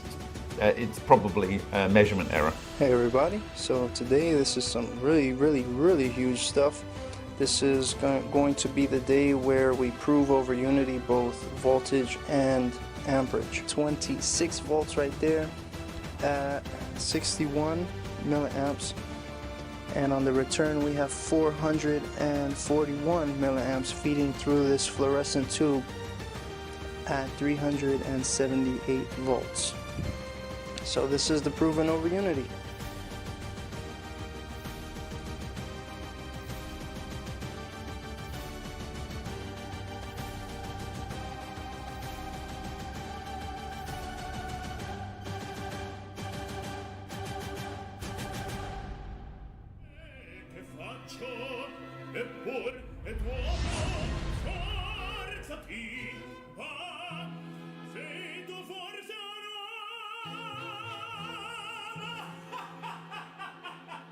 The critics were right. It's probably a measurement error. I thought I had it. I thought I had cracked the code. I was standing on the edge of over unity. I really thought I had unlocked the secrets of 0-point energy.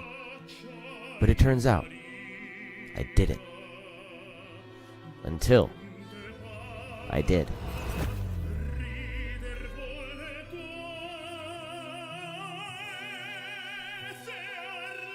After uploading my first 0-point energy solved question mark video, The comments came flooding in. The doubters and skeptics never quite bothered me much, until one day, a mentor and colleague, Michel Morel, saw something that I hadn't. I had wired my multimeter wrong. I wasn't measuring current the way I should have been, and that oversight was enough to cast a shadow over my entire research.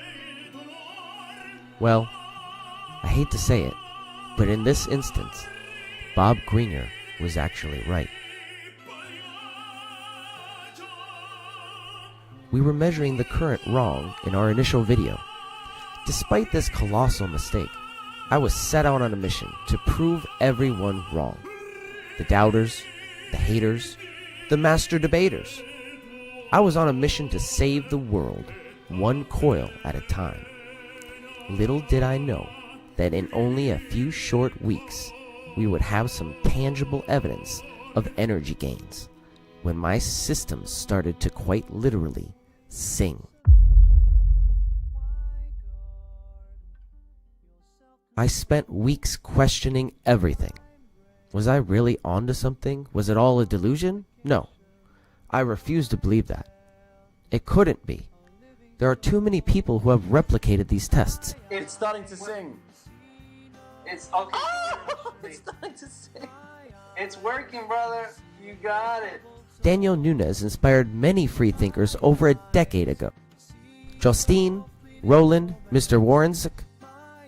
There's just too much evidence that everything Daniel said was correct. I rewatched all the videos, studied all of Daniel's configurations and coils, poring over the schematics for days and days.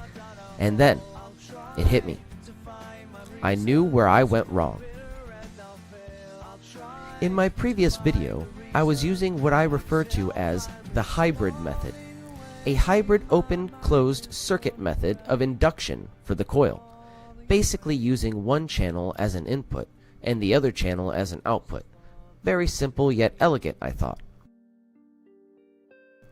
You have to understand, I started this project out of a desire to help the world, but I wasn't an engineer. I had to learn all this stuff, literally teach myself everything about Daniel's work and other researchers who were looking into these coils. In other words, I was not qualified for the job, but I was determined to succeed, nonetheless.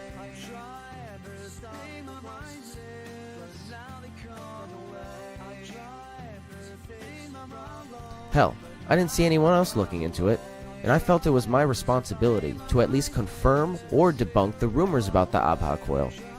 It wasn't anything logical that drove me, but instinct. Something in my gut said that this was worth looking into, and it turns out, I was right. While doing a live stream on Over Unity, I found an old live stream recording of Daniel Nunes of One Stop Energies. The technologies are there available for viewing online, and it's possible to find those videos to reassure yourself that it is possible. So, these are all things that when expanded upon can really affect our global situation with energy, and nobody has to be suffering in the darkness anymore. So, with your support, we can continue forward and continue developing these understandings and distributing them to the general public so that people can replicate and implement these technologies for themselves. That's really the only way that we're going to see a change within a reasonable amount of time, is if other people get involved, get enthused, and spread the word. In this video, I realized our mistake. You see, I wasn't following Daniel's open circuit. I was using the closed circuit because I had previously not seen any results with the open circuit method shown here on the right. There was two reasons for this. On top of this oversight, I was measuring the current completely wrong. I was measuring it in parallel, just like the voltage measurement. When measuring voltage, you measure the difference between the positive and negative to see the full potential. Current is measured differently, and I found this out the hard way. Suffice it to say, we are measuring it correctly this time, and I corrected my two mistakes. So, just what were those two mistakes? The first one was that I was not using an HV capacitor as listed as optional in the diagram here.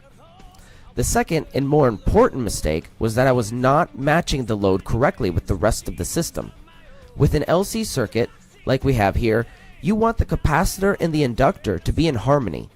The resonance is a balance of energy between the inductor and capacitor, allowing the two to work together and not against one another. The key difference between traditional LC circuits and the Nunez method is that we are attempting to get the load in resonance with the first two parts as well. Okay guys, this is big. This is very, very big. Alright, this is a complete and total confirmation of the voltage we're getting. Okay, check this out. Got 210 Hertz sine waveform into our Mark 1 coil. Going to the stereo amp board is going to the coil. The coil is going to a 2000 HV cap, 0.15 unifarad, and that is going to a breadboard. All that's just disconnected. Just pay attention to these neons right here. So turn this up. Check this out. Listen for the hum. Oh? Oh? Ah.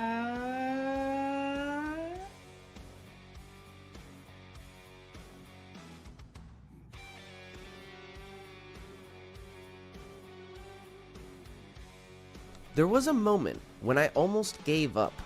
After months of testing, refining, and pushing the limits of what I thought possible, I found myself staring at failure. My 0-point energy solved question mark video was riddled with mistakes, miscalculations, and faulty assumptions. But buried within there was something real, something worth pursuing. Yet, doubt crept in. Was I just chasing a ghost? Then everything changed. I had founded the Fringe think tank, a group of relentless minds each determined to crack the code of free energy.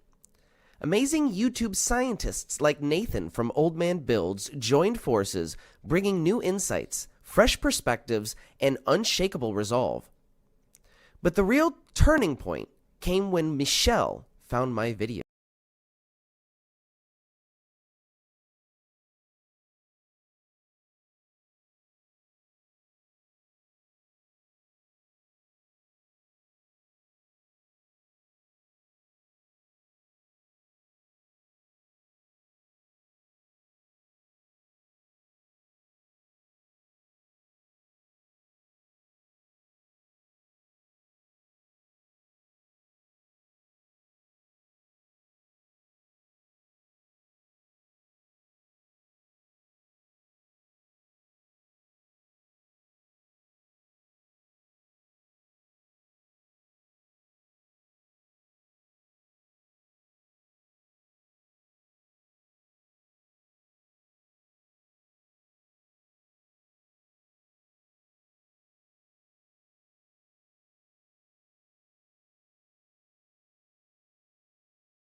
Allowed us to effortlessly tune our coils into resonance.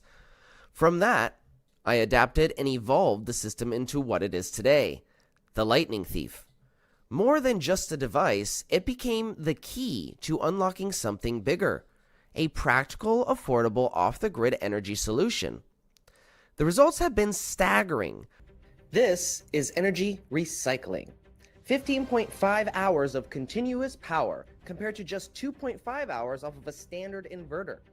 While this traditional inverter already maxes out at 88.5% efficiency, we're breaking every limit with my Vortex coil system. This standard DC to AC inverter will only run for 2.5 hours on 12.2 watt hours of energy. But my system provides energy for a whopping 15.5 hours off of the same 12.2 watt hours. That's over 6 times more efficient. Not only that, this system will keep powering my lights well past 12 volts on the battery. This isn't just an upgrade, it's a new industrial revolution. While my traditional inverter, which is operating at 88.5% efficiency, can only power my 40 watt panel at 6.5% brightness for only 3.5 hours, my system uses the same 12.2 watt hours and keeps the lights running for over 15 hours and beyond. While the inverter only stops at 12 volts, my system keeps going, pulling energy from somewhere we can't still fully quantify.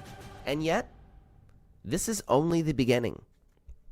I set out to create something that anyone could access. No patents, no corporate interference, just open source technology for people. Now, I'm working on making coil kits available so that even those without the means to build can experiment, innovate, and take this even further. This isn't just a redemption story. This is the start of a new industrial revolution. I call it energy recycling, and we're just getting started. So how does energy recycling actually work? It starts with something called negative electricity. What is negative electricity, you ask?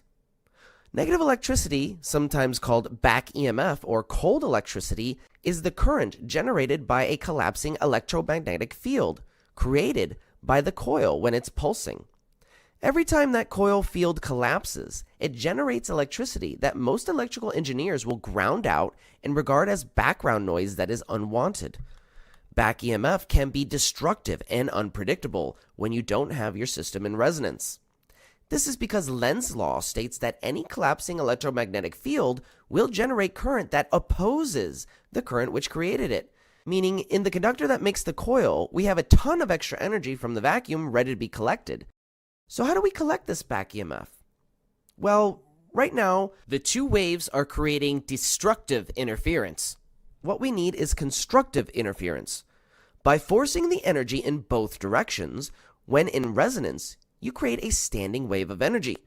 This makes two counter-rotating electromagnetic fields that are condensed and compressed on top of each other in such a way that establishes a 0 point on the equatorial plane between them. By fine-tuning the frequency of the AC signal going into the coil, we can use that back EMF and, analogous to a surfer, ride that original wave all the way back to the source instead of fighting against the current. By creating this constructive interference between the back EMF and the hot energy, we can theoretically obtain efficiencies beyond a COP of 1, without breaking any known laws of physics. Remember, by closing yourself off to this back EMF, you're making a closed system. The system I have here is an open system. That means the lightning thief is not ignoring the reaction from the vacuum. It is taking advantage of it. To nature, this field collapse represents instability, and the universe always strives for balance. In this way, it is not free energy. It is a mutual exchange from the vacuum. We can more accurately label this type of method of back EMF capture as energy recycling. As noted by many respectable scientists, such as Lieutenant Colonel Tom Bearden, by creating an instability in your system, nature pushes back and tries to stabilize it by giving you more to work with. It really is just that stupidly simple. Imagine pushing someone on a swing. But then he breaks it down. He says you can tap into this energy without breaking any known laws of physics by using something called back EMF capture. Whoa, back EMF capture? Sounds like some serious sci-fi tech. Dude, listen to this. He explains that when a coil collapses using a pulsed signal, the energy that would normally just get wasted, like just dissipate as heat, can actually be recycled. He says nature gives you back energy to stabilize the system, which makes sense if you think about how nature works. Like everything in nature is always trying to find balance, right? So equilibrium, is that like how water always levels out or something? I'm trying to remember what Ms. Murphy said to me in 6th grade science all those years ago. What was that?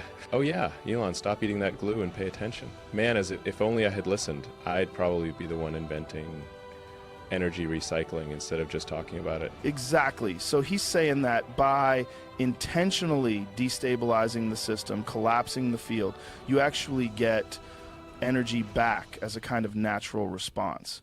And here's where it gets wild. He compares it to pushing a swing. If you push at the right moment, you don't need to use a lot of energy and the swing gains momentum. But instead of a swing, he's using resonance to harness that extra energy without it becoming destructive. He says most traditional systems are like a surfer fighting against the current, while his method is like riding the wave to shore. Dude, that's crazy. So he's basically saying the energy is already there. I just suck at using it efficiently? That's what it sounds like. He's basically saying the way we harness energy now is like trying to swim against the tide. And if we used resonance instead, we'd be tapping into energy that's already there, just waiting to be used. For those of you who doubted me, I can assure you, this time I made sure every wire, every setting, and every measurement was correct. I wasn't going to let doubt win. I refused to let the big name YouTubers who ignored me prove me wrong. They are absolutely not right. Overunity is possible. Nature does it all the time. You always get extra energy back in one form or another when you provide a system with an instability. A swing has gravity to push it back and find that equilibrium. My lightning thief device uses back EMF capture and recycles that extra energy instead of dumping it. Plenty of people have gotten overunity with these types of systems. There's nothing new under the sun here. It was my time to prove to the world that energy gains are not only possible, but quite frankly easy to achieve. I was not going to let the naysayers win. Not today. Today, I'm a schmuck no more. This time, we finally have solid evidence to back it up. But don't just take my word for it. Put it to the test. Challenge yourself. Challenge me. Build this coil system exactly as I've shown you. Run the experiments and prove me wrong. I dare you. I double dog dare you. So here we are, once again, on the edge of the unknown. This time, though, we are finally on track to actually presenting these energy solutions to a world that desperately needs them. Practical and easy solutions to real energy issues. Do-it-yourself energy recycling. The next industrial revolution. This is the energy of the future, and you are powering it. Imagine a world where energy is infinite, where the power to fuel our lives doesn't come from burning the past, but from harnessing the future. This is the breakthrough that changes everything. 0 point energy, the power of the universe itself. So, has 0 point energy been solved? I'll leave that up for you to decide. For now, I'm going to continue to push my applications of this coil to the absolute limit. Phase 2 testing is underway and entails prepping an off-the-grid system for maximum efficiency, and Phase 3, a self-powered scooter. We'll see just how far I can push this system. Until next time, stay tuned to Beneficence TV. I'm the Benefactor. Thank you, and God bless. We're going to spin this little neodymium magnet, and we're going to monitor the wattage. Turn it up. Check this out. We're going to turn it on. I'm turning it up. Look at the watt consumption. 24 watts. Okay. Now watch this. We're going to put the neodymium magnet in there, spin it up, increase the frequency.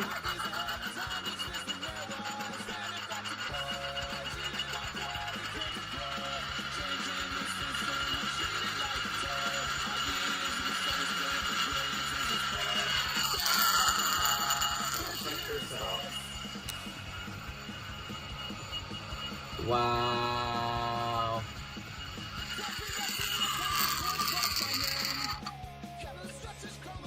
And it goes back up. 24. We saved 10 watts of power by spinning this thing. Holy crap. If this content inspires you, and you want to help support this channel in spreading revolutionary ideas, consider joining my Patreon or YouTube memberships for exclusive content and behind-the-scenes access. Your support keeps this mission alive. Have you heard about this benefactor guy? This dude is talking about free energy, but here's the twist. He says it's not free energy. He's calling it energy recycling, which first off is kind of genius, right? Because when you say free energy, people immediately throw you in the crazy bin. But energy recycling, that sounds like some next level Tesla shit. Yeah, man, it's all about the branding. But what is it that he's actually doing? All right, check this out. He posted this. Free energy isn't actually free. This is a misnomer. It's actually a mutual exchange from the vacuum, a field of energy from which everything arises, the same energy that powers an atom. Like what? Bro, that's some deep shit.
Why live in isolation?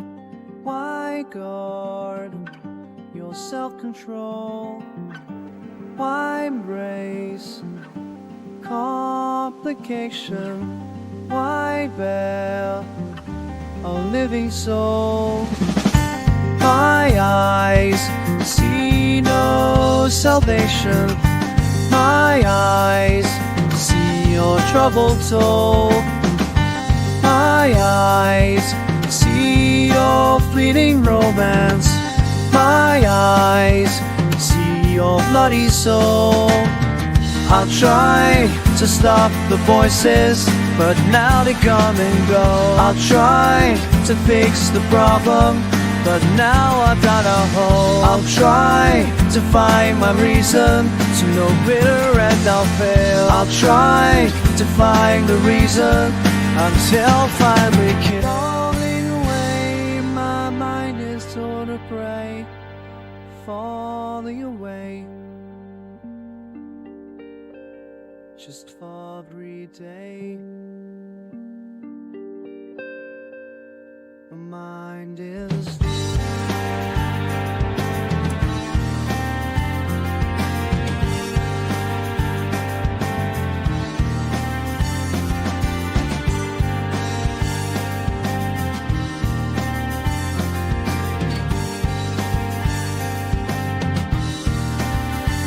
fall away. I try and stay my mind is, but now they come away. I try and stay my mind alone, but now I've got away. I try and stay my mind is, to no bitter end all the way. I try and stay my mind is, but I will never tell.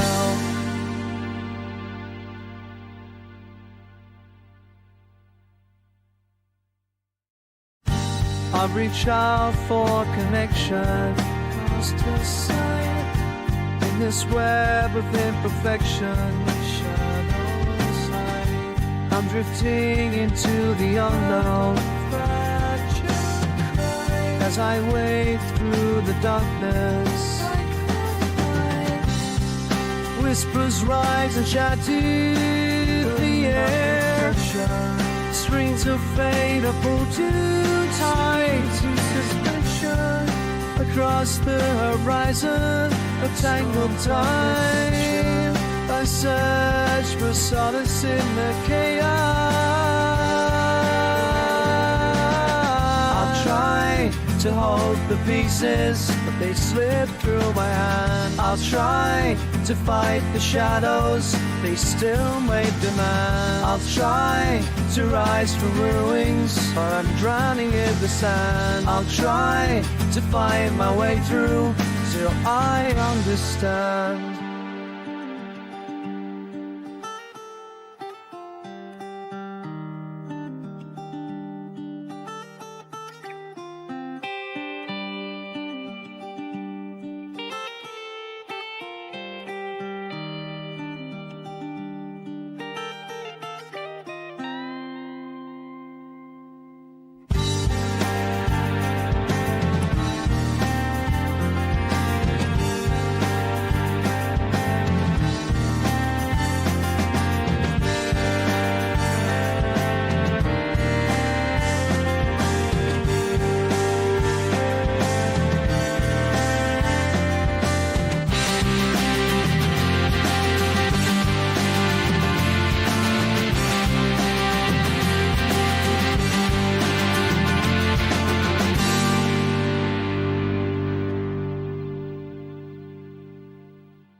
I'm searching for dimension made inside this maze of misperception. Trying to find. I'm riding on the edge of night. I can't deny as I walk the thick shadow, running for the sky. The echoes of the broken in the fracture of the silent darkness. Of my mind, suddenly unwound.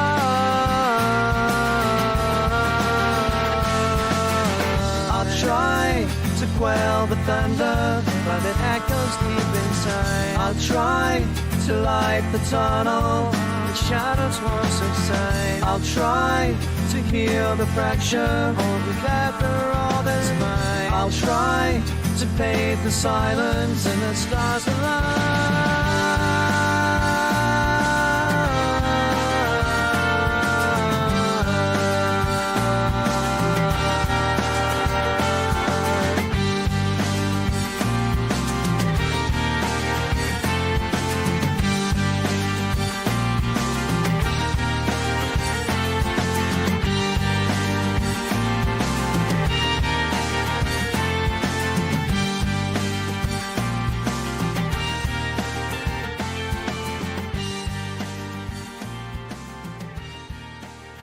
My fellow Americans, I want to talk to you about something that has been a topic of much debate and unfortunately too much misinformation. For decades, we've been told that our future depends on scarcity, that our energy needs are limited and must come from a select few sources, many of which are polluting and inefficient. But I'm here to tell you, it's time for us to rethink the very foundation of how we view energy. The idea of free energy devices has long been dismissed as fringe or in some cases outright conspiratorial. But it's important to recognize that this is not a new idea, nor is it a pipe dream. It's a scientific possibility that many credible thinkers, including Lieutenant Colonel Tom Bearden, have been trying to bring to light for years. You might not have heard about it in mainstream circles, but those who have looked into it, real scientists, real engineers, are showing us that we can tap into an energy source we've barely scratched the surface of. The vacuum. Yes, the vacuum of space itself, a limitless field of energy that, like Nikola Tesla once envisioned, could power our world without the need for fossil fuels, without the need for waste, without the need to pay for energy at all. It sounds like science fiction, but it's grounded in real, proven science. And yet, for far too long, it has been suppressed. This isn't just about new technology or gadgets. It's about a revolution, a true industrial revolution that could lift us into a future of abundance, a future where energy is not controlled by a few, but accessible to all. That's why I'm asking you to start rethinking what we've been told. We're no longer calling it free energy. We're calling it energy recycling, because that's what it is. It's harnessing the natural forces that are all around us and making them work for us. I know it may sound radical, but it's time we ask ourselves why this hasn't been part of the conversation until now. Why have those with the power to make a real change in our energy systems continued to push for scarcity instead of abundance? Why has this potential been buried in favor of systems that benefit a few at the expense of many? I believe it's time we change the narrative. We have the knowledge, we have the tools. This is not just about science. This is about our future. The energy revolution is here. It's time we embrace it. Thank you. God bless you. God bless America.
Gerald's workshop, behind the scenes, anti-gravity dreams and electric machines, sacred geometry, coils hum and glow, harnessing power from negative currents though, the masters of voltage defying all the rules, teaching the secrets to us curious fools.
futuristic vision sparks shine. Electrics and fleas in the fragile trees. Chasing down mysteries that burst at the seams. The sound of fun now in circuits collide. Nathan and Gerald are on the skies. In the realm of the wire and magic flow, wave the bite which we used to know. Catch the rhythm of power set free. With Myth and Joe discover infinity. Through them cosmic ways we forge our way. Galactic thinkers by night and by day. Charting stars of our technicolor haze. Igniting a spark, a neon blaze. Free energy secrets cradled at dawn. Unlocking portals where worlds are drawn. Nathan Gerald masterminds to play. Craft your future in the circuitry ballet. Feel the forces burning bright. In every turn and every rewired light.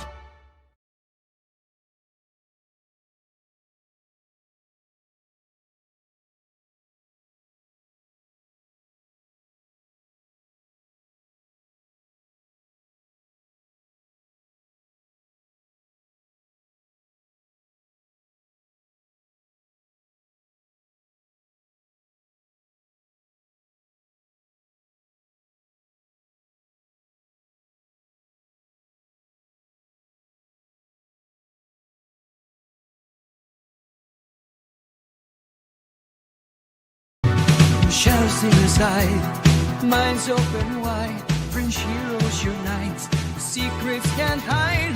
0 point dreams, they reach for the sky. Bradley to fight, ancient whispers abide. Welcome to the edge of what we know, where dreams take flight, let knowledge flow. In the cradle of stars, whose light will go. With Nathan and the Benefactor, watch the future go.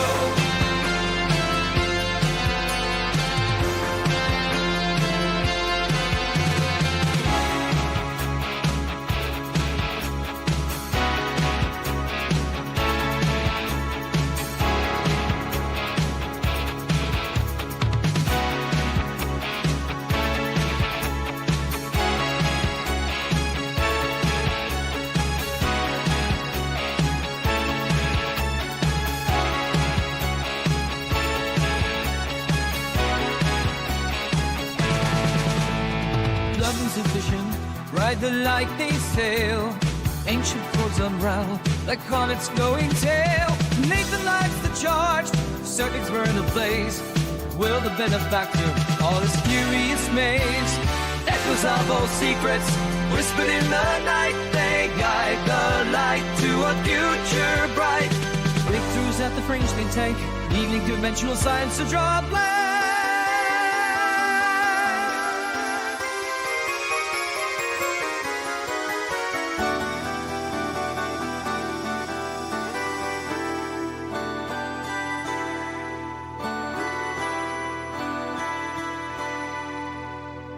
The fringe think tank, the scientific lens.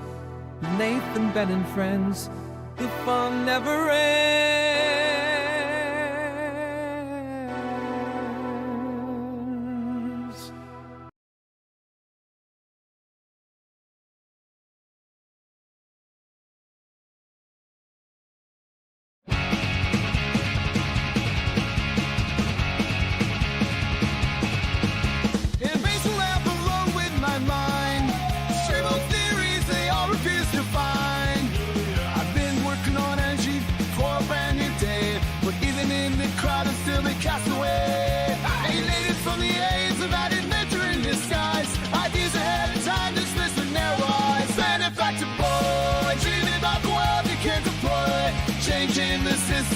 Treated like a toy. Ideas misunderstood, but brilliance is his point. Benefactor boy, can't you hear his voice?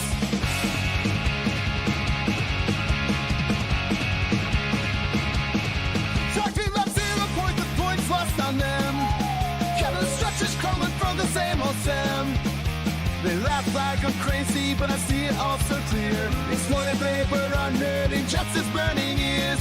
Fighting for a change in this wasteland of noise. But they call me foolish, words, ancient ploys. Benefactor boy, dreaming about the world begins to play. Changing the system, but treat it like a toy. Ideas misunderstood, but brains is his boy. Benefactor boy, can't you hear his voice?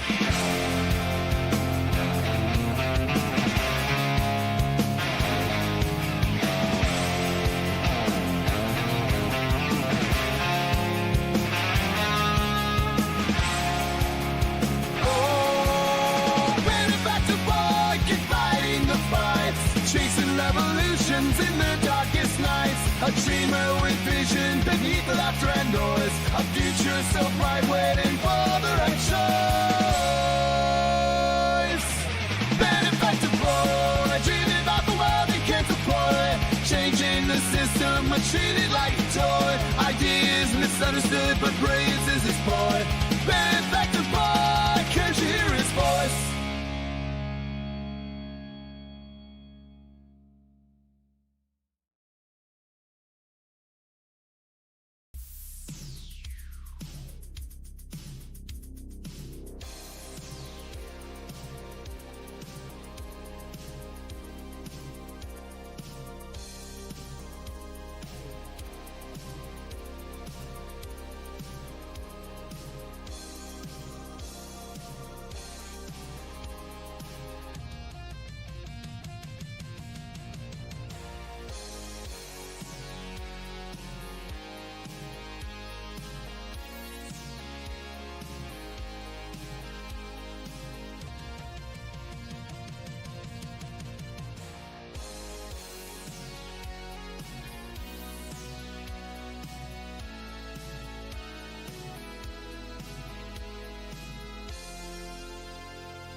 Good evening, everybody. Welcome to League of Extraordinary Inventors. I'm your host, Mike from Faraday Research. It is Free Energy Friday.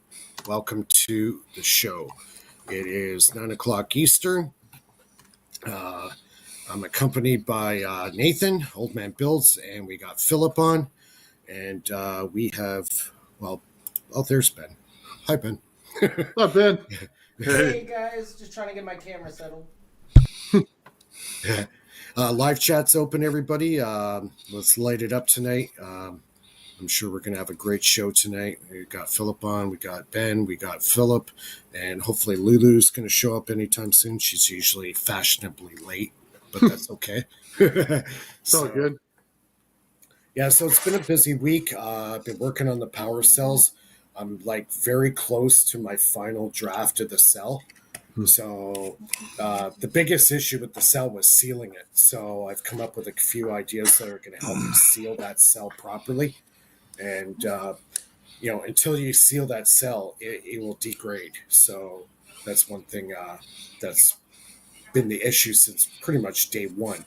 So I'm coming up with different ways of doing things. I've tried different ideas. And it's just been a, elimination process of what works and what doesn't work. So that's what I've been up to this week as far as my projects. Nathan, what's up with you? And let everybody know. Also, let your put your link in the live chat to subscribe to Nathan's channel and also Philip's. Ben, Ben, I'm not sure. Does Ben have a Patreon? I think so. Yes. Yeah, and also check out Benefactors channel. Subscribe and share his channel as well, and help us out with our channels. And we have excellent experiments. Ben just did a rebuild of his lab. Oh, dude, his lab looks awesome. Let's go to that first, and then I'll catch up on what I'm doing. All right. Oh, he's gone? He's here. He's not here. He's here. He's full of surprises. Yeah. Hey, he's like Houdini. Houdini. Yeah. Yeah. Oh, man. Bendini Hill. Bendini Hill. Yeah.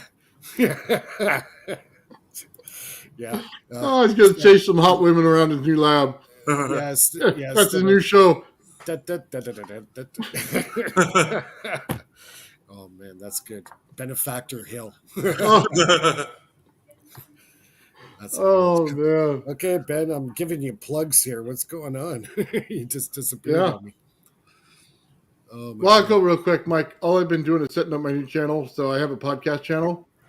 So I changed a lot of my live shows to 9x16 and put them so everybody can enjoy them on YouTube Music, along with my theme song and stuff like that, Joe's theme song for the Saturday show. All of that's on there, along with a lot of the episodes we did with H Center. Also, the stuff with Liz with Atlantis is on there. Also, a lot of PDFs. So when you're in your car, you can just rock out to a PDF of anti-gravity. And, you know what I mean? You can just listen and absorb it when you're doing that. So I went ahead and built that, man. And it's been all week grinding. It's one after the next. You have to resize everything to fit in a little form. You know what I mean? So, but I set it up well. I think I did really, really good in putting it together. So hopefully it'll benefit in the end. Yeah, I listen to a lot of podcasts in my car. So, like, I have a pretty good data plan. So any shows like yours, Nathan, or Ben, or whatever, or even Bernie, I'll put it on in the car while I'm driving, from home from work and stuff like that. So I'm I don't even listen to the regular radio anymore. It's all podcasting in my car.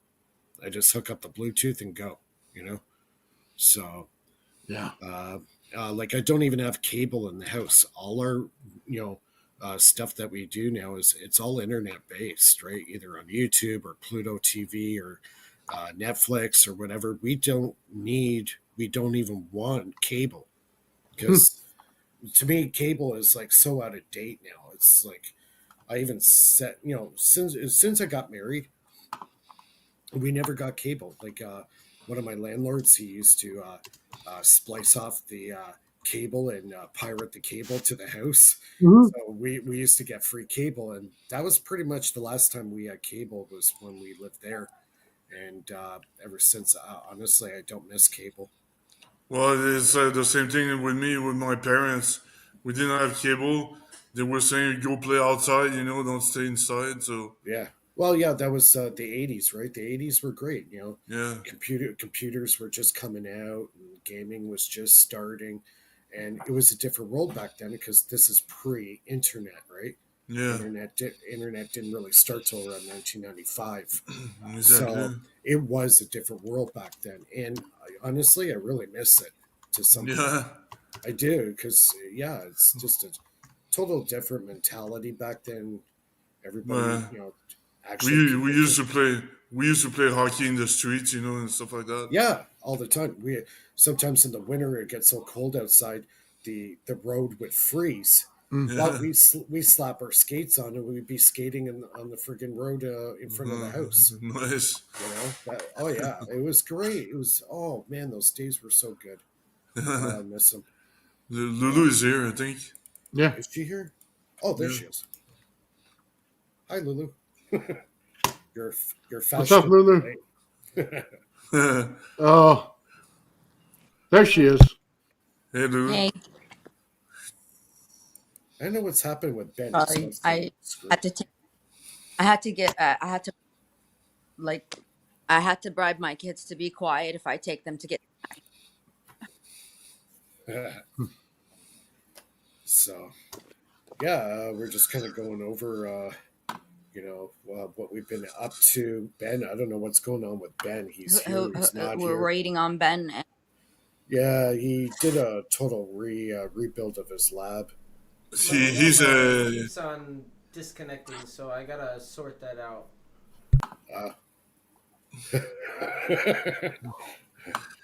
It's got a few glitches. Yeah. I'm. Go ahead, Lulu. Your sound is breaking, Lulu.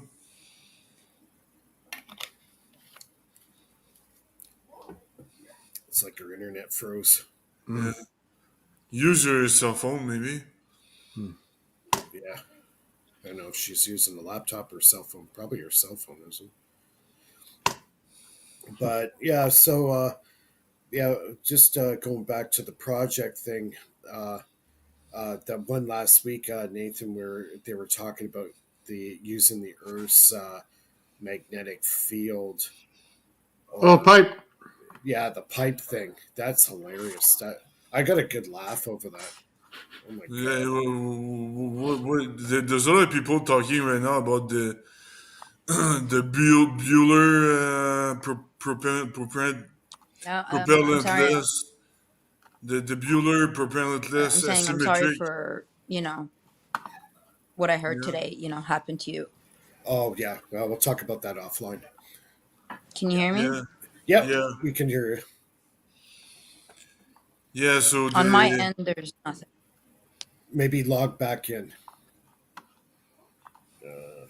Just say that in the private chat. Hey, Mike, real quick while we're waiting, put this up. I sent you the potato power. I beat the whole thing. Watch. All right. Just wanted to see how much voltage was in a potato. Set it down to millivolts. Gigawatts. Stick the potato. The There you mighty go. potato. I already beat that pipe. Yeah. That's not bad. 20 volts. No, that's 24 millivolts. That's all millivolts. It goes up. Going up. Shit, it's hitting almost 50 Can you hear me millivolts. now? Dude, it'll get up to 100. This is ridiculous.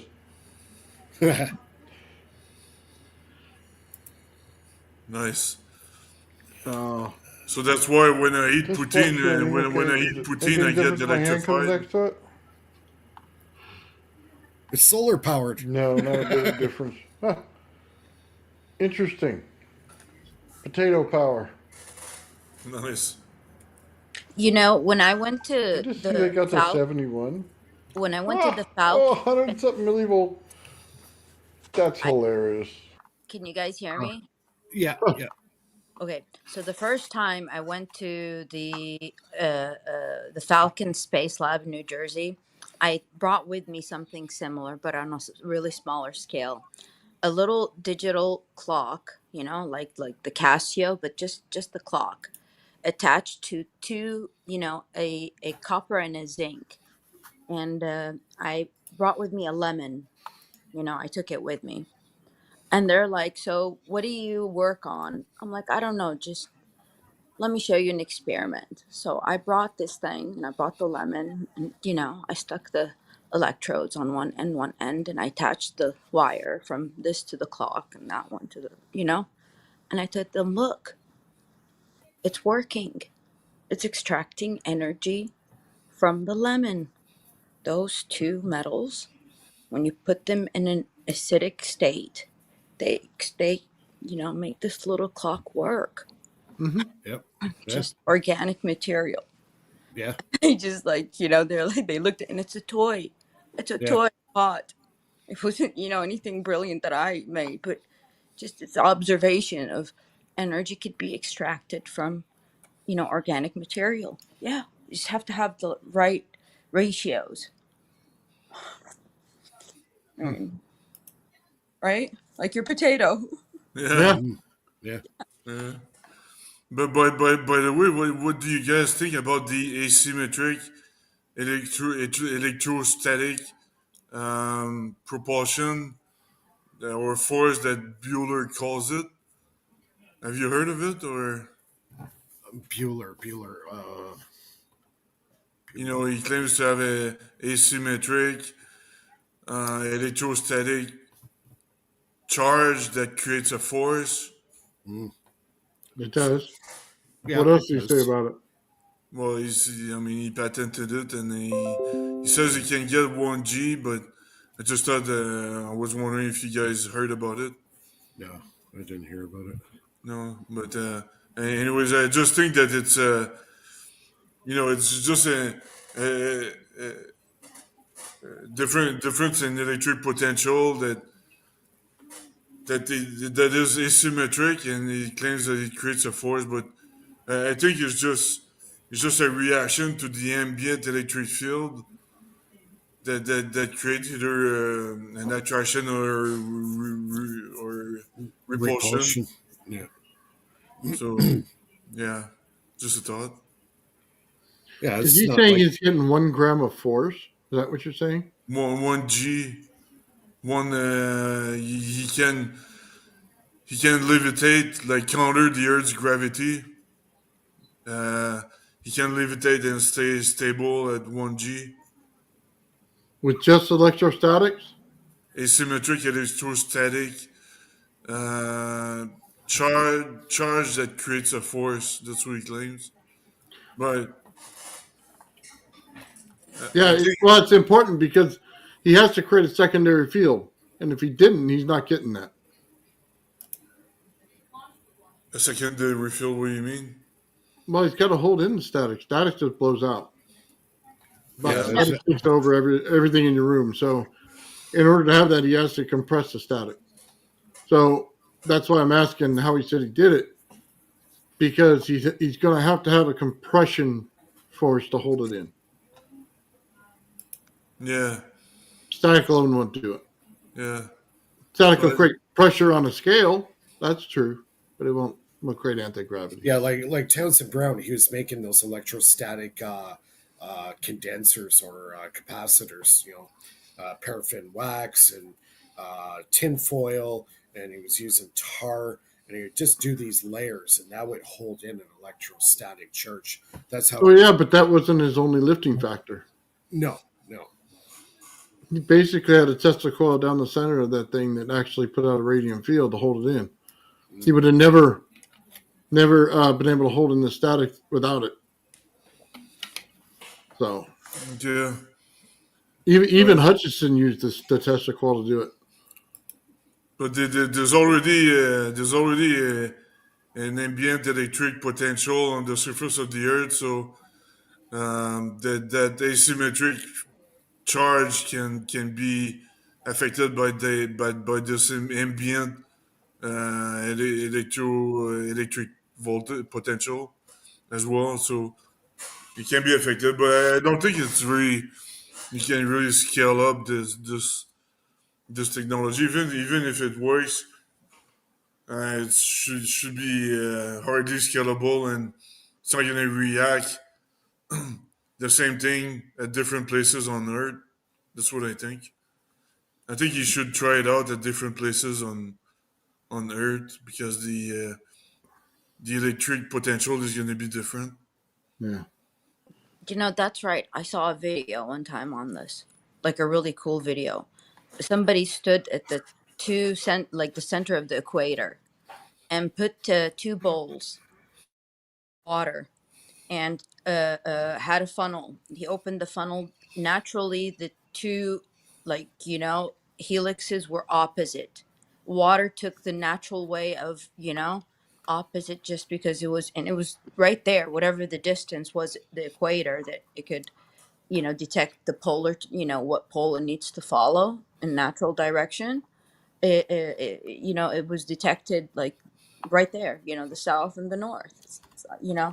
Yeah. Yeah. So it does matter. You're absolutely right. Different regions on Earth. Yeah.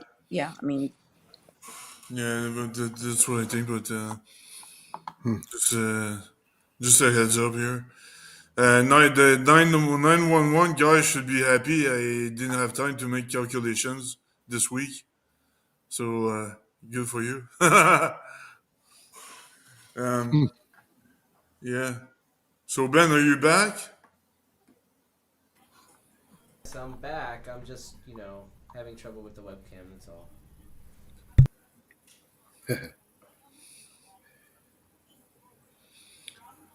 Yeah.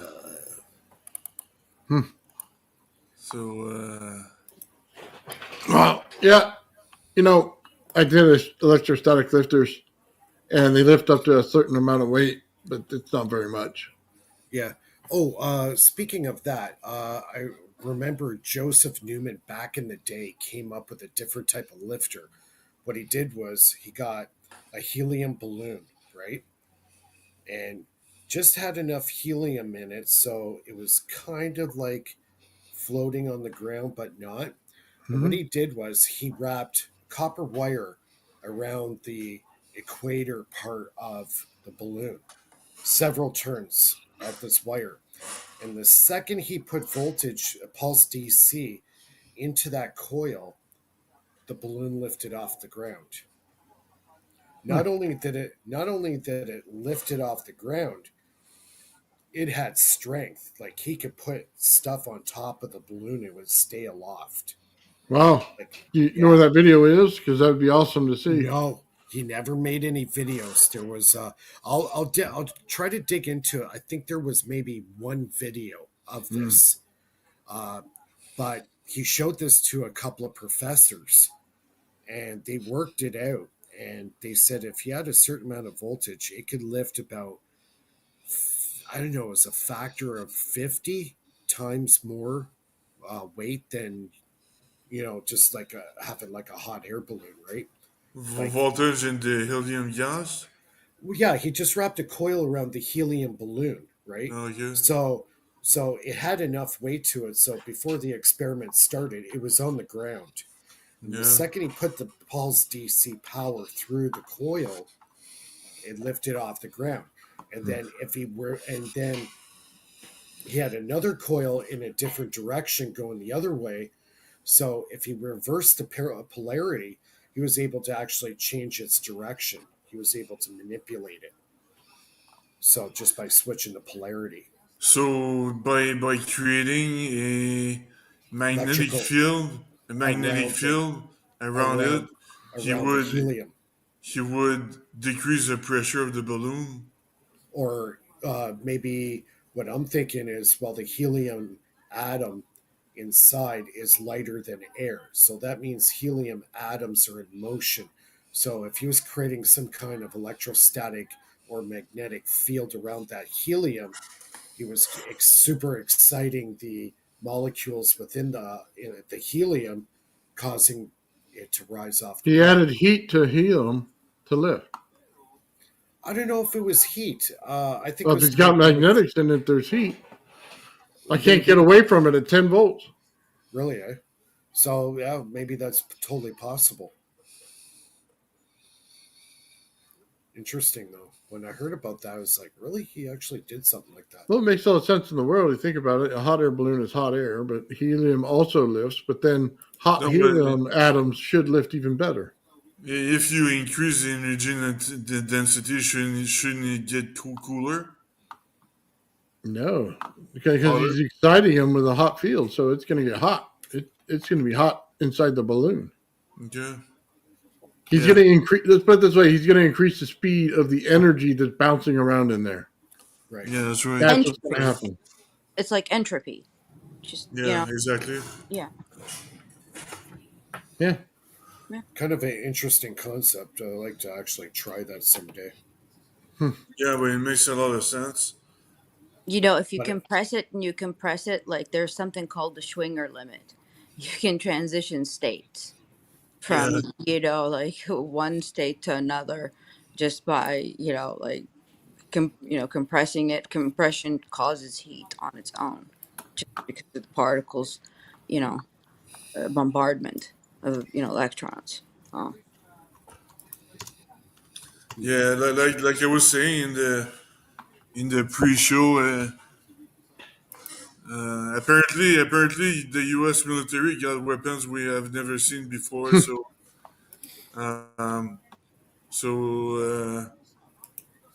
Expect expect something out of it, I guess. Yeah. Probably just another fancy missile or something, huh? They're not going to show us the real stuff. Or a new drone or something. Well, just like they said, I'm going to tell you all about the drones, right? And then he didn't tell us anything. Yeah, that's right. Sometimes I feel like it's a game for them. And the game is this. You've got like the science, then the counter science.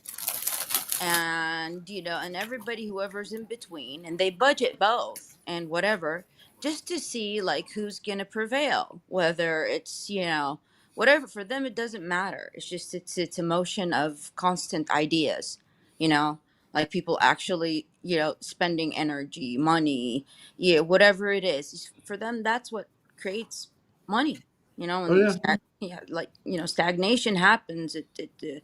It people like becomes like dormant, Well, what I've seen the government do is like that pipe thing, right? You put it out there, they tell you how weak a scalar field is, and they don't even call it that. They call it magnetics like every other moron.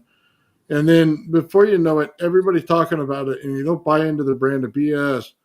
You don't get a whole lot of views on it. And if you do, they stroke you a little bit and make sure that you get all the views on YouTube. And that's the way the government does it.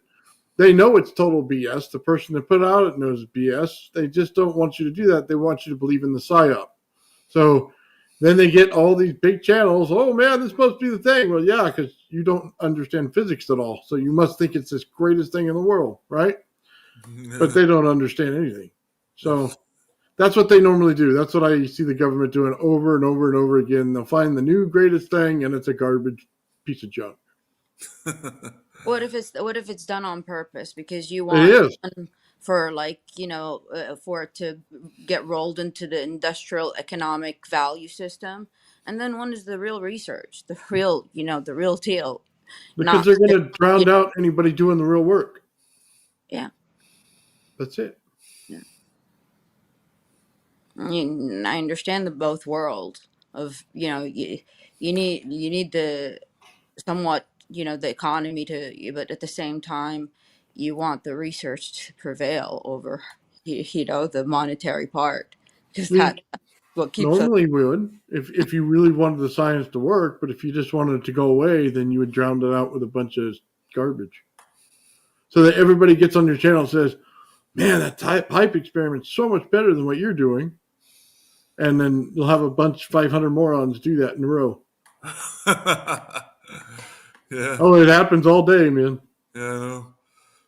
Or you make it a fashion, or it's a fashion to do that. Oh, It's a yeah. mainstream fashion. Gonna tell Ben we can give Linderbot a new pipe. Just remember, it has to be in a certain direction in the air to pick up a lot of energy. I don't know. We already blow enough smoke up his ass. Oh. Oh man, you got a 3D print a Linderbot in your lab, Ben. That'd be awesome. Did you try I guess you tried the Tesla gun this week, the Tesla rocket launcher. That'd be cool, man. Yeah. Benefactor Hill. Hey Ben, why don't you present that video of your lab while you're getting your stuff together?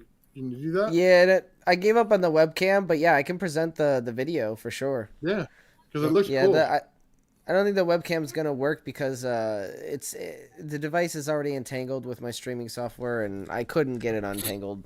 Sometimes it works, sometimes it doesn't. It depends on its mood. Yeah, it's very temperamental today. I tell you, Linderbot's got control now. He's the AI running Ben's show.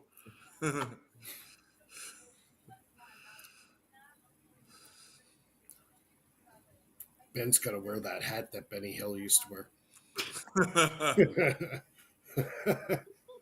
I want to show you this. This is the moon behind me. Nice. Oh, nice. Oh yeah, isn't it the full moon tonight? I don't know, but it's really pretty. Yeah. Nice. Okay, we go.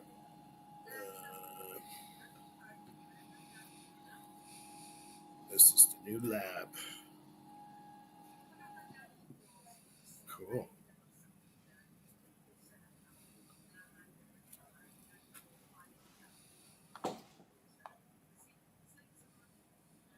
I love that neon sign. It's in your DNA. I love it. It makes sense. Thank you. Yeah, it was neat when I saw it. Got the pegboard and everything. Yeah. That's a Lightning Thief circuit. I'll be able to work on these prototypes and get them out hopefully within the next few weeks. So cool. Everything's looking good. I just Nice. need I ordered a 3D printer, a new one, so waiting for that to come in. The old one, it still needs to be repaired, but it's still good. I'm gonna give it to a friend who's gonna be helping me with these experiments and projects. Cool. I don't have space in it for my apartment. There's too much shit here. Yeah, I got the same issue. You're in the garage, right, Nathan? That's where you put. Yeah, I got all kinds of room, but almost. Then all my stuff piles up like everybody else. So, yeah, I got a whole wall for my printers, man.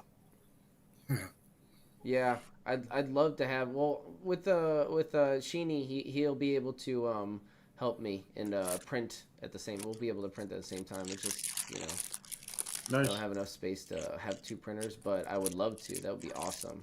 Honestly, the ideal situation is to have like at least 3, so you can have a few of them in case it messes up. Like a backup plan B and a printer. Yeah, especially if you're under time constraints and stuff, because those prints can take a long time. But yeah, no, having multiple printers definitely is the goal. Now, I'm not gonna stay here forever, so. Nice. Oh, what's happening with your gravity well there, Nathan? Not much, man. I changed a bunch of stuff, and it's operational, and all the things are on it. So it's ready to go. I just haven't had the time. I've been setting up the new channel, so I haven't been able to work. So. Yeah, there's not enough hours in the day, as it were. No. I was up at, 10 o'clock last night doing more testing just to get some in. And then I went back to bed for another 4 hours and got up and started working on the channel again. So That's difficult. Yeah, you gotta prioritize. Your wife must think you're crazy. Oh yeah. Oh yeah. I make in a month what I usually make in an hour. So she just said, "Go back to work." I don't want to. Yeah, I'm done with that. I can't do it anymore. So yeah, I went around for the last month with my wrist all messed up. Like I couldn't do anything. I could pick it. I had no strength in it. Nothing. So, and before that, my foot went out. Dude, it's like when you get older, it just compounds like daily. And I'm like, dude, give me a little break here. Put the Tesla coil around your wrist and charge it up. Yeah. I wish it all was that easy. I'd end up shooting lightning bolts out of my hands. That'd be fun. Yeah, exactly. Dude, I would do that just to spoof people. You know what I mean? Just to have like, you know what I mean? Like an emperor robot and just start messing with them out of my hands. That'd be awesome. But there are claws you can buy that sends electric charges for bears or dogs and animals, stuff like that. People don't want to attack you. So you buy these things and you start electrocuting. Yeah, people. you should do that. You should put wires from it to a little potato and say, "People, it's powered by this potato."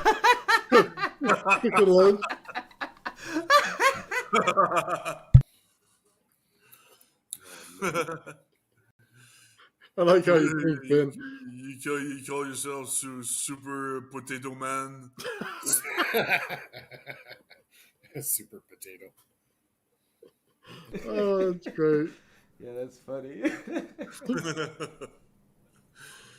Can you imagine you watch the news, the local news in Los Angeles? There's a guy thinks he's Super Potato Man.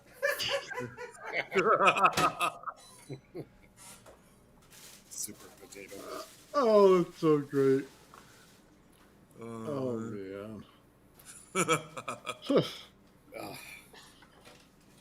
Have you done any crazy videos, Nathan? Like a new Star Trek episode? No, I haven't. No. I'll be honest with you, man. You know, it's kind of hard. You know, usually everybody's in the stream and says a bunch of stuff, so I usually take it and twist it. Yeah. You know what I mean? So that's a great part with AI now. You can do that. Oh, I seen this. Ben, it was on your channel of Obama talking about free energy and all this. Oh yeah. I like that. Yeah, that's the speech that he should have gave. Dirty bastard.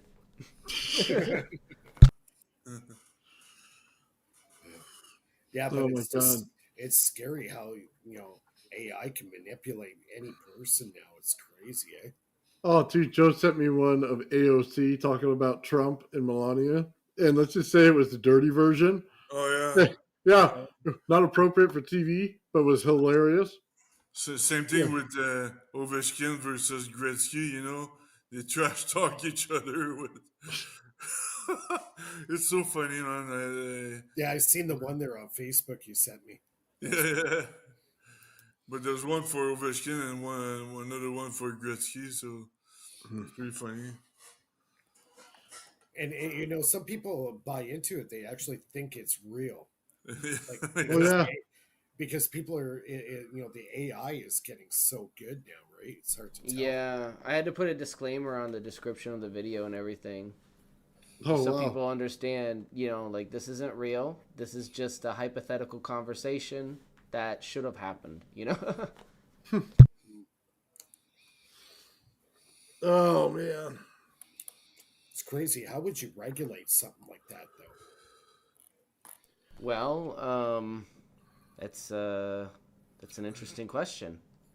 Very interesting. The only way I think you can regulate it is by watermarking every video, so you know which one is original and which one is.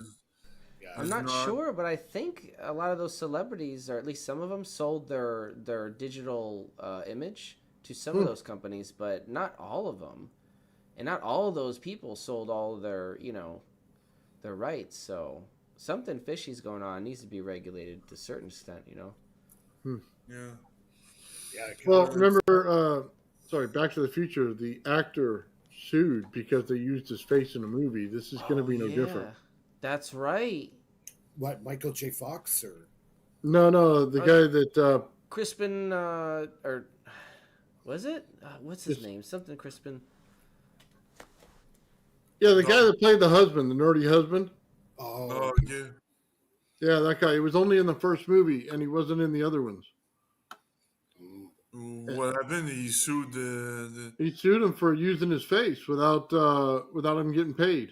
Oh, yeah. So this is going to be the same thing with AI.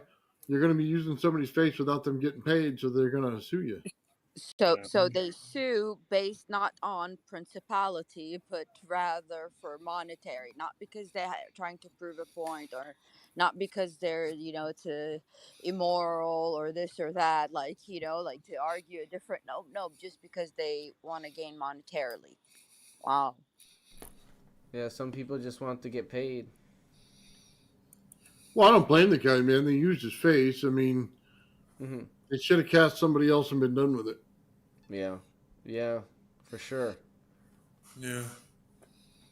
But I thought, like, according to computer science, they could actually, know the origin, where, who, and what IP address, what computer, what serial number created this. So they kind of know already, who the creator of that is, right? No, but that's what they do with watermarking. They can trace.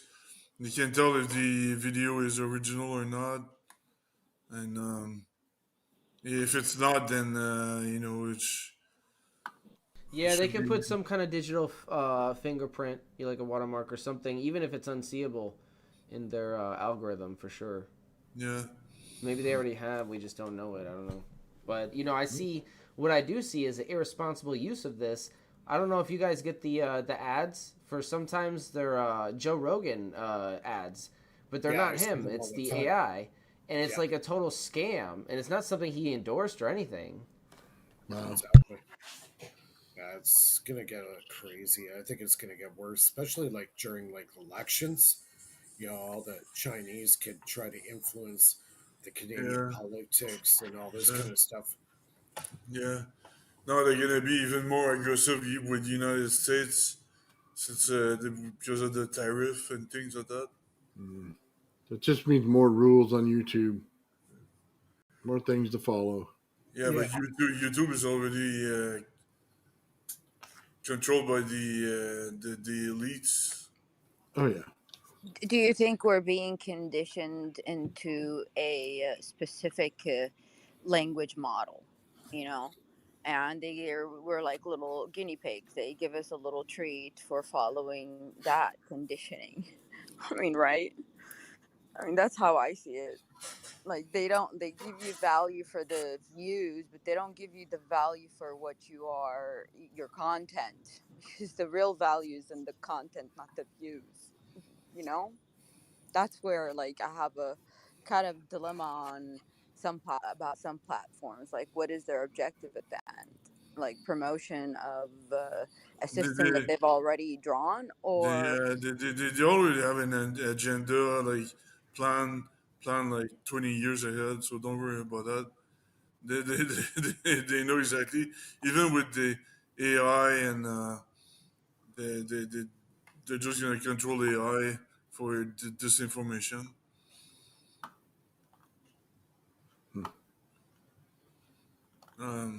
For their disinformation agenda. So they people in power, they don't want to lose their power. You know what I mean? They'll do everything not to lose their position. You know what? But I think the big problem too is technology is surpassing everybody right now. You got all this stuff coming up, and now you got all this new tools for propaganda and all that. And it could be weaponized. It could be, a lot of negative stuff is coming out of this technology that's coming out so fast. It just seems like every day there's something new come out.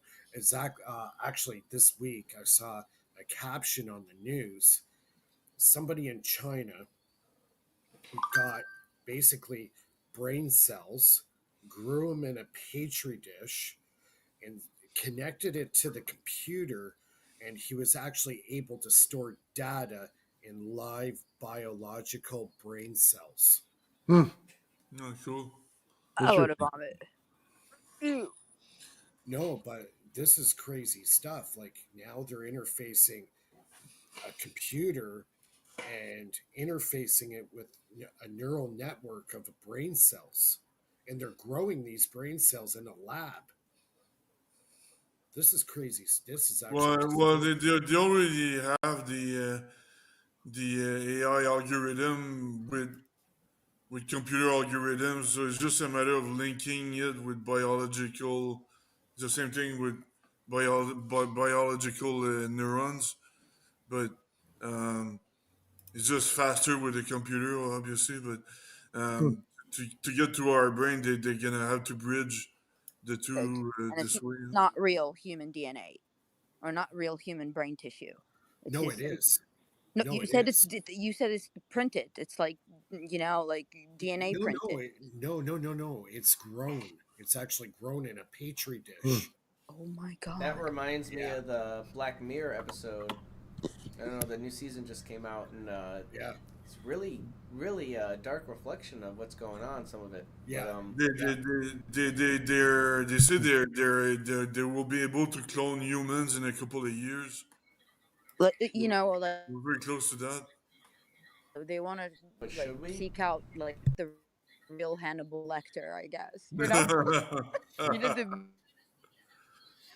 movie. Like Dr. Lecter. Yeah. It's gonna be bad. But that was Professor in Lecter. yeah, but the movie was in the 90s. In the 90s, it was much scarier than these days. There's a lot more isolated freaks that would do weird stuff like that back in the days than these days. These days everybody knows everything, but back in the days we didn't know everything, and it was kind of creepier. You know what I mean? Normal as well to see people like that creepy as well. Yeah, everybody's so nosy with their phones nowadays. You can't get away with exactly. shit. Like in pop culture, there are like iconic moments, like in the film world or in the theatrics or sports, that you remember them because they have impact on you. Yeah, it is. And so certain like gruesome images like this like stay, even if it's from a movie. Yeah. Or Jeepers Creepers. Oh, I remember that. Yeah. Okay, so now besides the gooey and Halloween stuff, but that's a really cool really cool thing for people that actually have. Oh, here we go. Jeremiah says down the hatch. By the way, Jeremiah, I'd love to know what you're doing over there, man. He's got some sonic thing working that's super loud. Yeah. And something about some taste, I don't know. I'm kind of lost. I'm listening to you guys and watching that, and it's kind of crazy. Yeah, they're debating something in the chat, I guess. Yeah. He said send him a link. Well, as soon as Mike gets here, we'll send it to you.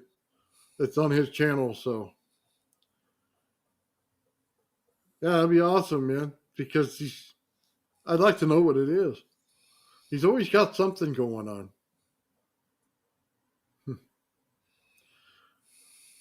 Oh, man.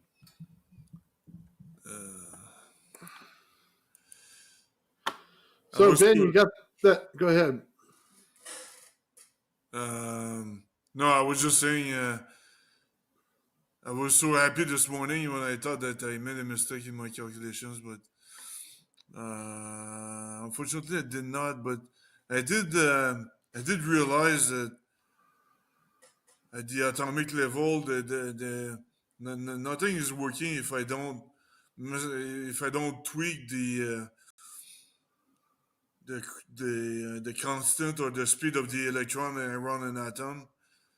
Like really, nothing is working. But anyways, I'm just speculating here. I'll come back next week with more clear facts than speculations today.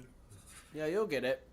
Are we talking on the level of like mesons measuring and their Yeah, effect on time or what I was talking about last week about the electrons around the quarks and the behaviors of the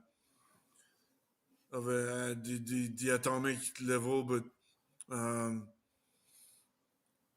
yeah, it's just too vague in my head. But I just didn't have time to work on that this week. But next week I'll get back to you guys with clearer stuff. Right on. Yeah. And that's for your force field technology? Is that what you said? Sorry? You said force field technology? No, just the basic atomic calculations. Because I'm trying to reproduce atoms. Ideally, I would be able to reproduce metamaterials. That's my ultimate goal, to simulate metamaterials. But You realize, Phil, with the right processing power, you could have created the foundation for the ultimate virtual reality. yeah, but I'm able to reproduce atoms, but I can't use the mainstream numbers. If I use the mainstream numbers, I get garbage. I get electrons that don't stay in orbit. They just go too fast or something like that. But the mainstream is really messed up. But whatever they teach us is wrong. That's for sure. Oh yeah. Yeah, I agree. but isn't like the furthest point and the closest point would become a measurement metric of a spectrum, that this is the furthest it was able to reach, even if it's chaotic, but it still gives parameters, Yeah. So, but the way I see an atom is something very solid, but when I'm simulating it, it's very fragile. The electron can lose their orbit very easily. So there's something missing. I know there's a Pauli principle that keeps the electrons in orbit, but Pauli principle it's just a patch they added on top of nuclear physics. They can't explain what it is. They just say, well, there's a Pauli principle where two particles of the same state cannot have the the same position and cannot have the same state. the Pauli exclusion Yeah, principle. exactly. Yeah. So they just add these patches on top of these patches, and now it's just it's just but they can't explain what the Pauli principle is or why it exists. So um, that's my state of mind. A little bit confused now, but I'll try to sort it out by next week, because there's a lot of people tonight, and I wish I had the answer tonight, unfortunately. But If I want to think in computer science and discrete physics and mathematics, it's a backdoor key to yeah, a but whole system of equation. that's what And quantum mechanics is. It's discrete mathematics. They just use a quantum fancy word to scare people off, but it's very simple. It's not complicated. But yeah, man. Damn it! I had too much work this week. I Yeah, they always make something to patch something, man, when it doesn't work. That's how you know they're BSing you. I know. So, so you have all these rules and regulations because they basically can't explain why things are the way they are. Yep. Will they take an explanation? That's the real question. No, they don't want to. They don't want to question their credentials. You know, they don't want to. They don't want to endanger their position or anything like that. Their credentials and their they don't want to risk anything. That's the basic. That's the academia. The academia, they don't want to risk anything. That's what it is. It's the uh, anti-risk group of people. That's what it is. They stick their fingers in their ears and say, "Nah, nah, nah, nah, nah, I'm not listening." Exactly what they're doing. Exactly. You see, you couldn't have said it better. Yeah. But Mike, They're not there, willing to change the metric measurements of things, even in theoretical physics and theorems. Yeah. You know, they don't want to change the values because they're, Exactly. like they're stubborn on, their science that's so outdated, like so Yes. outdated. Oh yeah. That's the other thing I want to say tonight. I just remembered. Um, I figured I was listening to Dr. Hunziker, and based on what he was saying, apparently, did you know that the Nobel Prize, not the Nobel Prize, the peer review system, the modern peer review system exists since 1940. So since 1940, they started sorting out papers, but before 1940, you could publish anything you wanted. And after 1940, they said, oh, it goes against Einstein, then we're going to reject your paper. Ah, the great cosmic filter. Yeah. It started being like that since 1940.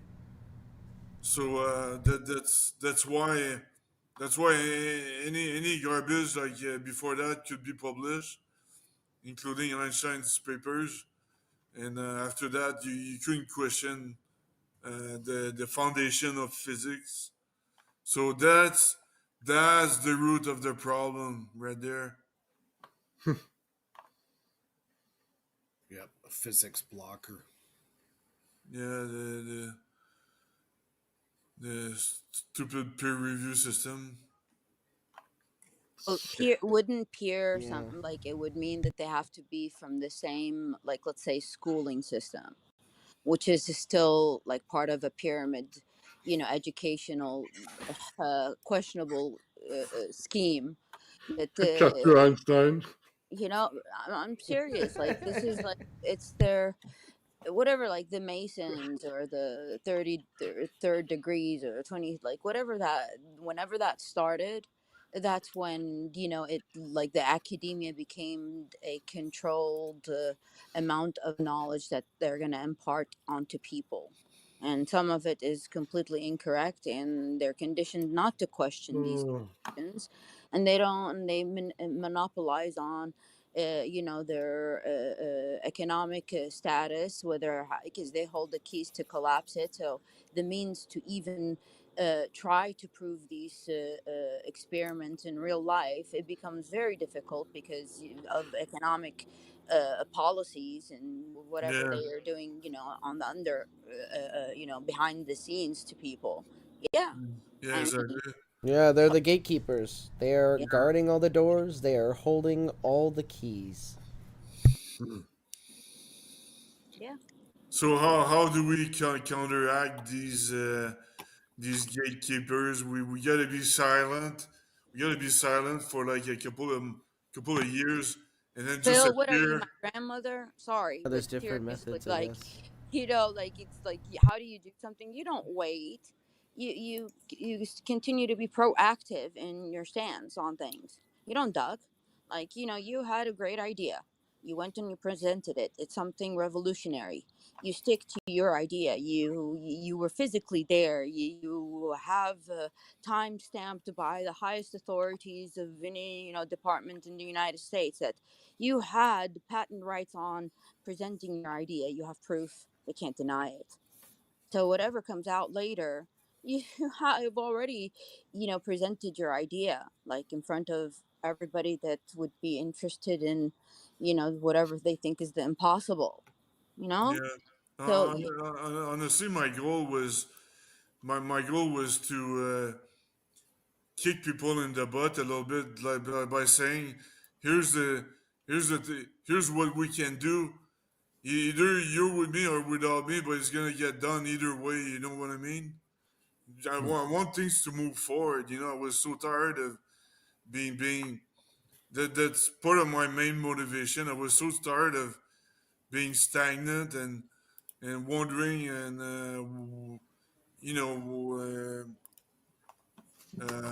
hoping that being stuck in a vicious circle in science, basically. So I was so tired of that. So that's the idea. Either these people are with me or they're without me, but doesn't matter because we're gonna move forward either way. Damn right. Jeremiah just sent you a link if you want to join us. Right on. Cool.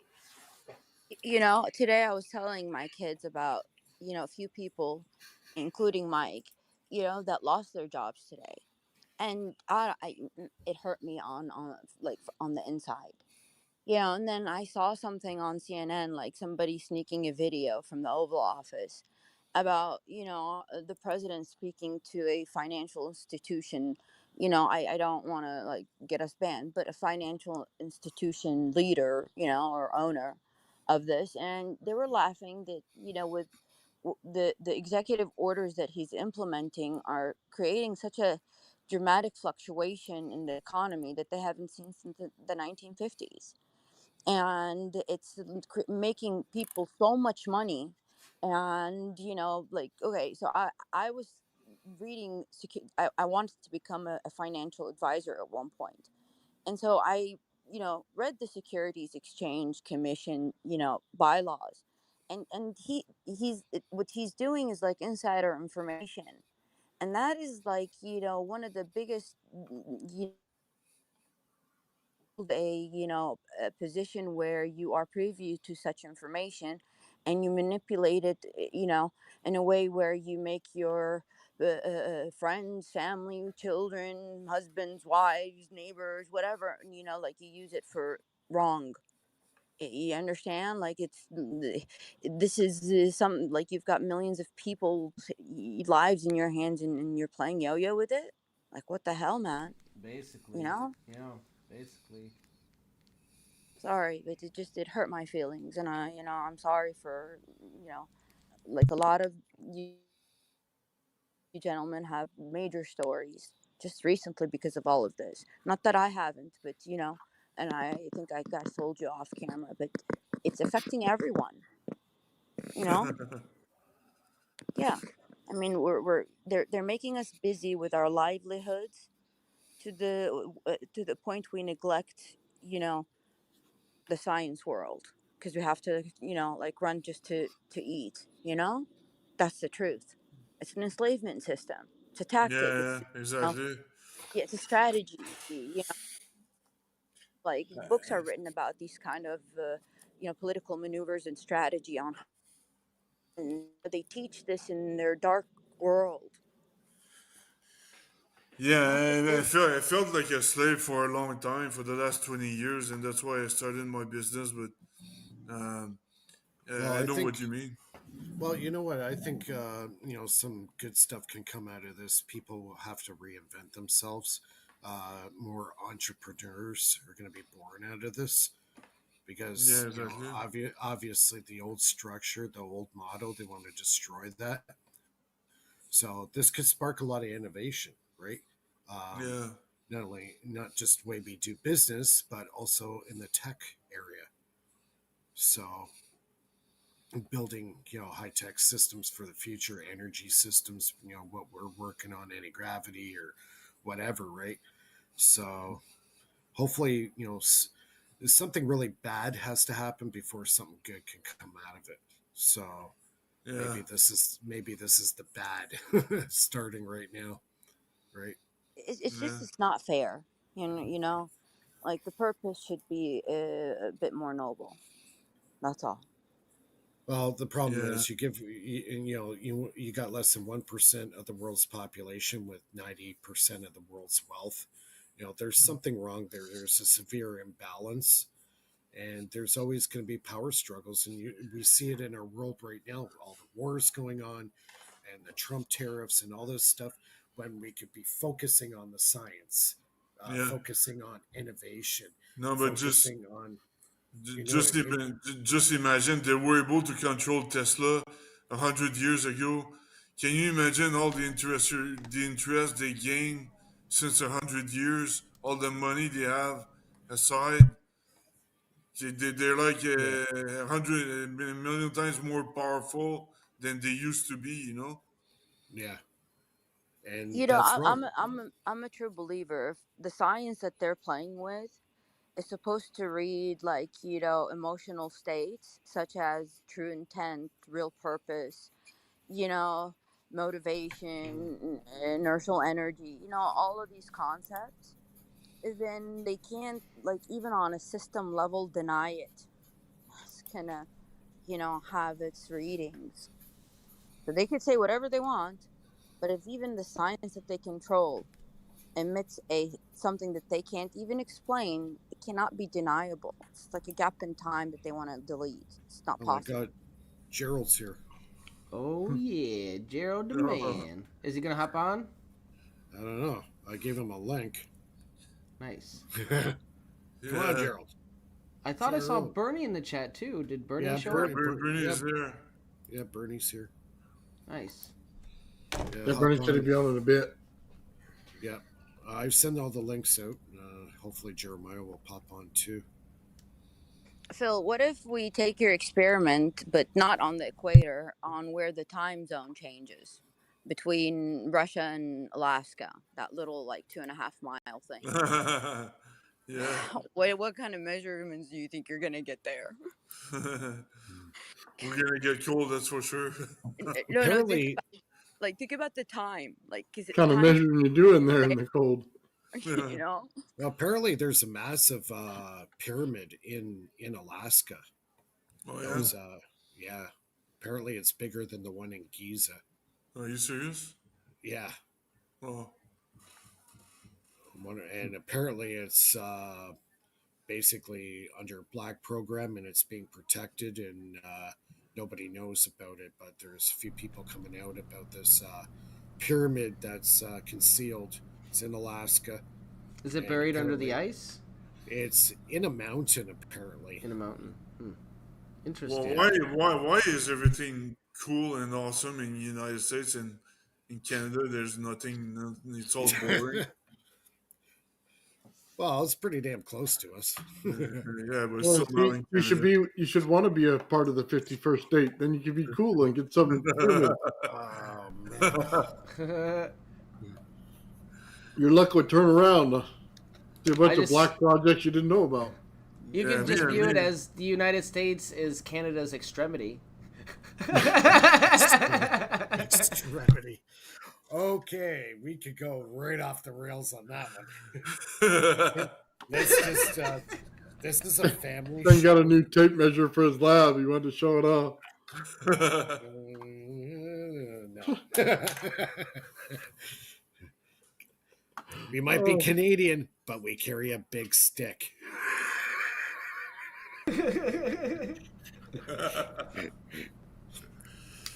Oh man, sorry. Look how big it is, eh? Yeah, it's over a foot.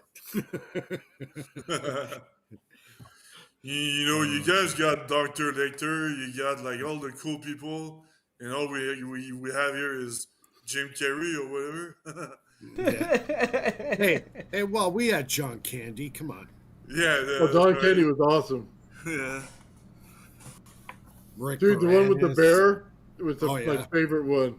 Oh, The Great Outdoors. Yes. With the light bulb on the end, and he blew the hair off the bear's butt. Oh my God, one of the best movies ever. The Great Outdoors. Yeah. Oh God, that show was legendary. Oh, what about what was it, Christmas Vacation, where the guy dumped his RV into the gutter? Oh, was that Planes, Trains, Automobiles? No, that was like Christmas Vacation. National Lampoons, yeah. National Yeah. Lampoon, yeah. Yeah, but that's Chevy Chase, though. He's American. Yeah. I still thought it was funny. Yeah, it was. Yeah. I remember the what was it, the promo pic that you did for the thumbnail, and you took a clip from that the box art or something, and you put your face on it. It looks so hilarious, where he's being shocked by the Christmas lights. Oh, it was great. Gerald's here. What's up, Gerald? Hey, Big Gerald. Hey, Gerald. Big G. Big G. We heard we were measuring, so we had to get on. Can you hear me now? Yes. Yeah. Yeah. All right. So can you hear me? We can hear you, but we can't see you. Where are you, man? Well, before I stick my ugly mug on there, I gotta I gotta share a screen. Mike, can I share a screen? You may. Just oh kidding. boy, rubber room. Hang on. Let's see here. Jeremiah wants a link, I think. Yeah, I sent one to him. Oh, where's the window? Where's the window? I don't know why it's not doing what I want it to do. Hang on here. Share screen. Oh, there it is. Okay, so this is my opinion and doesn't necessarily mean that the people on this panel share the same opinion. So, that being said, I'll play my video. No sound. No sound? No sound. Okay, I gotta fix that. Salvatore bias. The bias effect. You need the sound. It's important. I think your sound is muted. On the do I video gotta present itself. again? Yeah, you might have to shut the present down and make sure the audio switch is on. It's in the bottom right corner, I believe. Present the audio. Amateur. I'm on live, Austin. I don't know why it's not doing that. Share screen. Right. In the bottom right corner, there it it says is. audio. Yeah, make sure that audio thing is on. I don't see the share audio. It says share tab and screen instead. Okay, just try it again. Can you just send the link to Mike and he can play it? Can you hear it? No. No? Not really. Send the link to Mike. Send the link to Mike. Is it online? It's on my computer laptop. Oh, it's pretty funny too. It sucks. What do you say? Well, see, yeah, do the lip sync. It's kind of important that you hear it. I don't know why I'm not seeing that. That it says to share audio, share a tab or screen instead. Share screen. Do share screen. Okay. All right. And click on the video. The video should show up. Like have the video up on your screen when you do it. And if that doesn't work, try a different video player too. Oh yeah, maybe, eh? Okay, I'll try it. Can you hear that? Very little. Faintly. Yeah, increase the volume. Yeah, I can't. Oh wait, maybe. Let's try this. Put on your subwoofer or something. And certain things come into fruition. Okay, that's better. Okay, so that's better. Okay, so here I'll go back and I'll share. This one's for you, Sal. And certain things come into fruition rather than to being. And it may not be so transparent. There are ways. There's Wait for it. There are other ways than taking a third of the host of heaven to start a war. There are other ways to dethrone God.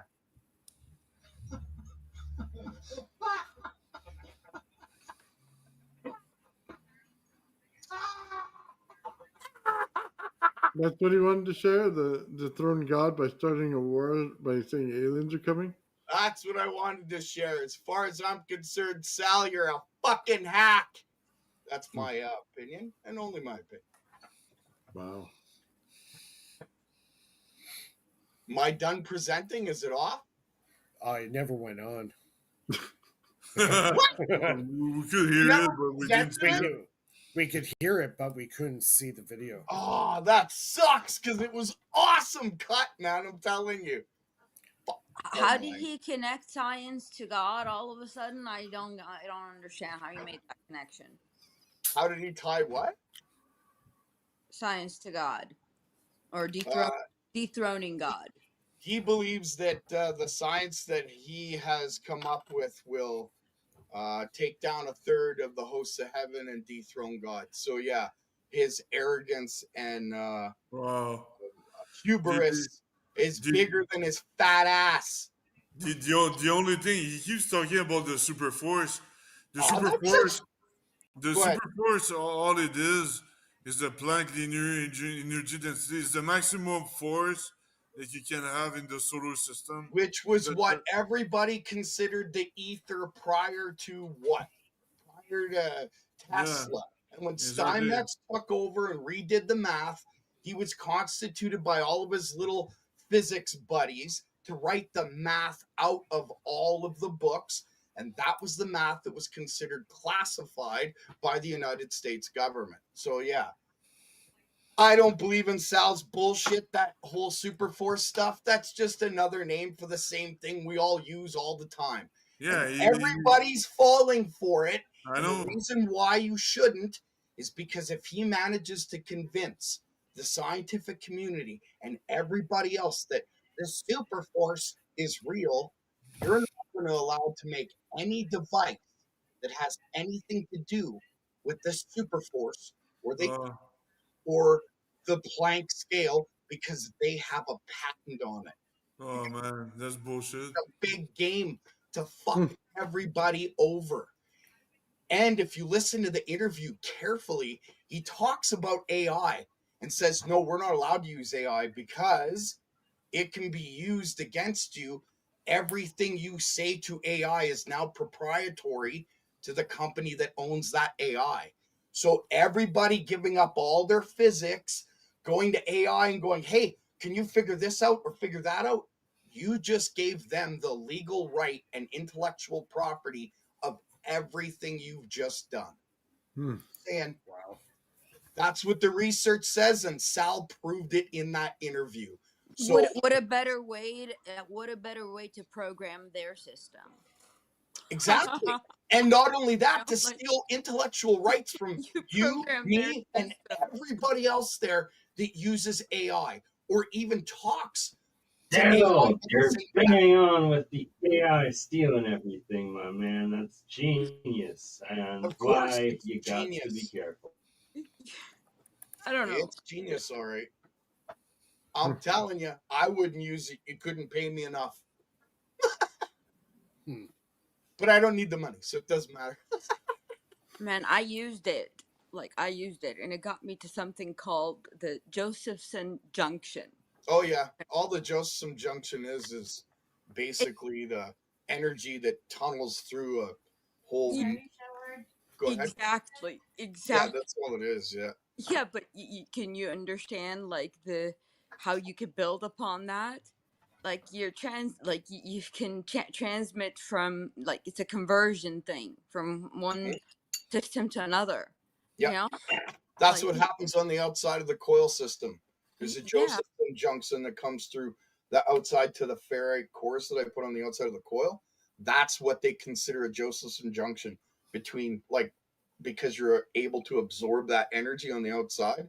I've now got it to the point where I can go from room to room and just point the coils, identical coils, mind you, at each other, one room to the other, and collect energy in the other coil. It's at that stage now. So it's just a matter of resonance and having the exact identical coil built that's in resonance with the first one. You know what I mean? I show a little bit of it on my channel. I pulse the primary of this one and the secondary of this one, and I collect the power from a ferrite rod in the center, but it's really close. It's like maybe an inch apart from the rod. The experiments I'm doing now, the distance is just, it's insanity. So Sal is right about the fact that this tech exists. What he's not telling the truth about is that tech has been held by the United States Navy since 1943. And they were just looking for the right person to bring it out, slap their name on it, and say, here you go. Now you're working with us. You have a patent under your name in the United States Navy. And really, it all goes back to Otis T. Carr and Nikola Tesla's work on UFOs. Well, if you want to call it that. But Okay, what would stop them from, driving by anybody's house, having that capability of information extraction, because that's what it is, and then, because it's in the same proximity of what you're describing, right? And, they've so got, what would stop them from taking it from you? Is that what you mean? yeah, whatever they couldn't collect in other means, that's how they could collect by, creating a field, but it requires information transmission. That's what a field is, not just, You're not wrong, actually. You're not wrong at all. But I that mostly goes to digital and being able to see into the room. Like, you couldn't see my papers because they're all flipped upside down and there's books on top of them. So that it's kind of like a remote viewing session, right? They can see everything on the surface and everything that's able to be seen, but they can't flip through anything. They can't look into anything. Yeah, but they can rewind in time, and before you flipped it, that was all it's registered somewhere else. I don't know if that's possible just yet. That's an interesting concept. I don't think they could. It's like the quantum eraser state. Yeah, I don't think they're there yet. I know what you mean, but I don't think they could be, but I don't think they're there yet. Okay. They definitely know how to play with time. No, They there's proved it. called a beam splitter, and it could split into two different routes, and then that one, whatever detector detects one, it collapses the other. Okay, But so still, time it could be time measured. splits into two routes when you're playing with it, but time is an energy, and there's levels of energy within that time. It's not just times this energy. No, time has levels of energy within the flow of time itself. So when you use or start playing with time, it splits. So there's a positive and a negative, so to speak, right? You can't go back in time, but like you had said, you can see back in time, but you have to have that connection. And it has to be from that point source where it's split so that you can look back or look forward or look at that present point. But you can't just look into somebody's timeline and look backwards. There's a whole thing involved with it.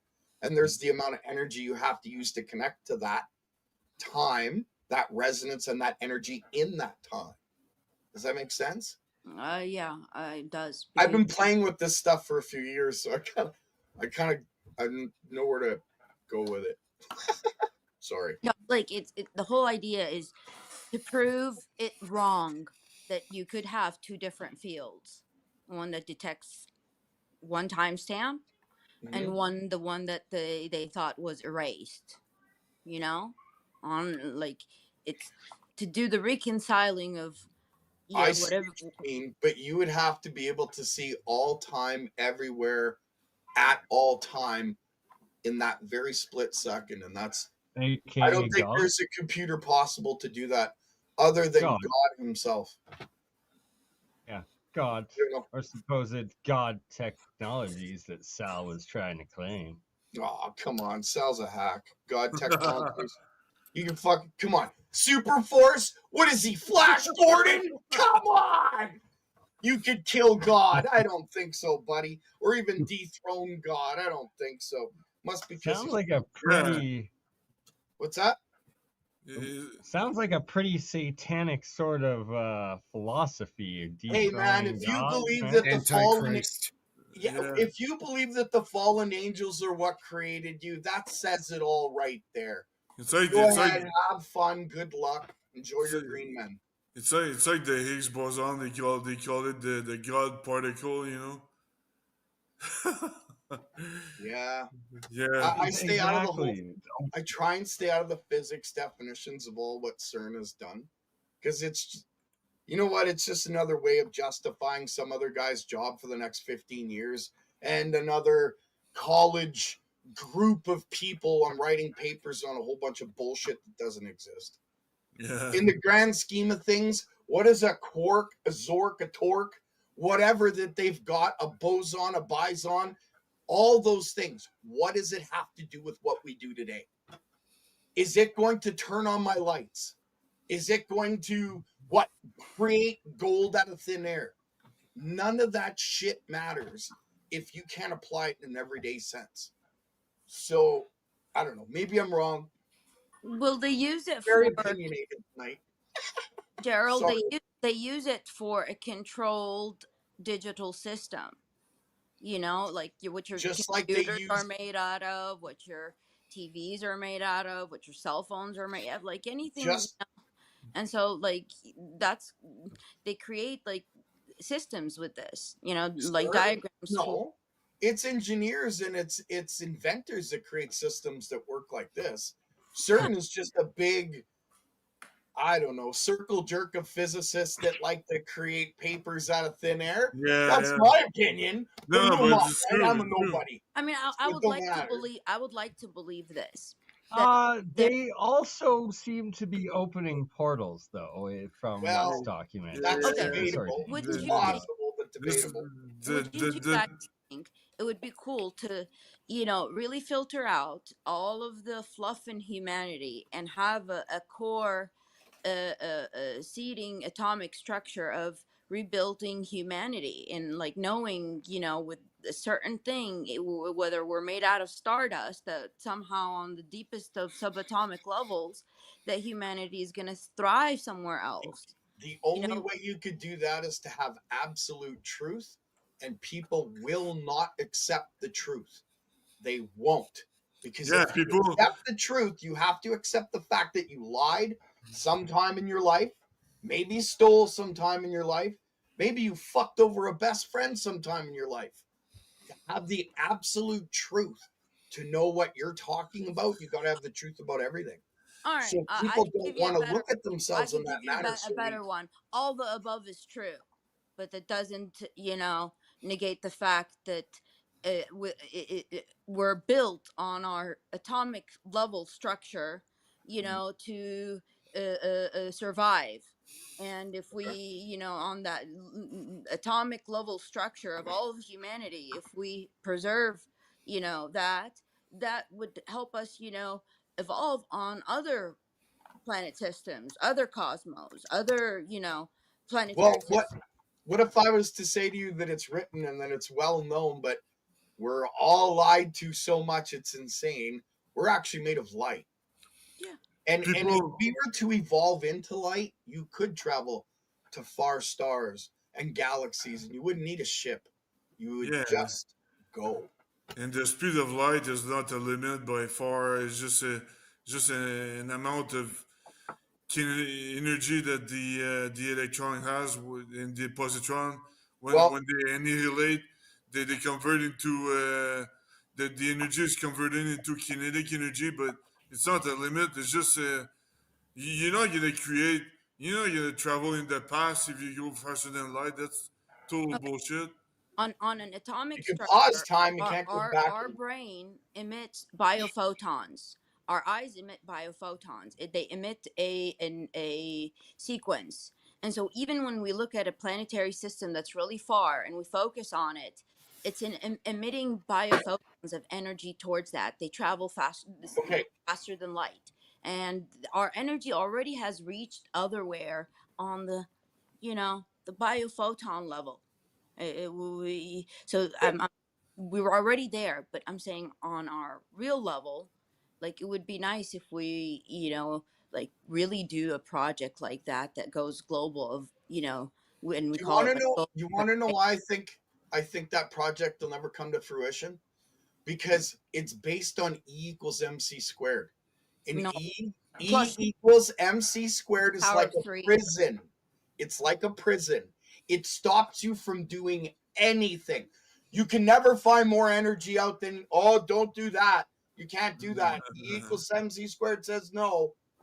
But E equals MC squared was written as a linear expression of something in the vacuum, not everyday life Yeah.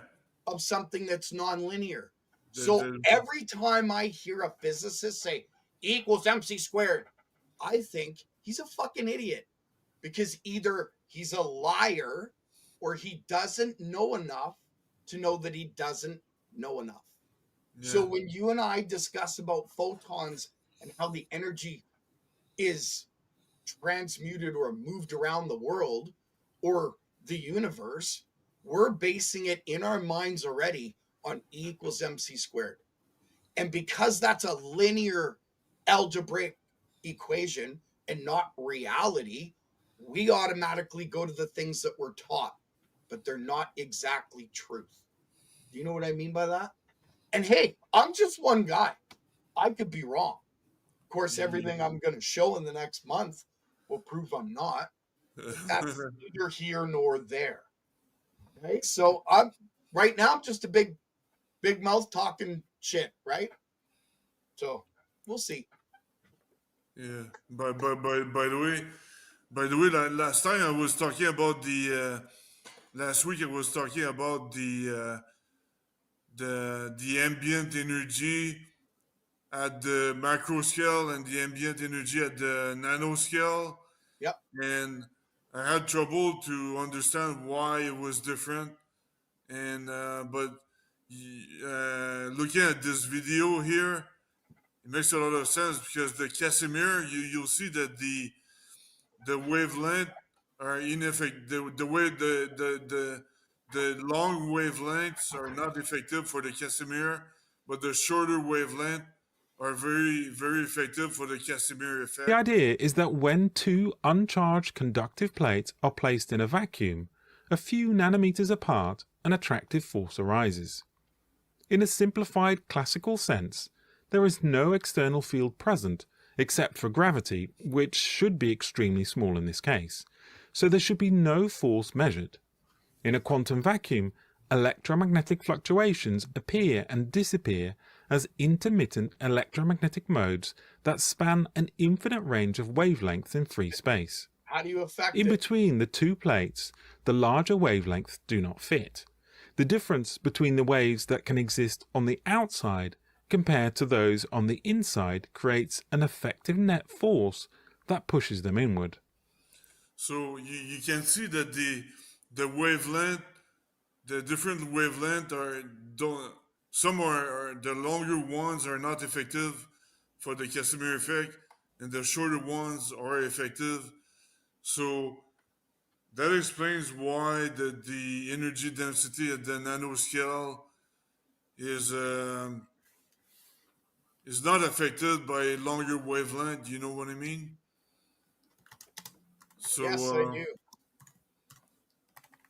So yeah, Yes, I do. I was going to explain something differently with a Casimir effect, but yeah, I know what you're saying. So yeah, that's because I wanted to understand why the energy the energy potential was different at the macro Has to do with scale and the speed. nano scale. Has to Exactly. do with Yeah. speed. Yeah. Think about that. You take a ping pong ball, you stick it between two walls, right? If it can bounce infinitely between the two walls, it's going at a certain frequency. Push the walls together. Now it's going to bounce faster. Push them even together, quicker, right? real fast. You're going so fast you can't even see it. That's why certain wavelengths can't be within that, and certain ones can. Does that make sense? That's right. Yeah, exactly. Mm-hmm. So there's just a little answer that I was seeking of last week, but yeah, thanks, man. We're gonna change the world, boys! Woo! It's I'm like telling ya, field gonna have a lot of fun frequencies, this summer. right? Field frequencies. Like this is what determines what field, a frequency spectral line is on. And it's like How much colors. energy is within that area of your environment. That's what creates the field itself. Is the energy compacting in a compressive form just within the bubble that you're releasing. So or reflecting. Yeah, reflecting, refracting. Yeah. They're kind of intertwined, right? Yeah. It's like think about it like an echo, right? You create the bubble, smack the echo, and watch everything reverberate. Kind of like what I said before, just tickle it. Tickle it and watch it laugh. Right? Hey, Mike, hold on, stop. Who is this Stinky N?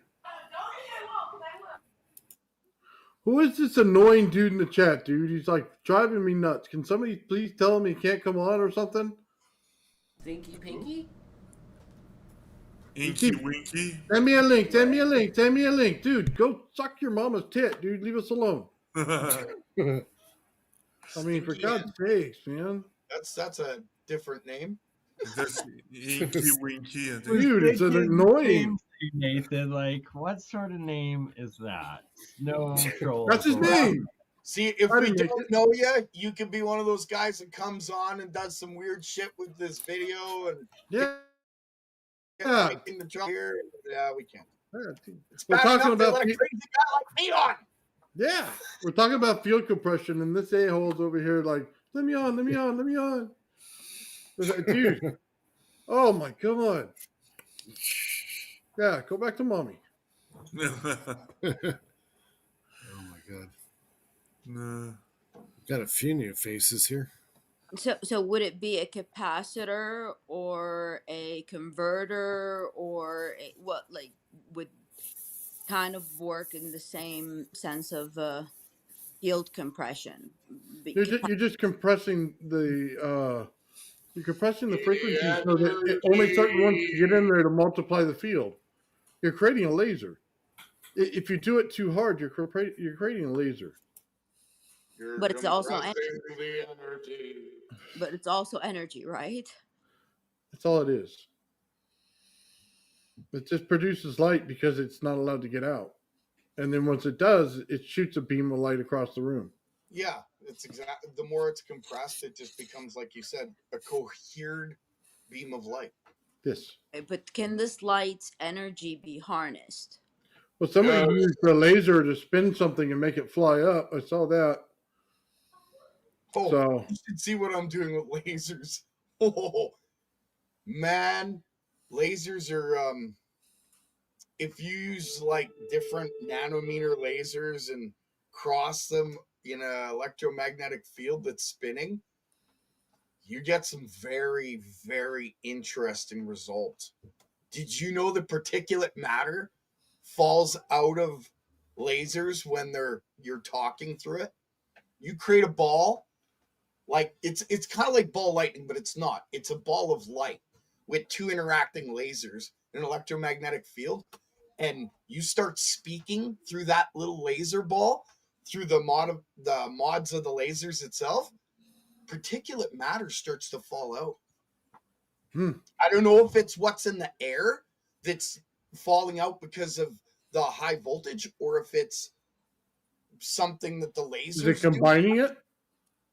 Yeah, there's dust particles in there combining it. So it's creating dust at different pulse rates. So and I'm taking a ball and I'm talking through that ball by modulating them. What was that, Lulu? Sorry. Creating dust or granules of matter. Yeah, like dust. Because at the underneath on my countertop when I'm done, and I go and wipe my hand, I got all this powder all over my hands.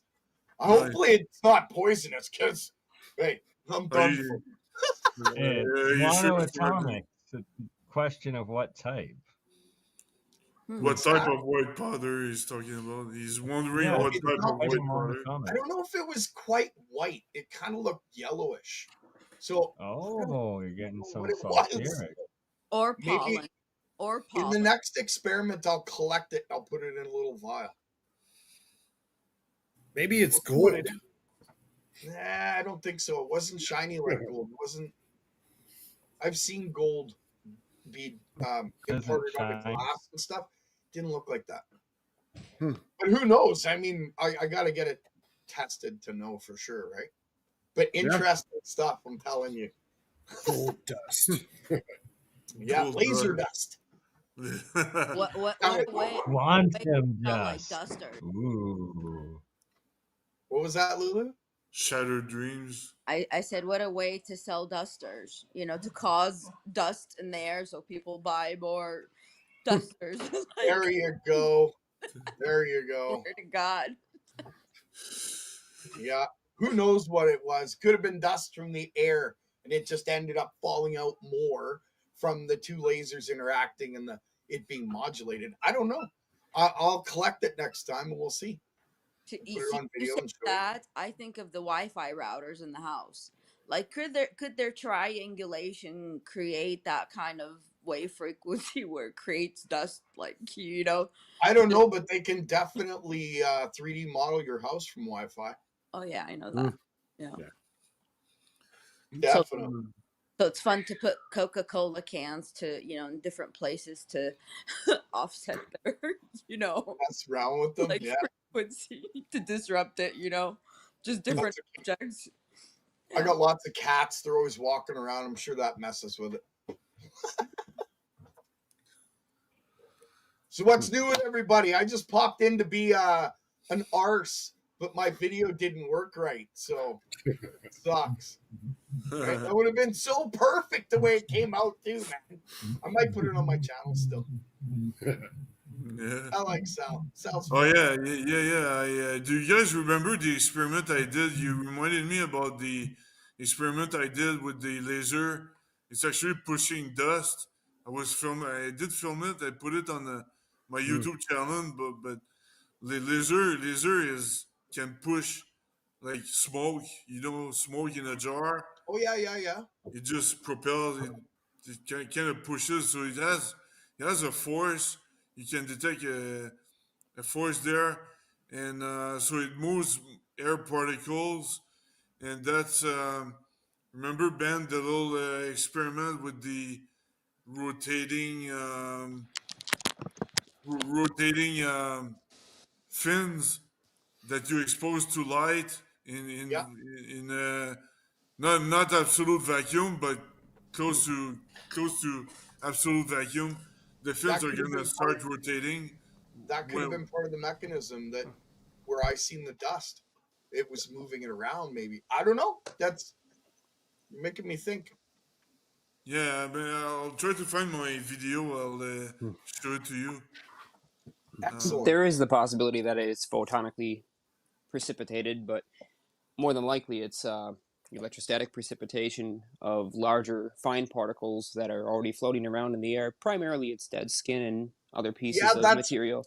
And what it'll do is the electrostatic the electrostatic fields will take the dipole moment of that material, even if it's not necessarily charged, and because the electromagnetic energy is filling that space, the physical matter that blocks the electromagnetic energy or absorbs part of it, even if it absorbs a tiny little bit, will steal some of its momentum and be pushed by it. So what ends up happening is all the pieces of fine particle dust are pushed together into larger clumps, where their surface area in total decreases because the inside volume of air that they're exposed to becomes less due to them becoming solid. So as they become larger, they don't have that same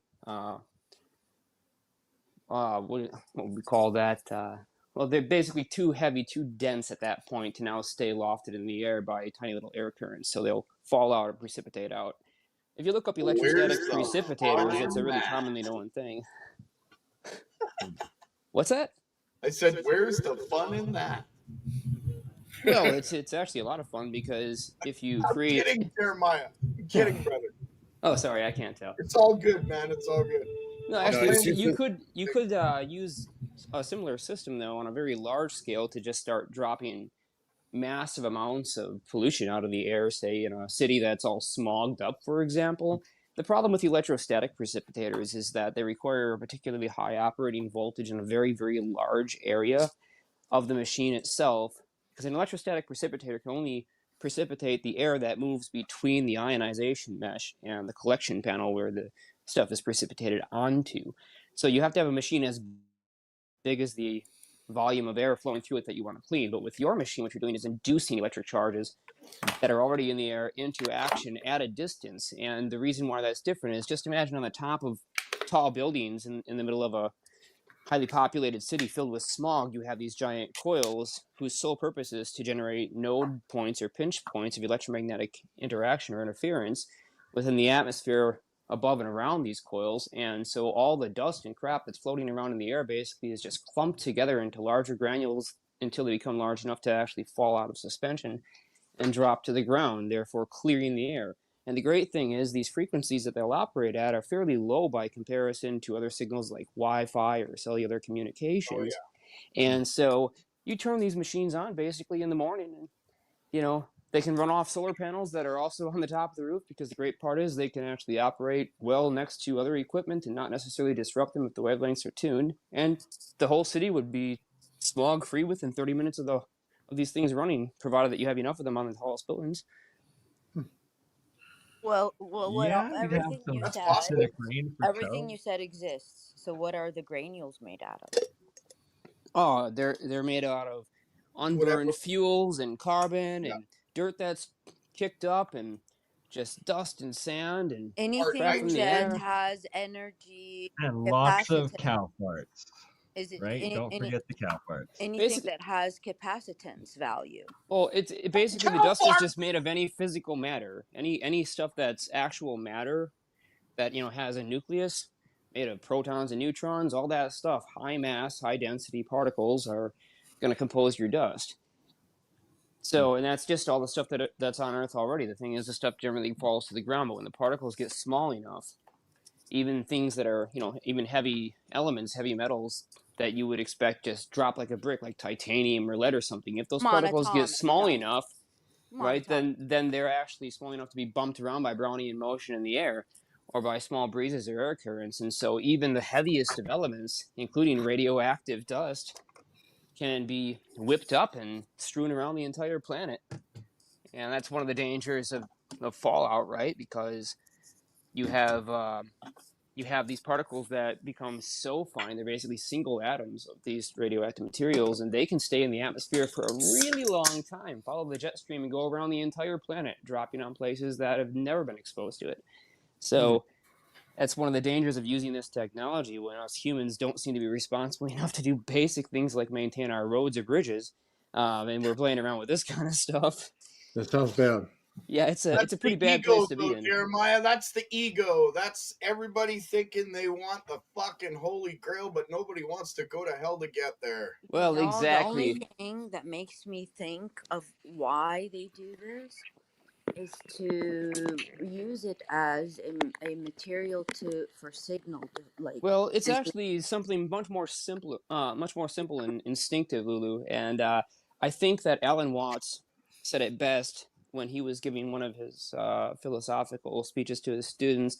He was, talking about what motivates man to do the crazy things that it does. And he's using scientists as a reference in this particular one. He says, today's scientists, they have this idea. If it can be done, it must be done.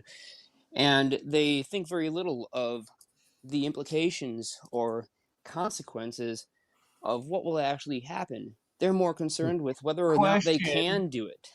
In regards to that, does that mean the dire wolf has put us into a dire situation and we've actually resurrected the hellhounds and we're all screwed? If I knew what dire wolf was, I'd be able to answer that question. The dire wolf is the wolves that were extinct 10,000 years ago that we just brought back to life through gene editing, because, just because it can be done means it should be done. And the next step after that is the mammoths, and after that, the dinosaurs. Yeah, the dinosaurs. The thing is, it can get as big as like maybe a small elephant. Well, I think if we bring something like the direwolf back, it's not in a particular danger, and it's certainly not playing God because we didn't design it. All we did No, was put it back together. It was it's broken pieces. So, it and will become one of the biggest predators on planet Earth. well, not really, because it would have to be capable of having that kind of proliferation and breeding. Yeah, they And already made like 2 or 3 of them. okay, so let's face it, Lulu. What animal is too large, too aggressive, too smart, or too fast for us humans to completely dominate it and almost bring it to extinction and/or completely bring it to extinction? Is there an animal on this planet that takes over when it comes to Yes, mankind the by comparison? dinosaurs, and that's the third step that they're gonna bring I don't back. think so, Bernie. You can bring the biggest dinosaur that's ever lived on this planet back right now today, and it will be down within 10 seconds with our technology. We'll just nuke it, you know? Yes, there's nothing on this planet that even slightly compares to humans. Okay, as far as Nephilim, we can know. bring back the Nephilim, and yes, they're bigger and scarier because Yes, but like I said, as far as we know, those types of things are that of mythos and legend, and we have evidence in support that they did exist and perhaps still do exist, even though there's no absolute proof of that. There is some supporting, weekly supporting evidence, but until they actually show up and we know that they're still around and or even interested in what's going on here on good old Terra, right? I don't know. My Uncle Bob said he saw a Sasquatch once. Oh, I do believe that. Sasquatch, and they are real, as far as I'm concerned, and my experience. Same here. I've never met one, but I am absolutely convinced that they are real because I've got an uncle that has met with one twice. Our Well, prime he's dead minister, now. our prime minister is a Sasquatch. You didn't know? Just because he's a predator doesn't make him Don't a insult the Sasquatch. Sasquatch like that. Don't ever insult the Sasquatch like that. Yeah, good point. That's funny. That dude belongs in a I'm gonna cage get with the arrested rest of for the that monkeys. Yeah, I just demoted the Sasquatch. Yeah, no, don't worry. Phil didn't mean nothing by it. That Sasquatch. No, I actually think the Sasquatch are highly intelligent creatures. Yeah, we don't want to offend the And Sasquatch nocturnal. community. I doubt that they're watching YouTube, however. But you never know. Hey, Sasquatch might have snuck up on somebody with a really bright screen, and they might have dropped that phone, so Sasquatch got like a few hours to watch YouTube. I wouldn't. Hey, if I was a Sasquatch and somebody dropped their smartphone in the woods and they had internet, you think I would just leave that thing sit there or like poke at it randomly? No, I'd pick it up and start playing with it. I'd want to know what has got these people so distracted that I was literally able to walk up on them. I remember for the last 50 years that every time I got within 500 feet, everybody would run screaming or something like that. But now I can just walk right up to them and they don't even notice me. So what's so important in this little light-up hand device that they've got that's more significant than me? Good point, right? Or they just smash it and be like, it's evil magic. Sasquatch is way too smart to do that. I always pictured a Sasquatch plugging the phone into a tree to charge it. I imagine Sasquatch playing with the phone and thinking, this is the dumbest shit I've ever seen. Yeah. This is the dumbest shit. Let's go eat some humans. Let's go eat some humans. Oh, yeah. Absolutely pious. I mean, anyways, we've got a lot going on here on this end. And Yeah, we what have have you been working on? busy in the lab. Okay, well, let's see. On projects that are currently out and just floating around, I've got major improvements in the gravity wave generator. Many different iterations now of the A-field coil, the H-field Helmholtz control coils, and I haven't done much in terms of the resonance chamber or the primary ionizer, and I still have yet to modify the transducers, though I did change the way I'm driving them. But let me explain what this thing is that I'm talking about. So the gravity wave generator is sort of like a canister made of plastic. Imagine it like a 3/4 size coffee can. Okay. And on the top of it is a perforated sort of like 4 millimeter holes that are spaced apart by like 8 millimeters, just in sort of a hexagonal pattern on the top. And it's all 3D printed parts. And then underneath that set of holes on the plastic, that's just to allow some, air in and out and allow some sound in and out, but still have some kind of mainly flat surface for the sound waves to bounce off of. And so underneath that, by about a centimeter, is an ionization wire made of 0.0005 millimeter thick tungsten wire. And the great part about that wire having such an insanely freaking small cross section, which, by the way, this stuff is so delicate as you're working with it to try and wind it around in an ionizer spiral. If you were to, say, take your 2 fingers and hold it, fairly tight between your 2 fingers, and then you let somebody drop a chopstick on it, like a wooden, bamboo chopstick from Chinese takeout, right? From only 1 inch above, it would snap this thing. That's how delicate it is. So it's hard to work with, but the cross section is so small that at 10 kV potential, it can send ions flowing 20 feet away. That's a lot. So it adds a tremendous acceleration potential, and once you hit about 10 to 15 kV, if there's a grounded object within 6 inches of it, your current at about 10 kV will start rising, and by the time you hit 15 kV compared to 10 kV, your current will have gone up by a full order of magnitude.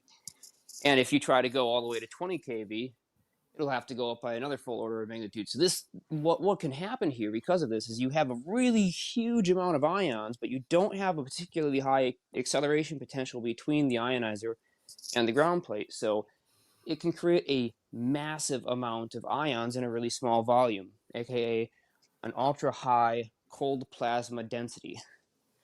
And this cold plasma fills the inside of this canister. And it travels from the top, where the ionizer is, towards the brass face of 7 piezo transducers raised in a hexagonal grid. Each transducer is spaced 3 millimeters away from the base plate and of the bottom of the cylinder, and that gives them a tiny little resonance cavity so that they can freely oscillate, and gives a space for the wires that connect each of them to pass out. And so that's what's going on inside the canister. So you have these ions that are produced at the top. There's a huge number of them. They flow down somewhat slowly by comparison through the air, bumping into free air molecules and putting pressure on stuff, and things getting in the way. And as they're doing this, they're also producing an electric wave because they're charged particles. And as charged particles move from one place to another, they produce a traveling electric field, which, viewed at 90 degrees, produces a transverse magnetic field.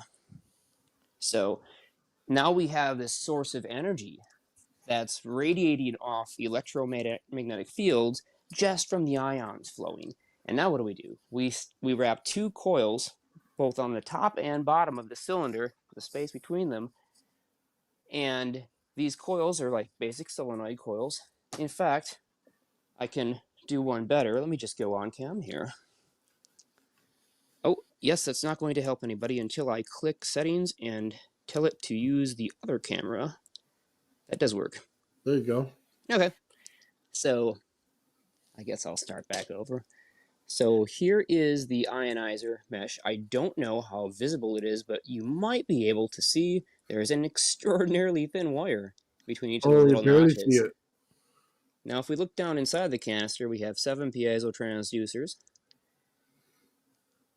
And so I'm going to plug this back in because that thing is so sensitive. If I bump it or anything touches it, it'll break. And so now, as those ions are moving from the top to the bottom, these 2 coils are oscillating with an alternating current magnetic field.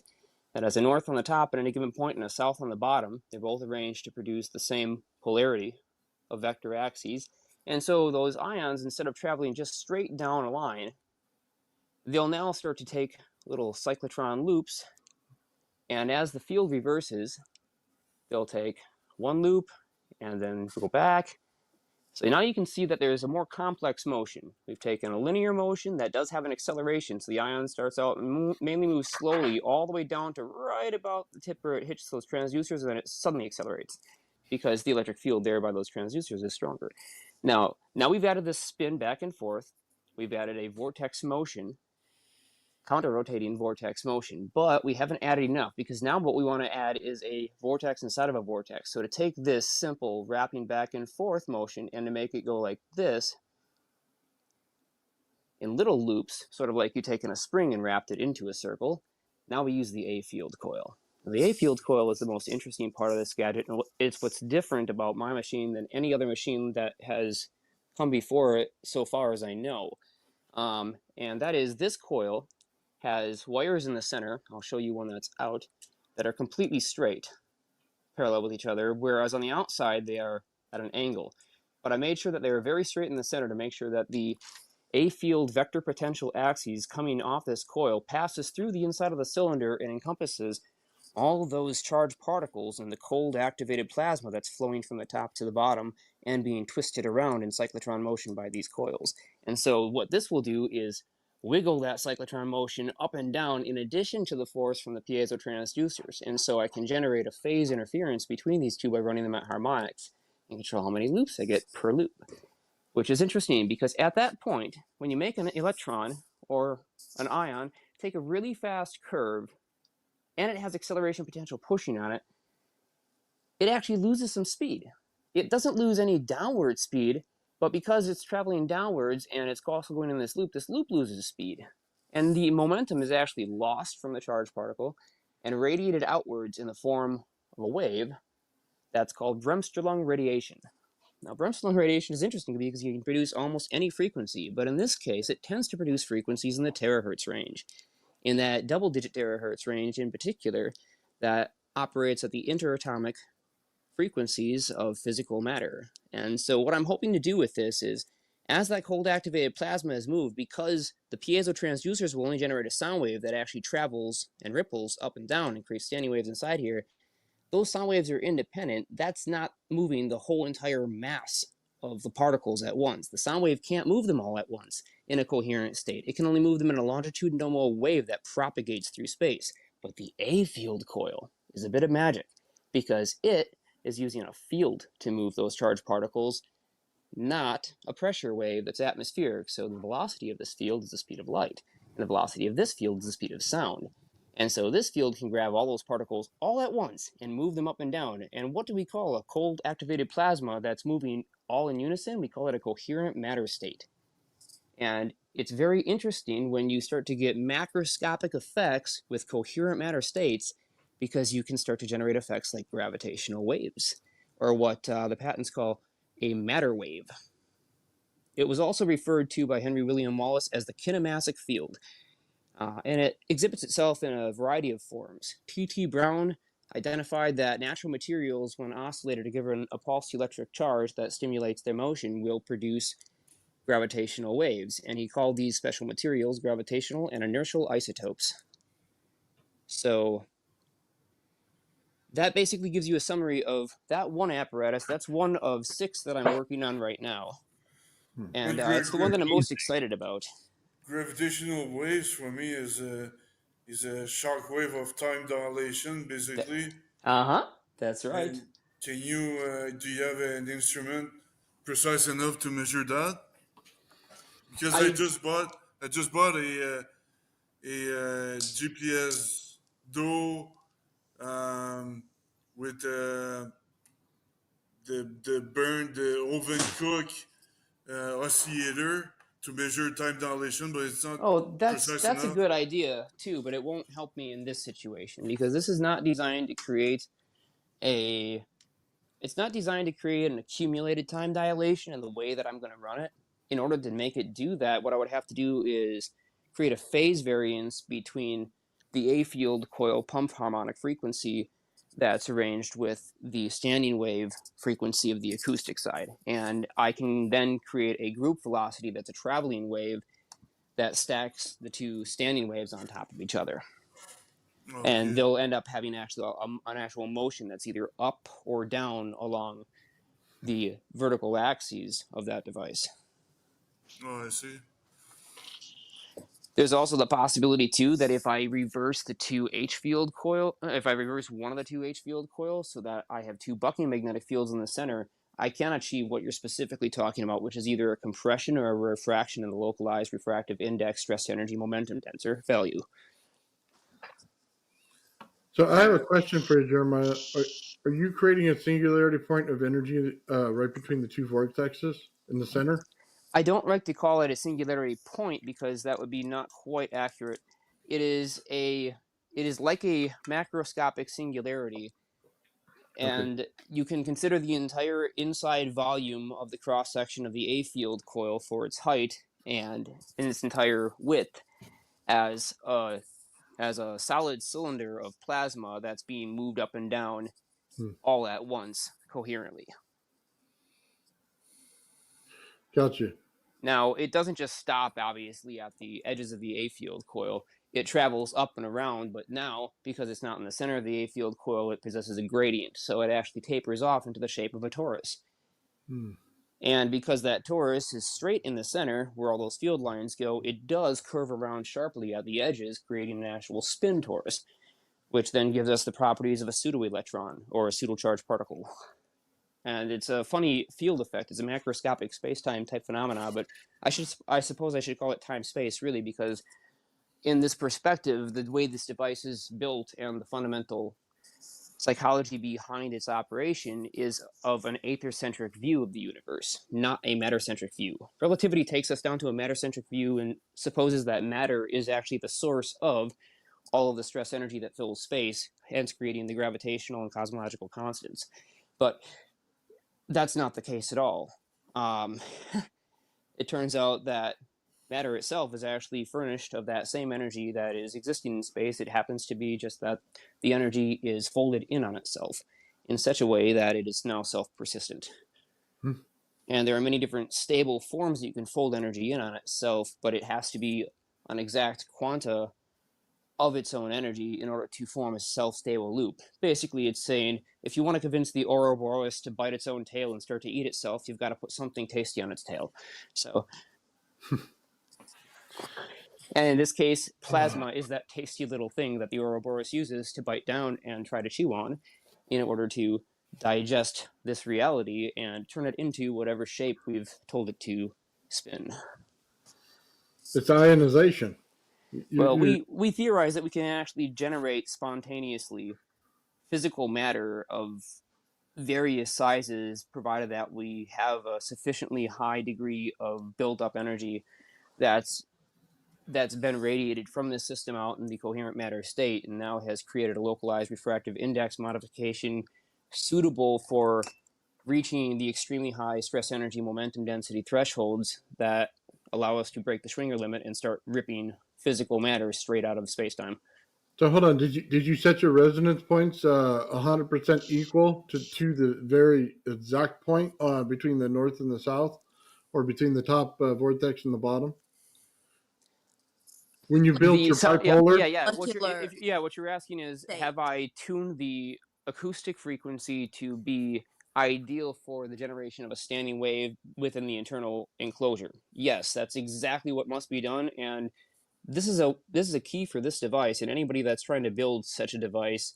It's also very relevant for the Graviflyer stuff, and that is you have to start with some fundamental thing that you're going to be using as your base frequency in order to determine what the harmonics of the other systems need to be in order to make it work. So in Alexi's case, the first primary base frequency, the carrier, is the resonance of the discs themselves, the spinning discs.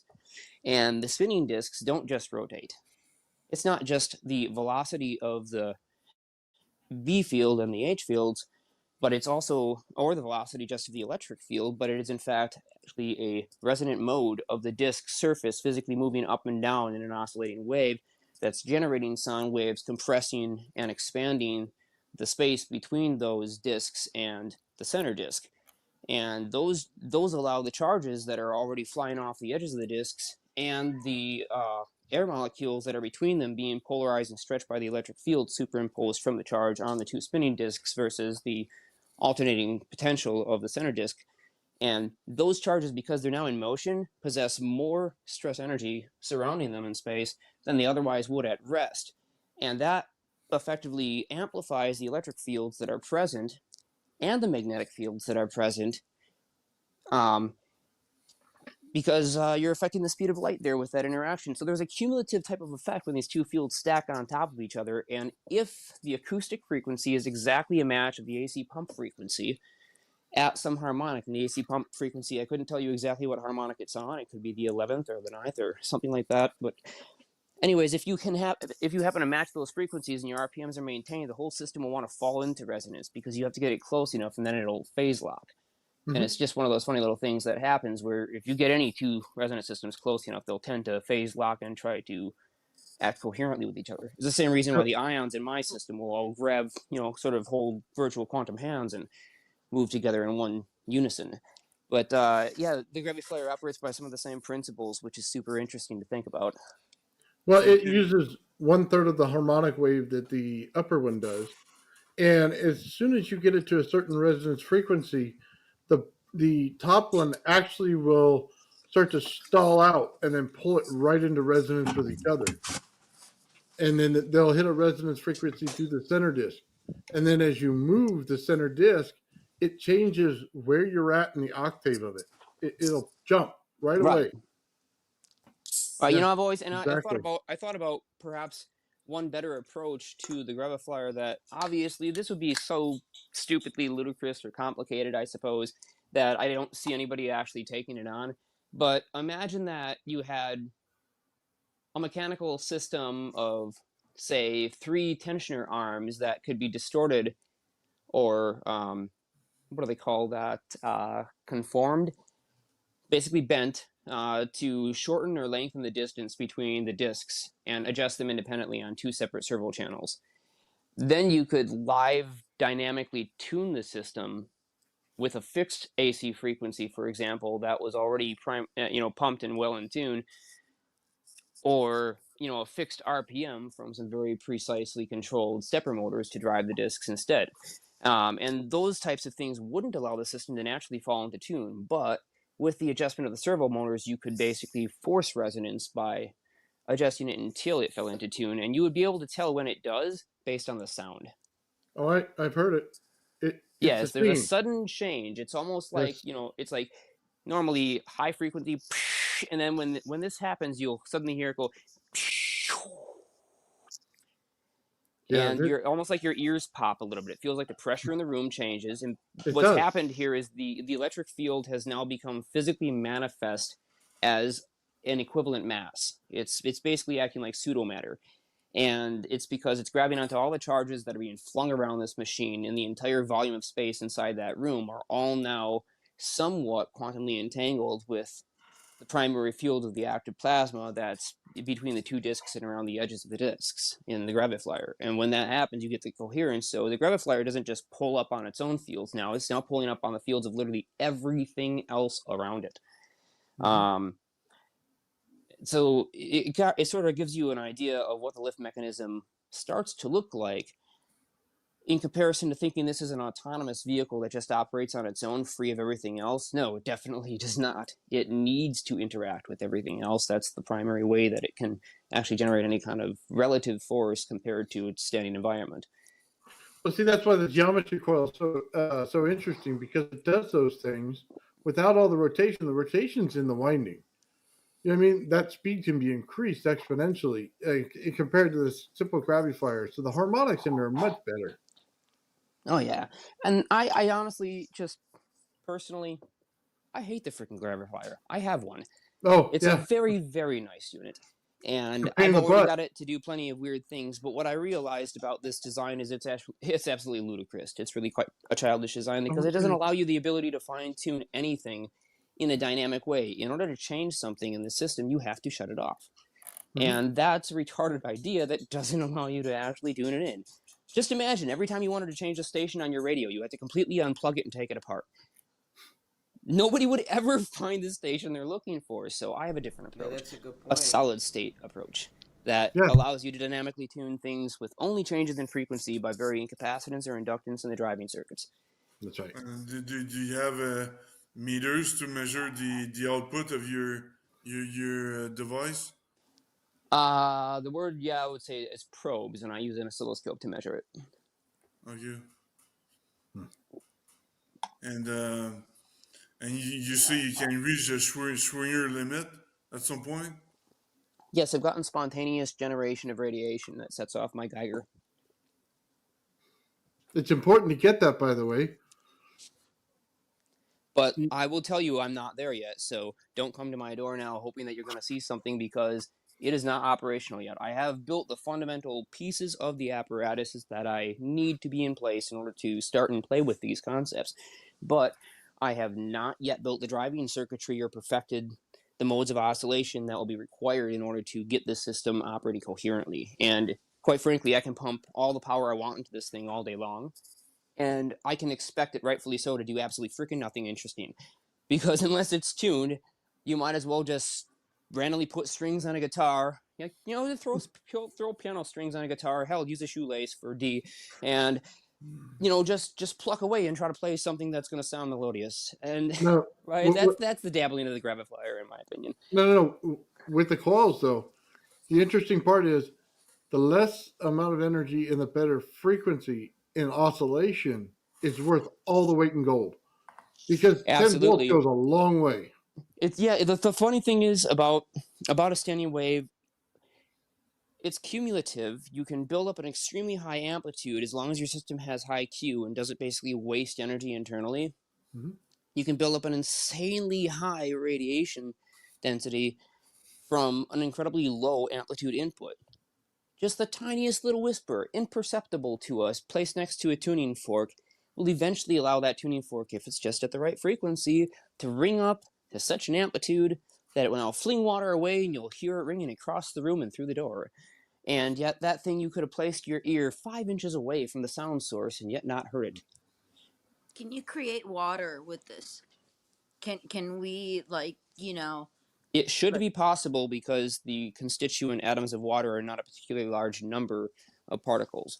So it would be something that would be on the easier side to generate, I'd say. But if we want to start with anything, we're going to obviously start first by looking for hydrogen without an electron.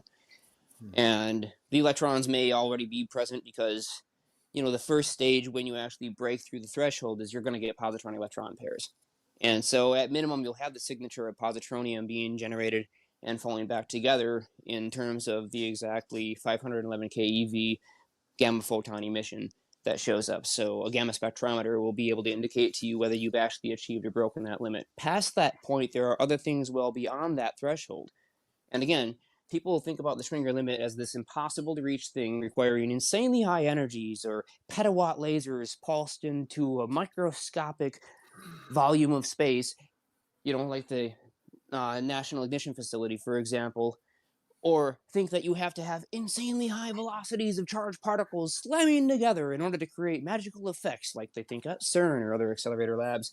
And both of these ideas are absolutely ignorant and ludicrous, because these folks don't understand the dynamics of space. And as Gerald said earlier, the idea of relativity trying to lock us into a physical manifest space that is immalleable to us and requires insanely high energies to be modified is wrong. What he does not understand is the nonlinearities are the key component of these systems. And space-time is extremely nonlinear. You can't just keep on adding an electric field indefinitely and expect nothing to change. That's not how things work in this universe. Otherwise, there'd be no inertia. The fact that things experience resistance to acceleration at all is a testament to the fact that their electric fields, or the magnetic moments, even in the case of neutrons, which possess a magnetic moment, actually have to repolarize new space relative to their previous position in order to move from any place to another. And that's what actually gives us inertia. It's the fundamental basis behind it. Is the electric fields and the magnetic fields and their moments have to repolarize the physical space when that thing is given an acceleration force away from its original its position, because it will fight against its own field where it's all nicely comfortably sank in to the background and everything is uniform around it in terms of all directions. And now you created a non-uniformity by trying to displace it from its bed.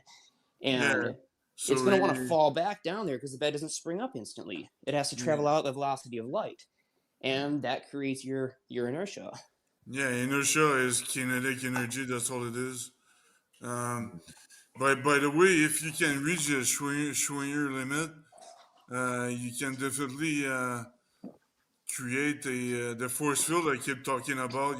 With the time dilation shock wave.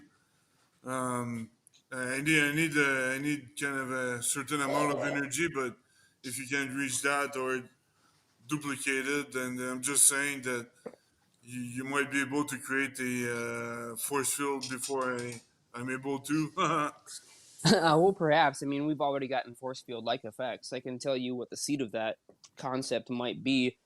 When I was making the core for the A field coil, it's a torus-shaped ring, and I 3D print this thing. Simon made us some excellent 3D printed files. He sends me G-code directly from my K1 Max, which I don't have to do any work Shout on a out slicer Simon to for run, that. right? Yeah, huge shout out to Simon for that one. He is insanely good at what he does. And so I just pop on the flash drive and throw it on there, and now I've got a new A-field coil core. But of course, this core I've asked him to design is hollow. It's just two walls with, chamfered edges on the bottom and top. And on the top side, instead of it going back to a flat on the top of the torus, the very edge of the ring, it's got a slot that goes around in the form of a ring that I can fill it with epoxy or whatever else I chose. And so I mixed up 100 grams of black iron oxide with 40 grams of 1 hour working time epoxy. And I should have used a lower centipoise thickness because this stuff was way too thick and difficult to work with. That was a major problem. But I mixed all this batch together, threw it in the vacuum chamber, degassed it, which, by the way, the process of degassing is awesome because it will mix up your epoxy with your particulate suspended particles, in this case, black iron oxide, and make it really uniform, which is something that you couldn't do no matter how long you mixed it. You would never be able to mix it fast enough anyways, because the epoxy would set by the time you'd finally gotten even close to what a vacuum chamber will just do for you in like 5 minutes.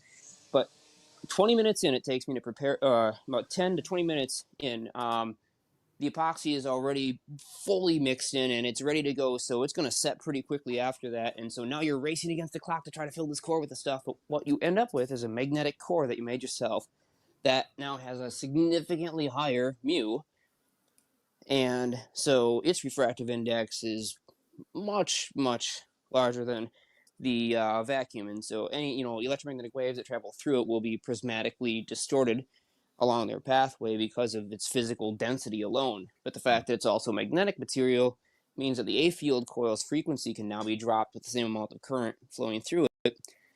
And that means I can accumulate much more energy in the audio frequencies of the higher double-digit to triple-digit kilohertz in order to physically oscillate at one of the harmonics of the acoustic frequency. And that was a problem with the A-field coil originally. It didn't have a core, and so it didn't have enough inductance to drop the frequency down below like several megahertz. And now I can operate it into the kilohertz range. What if you microwave it? That would completely melt it. I mean, it would change its molecular bonding structure. So. Well, yeah, absolutely, it would melt it. I mean, it's made of PLA, which melts at a pretty low temperature. No, I'm talking about the epoxy. Like, instead of putting it in the vacuum chamber, what if you microwave it? The vacuum chamber is necessary because it pulls the air out. Okay. If you microwave it, the heat of the microwave will cause the epoxy to rapidly cure and go into a runaway state where it starts smoking or even catching fire. So that would be a really, really, really bad idea. Never microwave epoxy. Also, epoxy will release a massive amount of toxic fumes that will stick to everything inside your microwave, guaranteeing that all of your future food will be poisoned with contaminants. So, again, don't ever microwave epoxy. I wasn't talking about my kitchen. I was just talking about, like, in a lab setting, like a microwave. No, don't microwave epoxy anyways, because the epoxy is a miracle of science. Let's face it. You take two liquids that are shelf stable for an extremely long time, you mix them together, and within 20 minutes to an hour, they become a solid plastic. That the miracle of that chemistry to make those molecules link together and self-catalyze in a not too insane, somewhat exothermic reaction is nothing short of miraculous, and to ruin it by disrupting its molecular structure in that fine chemistry with microwaves would pretty much destroy the entire thing that's happened. So hold on, Jeremiah, you're already in the megahertz on that coil, right? Like you're approaching the gigahertz or something like that? No, this coil is far too long of a wavelength to operate in gigahertz, but yes, it absolutely operates in megahertz. What is it? A 3-inch pipe on a what looks like to be 5 inches tall? It's about 5 inches wide, and that coil is about 2 inches tall. Oh, yeah. Okay, yeah, right in there. That's interesting. Yeah, it's got something like 96 turns or something around there. Oh, what? Like a 32 gauge or 32 gauge? No, man. Like 12 gauge. really? Mm-hmm. Wow. Oh, man. That coil weighs over a pound with the core. It Oh, doesn't that's look like crazy. it. It doesn't look anywhere near as heavy, but I have made the energy density of this system way freaking higher, dude. I'm not playing around in the double digit watts range now. We're talking 200 to 300 watts I can pump into this thing, no problem. The real weak point of this system right now is the piezo transducers, because they can only operate in the milliwatts range. Realistically, like, yes, I have had them operating at up to 7 watts, and they get freaking hot really fast. It takes about 30 seconds to completely overheat them, and if I run them longer than that, it'll crack the surface piezoelectric crystal and start to delaminate. So that would be really bad. You don't want that I much need better energy in there. transducers. Yeah, it's too much energy. Well, they just can't. They're just not physically a thick enough crystal to handle or dissipate that type of momentum. So they can't oscillate that quickly without thermal energy distorting them. But anyways, there are thicker transducers and better things that I can use for that. I just simply haven't gotten around to constructing them, because I am already using the best that I can find in terms of pre-made products that I can just buy off the shelf. And that was the whole modus operandi behind why I designed this device this way. All the parts are 3D printed, so anybody can replicate that. All the wire is off-the-shelf stuff. I'm not using any magic sauce materials. I'm just using epoxy and black iron oxide that you can grab on Amazon, eBay, or I got mine from, what was it? Like, let me see, American Metals or something like that. I forget exactly what their name is. Yeah, I don't see the paper around here.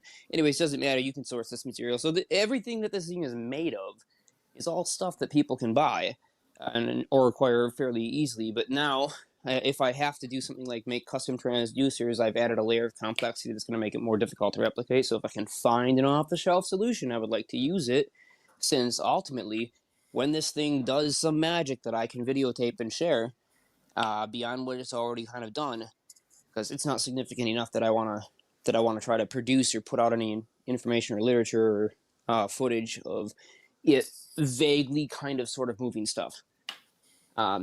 So that's, like I said, I need better driving circuitry and all that stuff. Yeah, so it's a work in progress. But when we do, I don't want people to be scratching their heads wondering how they're going to do it. I want them to be able to click on the description and open up a file database, download the 3D files, and start getting their hands busy building it, so that they can make their own gravity waves, and they don't have to get, whatever magical element Bob Lazar says you need in this special antimatter resonator cavity. They can also start making it on their lab bench. No, I'm just going to say this, Jeremiah. I really think that the lower the voltage, the better off you're going to be, because the resonance will produce plasma inside the wire itself, which will just come out as energy, but it multiplies the amount as long as you have it low enough. You see, when you get to too high, it saturates it too fast, it's gone. When you have it low, then you'll saturate your entire room with the resonance. So you have to lower it in order to make it a weak field to interact with the other weak fields to make a strong field out of it. Well, let's specify exactly why that is, though, because you can tell people that, and they're not going to understand exactly what the reason for why it needs to be less power instead of more power. Go ahead. Yeah, so here's the thing. If you have a really powerful amplifier hooked up to your speaker, and that amplifier has a really low impedance, any waves that hit the speaker are not going to be able to enter into it and affect the amplifier parametrically, because the amplifier is basically going to just short them out and crush them. But if you have a weakly coupled amplifier, like say you connect your speaker with a series capacitor and your amplifier is a high impedance amp, now the sound waves that hit the speaker from another source will cause the speaker to act like a microphone, sending energy back into that circuit. And if that circuit of the amplifier happens to be connected to some variable frequency oscillator that isn't fixed by a crystal or something, but it's just dynamically controlled by a capacitive inductive LC, then LC oscillator, then now it can interact with that field and start to be sympathetic with the external input. So two coils that are somewhat close in frequency, if they're close enough and the amplitudes of driving one coil are not too tightly coupled to some reference point, both coils can now sing with each other, and when they share a field, even if they're not exactly in tune, they will sing in tune. Yes, they will. And that's what you're saying, is the importance is you don't have such a powerful signal driving one side that it's not able to hear the other signals around it. Exactly. And this is basically the problem that a lot of people I know have, which is they want to do all the talking, and when anybody else has something to say, they won't shut up long enough to listen. And I know when I've gotten excited, I have done this plenty of times to almost all of you. So I'm guilty of what I am pointing out here, but not to be a hypocrite. This is something I think we all need to kind of observe and work on sometimes. That is why I've left myself muted and let you guys discuss this gold. Yeah, because before I jumped on, my only thought was, well, this is a real cluster. And I would love to get in there and start to bring this together into some coherent discussion where we talk about what we are actually capable of doing to space-time and start screwing with things, right? Because I don't know, I get bored by all these fake videos and all the crap that I see on YouTube, and so many people with big claims telling you, hey, you know, it's not going to work if you don't have this or if you don't have that, and you'll never be able to do it unless you have my book or my theory or my newest gadget. And by the way, I won't even tell you, watch my channel for the updates when I'm going to never tell you, but I'll always promise that I will. But you need the super force. You need the super force. That's right. Get your super force right here, folks. Super force, $5 for $1. Get them while you still suckers and you don't have to believe in it. Oh, that's great. Oh. No, I mean, I like Sal Pius in terms of conversation. We've had a lot of great interviews together. But the fact that he wants to stick Superforce as his own little candy on top of what's existed long before him and has existed basically since the creation of the universe, right? Sorry, Sal, but it is a pretty super kind of force. I'll definitely give you that, but it's not the super force as defined by Sal Pius. Yeah, it's not his. And that's why we need to have Sal Pius versus Jack Serfati, because they're both fighting. Oh my gosh, yes. Force. And it's like, y'all need to battle it out, and then the world will come to the conclusion that it's neither of yours, it's everyone's. Yeah, as we've said many times, we want to get them both into the philosophical boxing ring and let them just duke it out with their theories, and whether it's the Sarfati factor or the super force or Bernie. Fuck man. Like, yeah, Bernie. who gets to call the variable refractive index their own name? Hey, Bernie. Bernie, I gotta square up the show here soon. I gotta be up early, so. No worries, brother. Sounds good. Well, I hope that was entertaining to y'all. I mean, I had a lot more to cover, like the free energy generator stuff, but we're not going to talk about that today, I don't think. I just want to reiterate that the super force is just a Planck linear energy density, which is the maximum force that you can have in our galaxy. But that's about it. It's not a freaking force that is super. Actually, and this is where he's wrong, because there's actually an ultra force beyond the super force where you actually start to generate other things with different mass energy densities that are not equivalent to electron energy. 511 keV per particle, or a total of 1.022 MeV, is not the threshold that space is absolutely limited to. That just happens to be the threshold that when you reach it, you start to get electrons and positrons, but you can go beyond that and start to get protons and neutrons and other particles, and many of the mesons that'll just show up. I mean, you get all kinds of manifest particles, and some of them are actually stable. So the fact is that we're just not reaching those energies by slamming things together, because you've got a lot of people that have hammers for heads, and they think everything is a nail, and that's the solution. But what we really need now in the physics community that we don't have in the particle accelerator labs, and don't have in the National Ignition Facility, and don't have in the high energy nuclear reaction stuff where we're talking, tokamaks and that, is we don't have a lot of people who are surgeons that know how to work with a scalpel. Fine fields that are very sensitive, what we call subtle energies, that can actually communicate with things on the level of something like human consciousness. And you start to get weird effects around these machines, by the way, where you can emotionally feel a connection to this inanimate object because of its resonances. Have you ever been in a server room with all the equipment on? I have, and oh man, is that a weird experience. It is. I've been in a server room of my university, and it's one of the most wonderful feelings that you could be.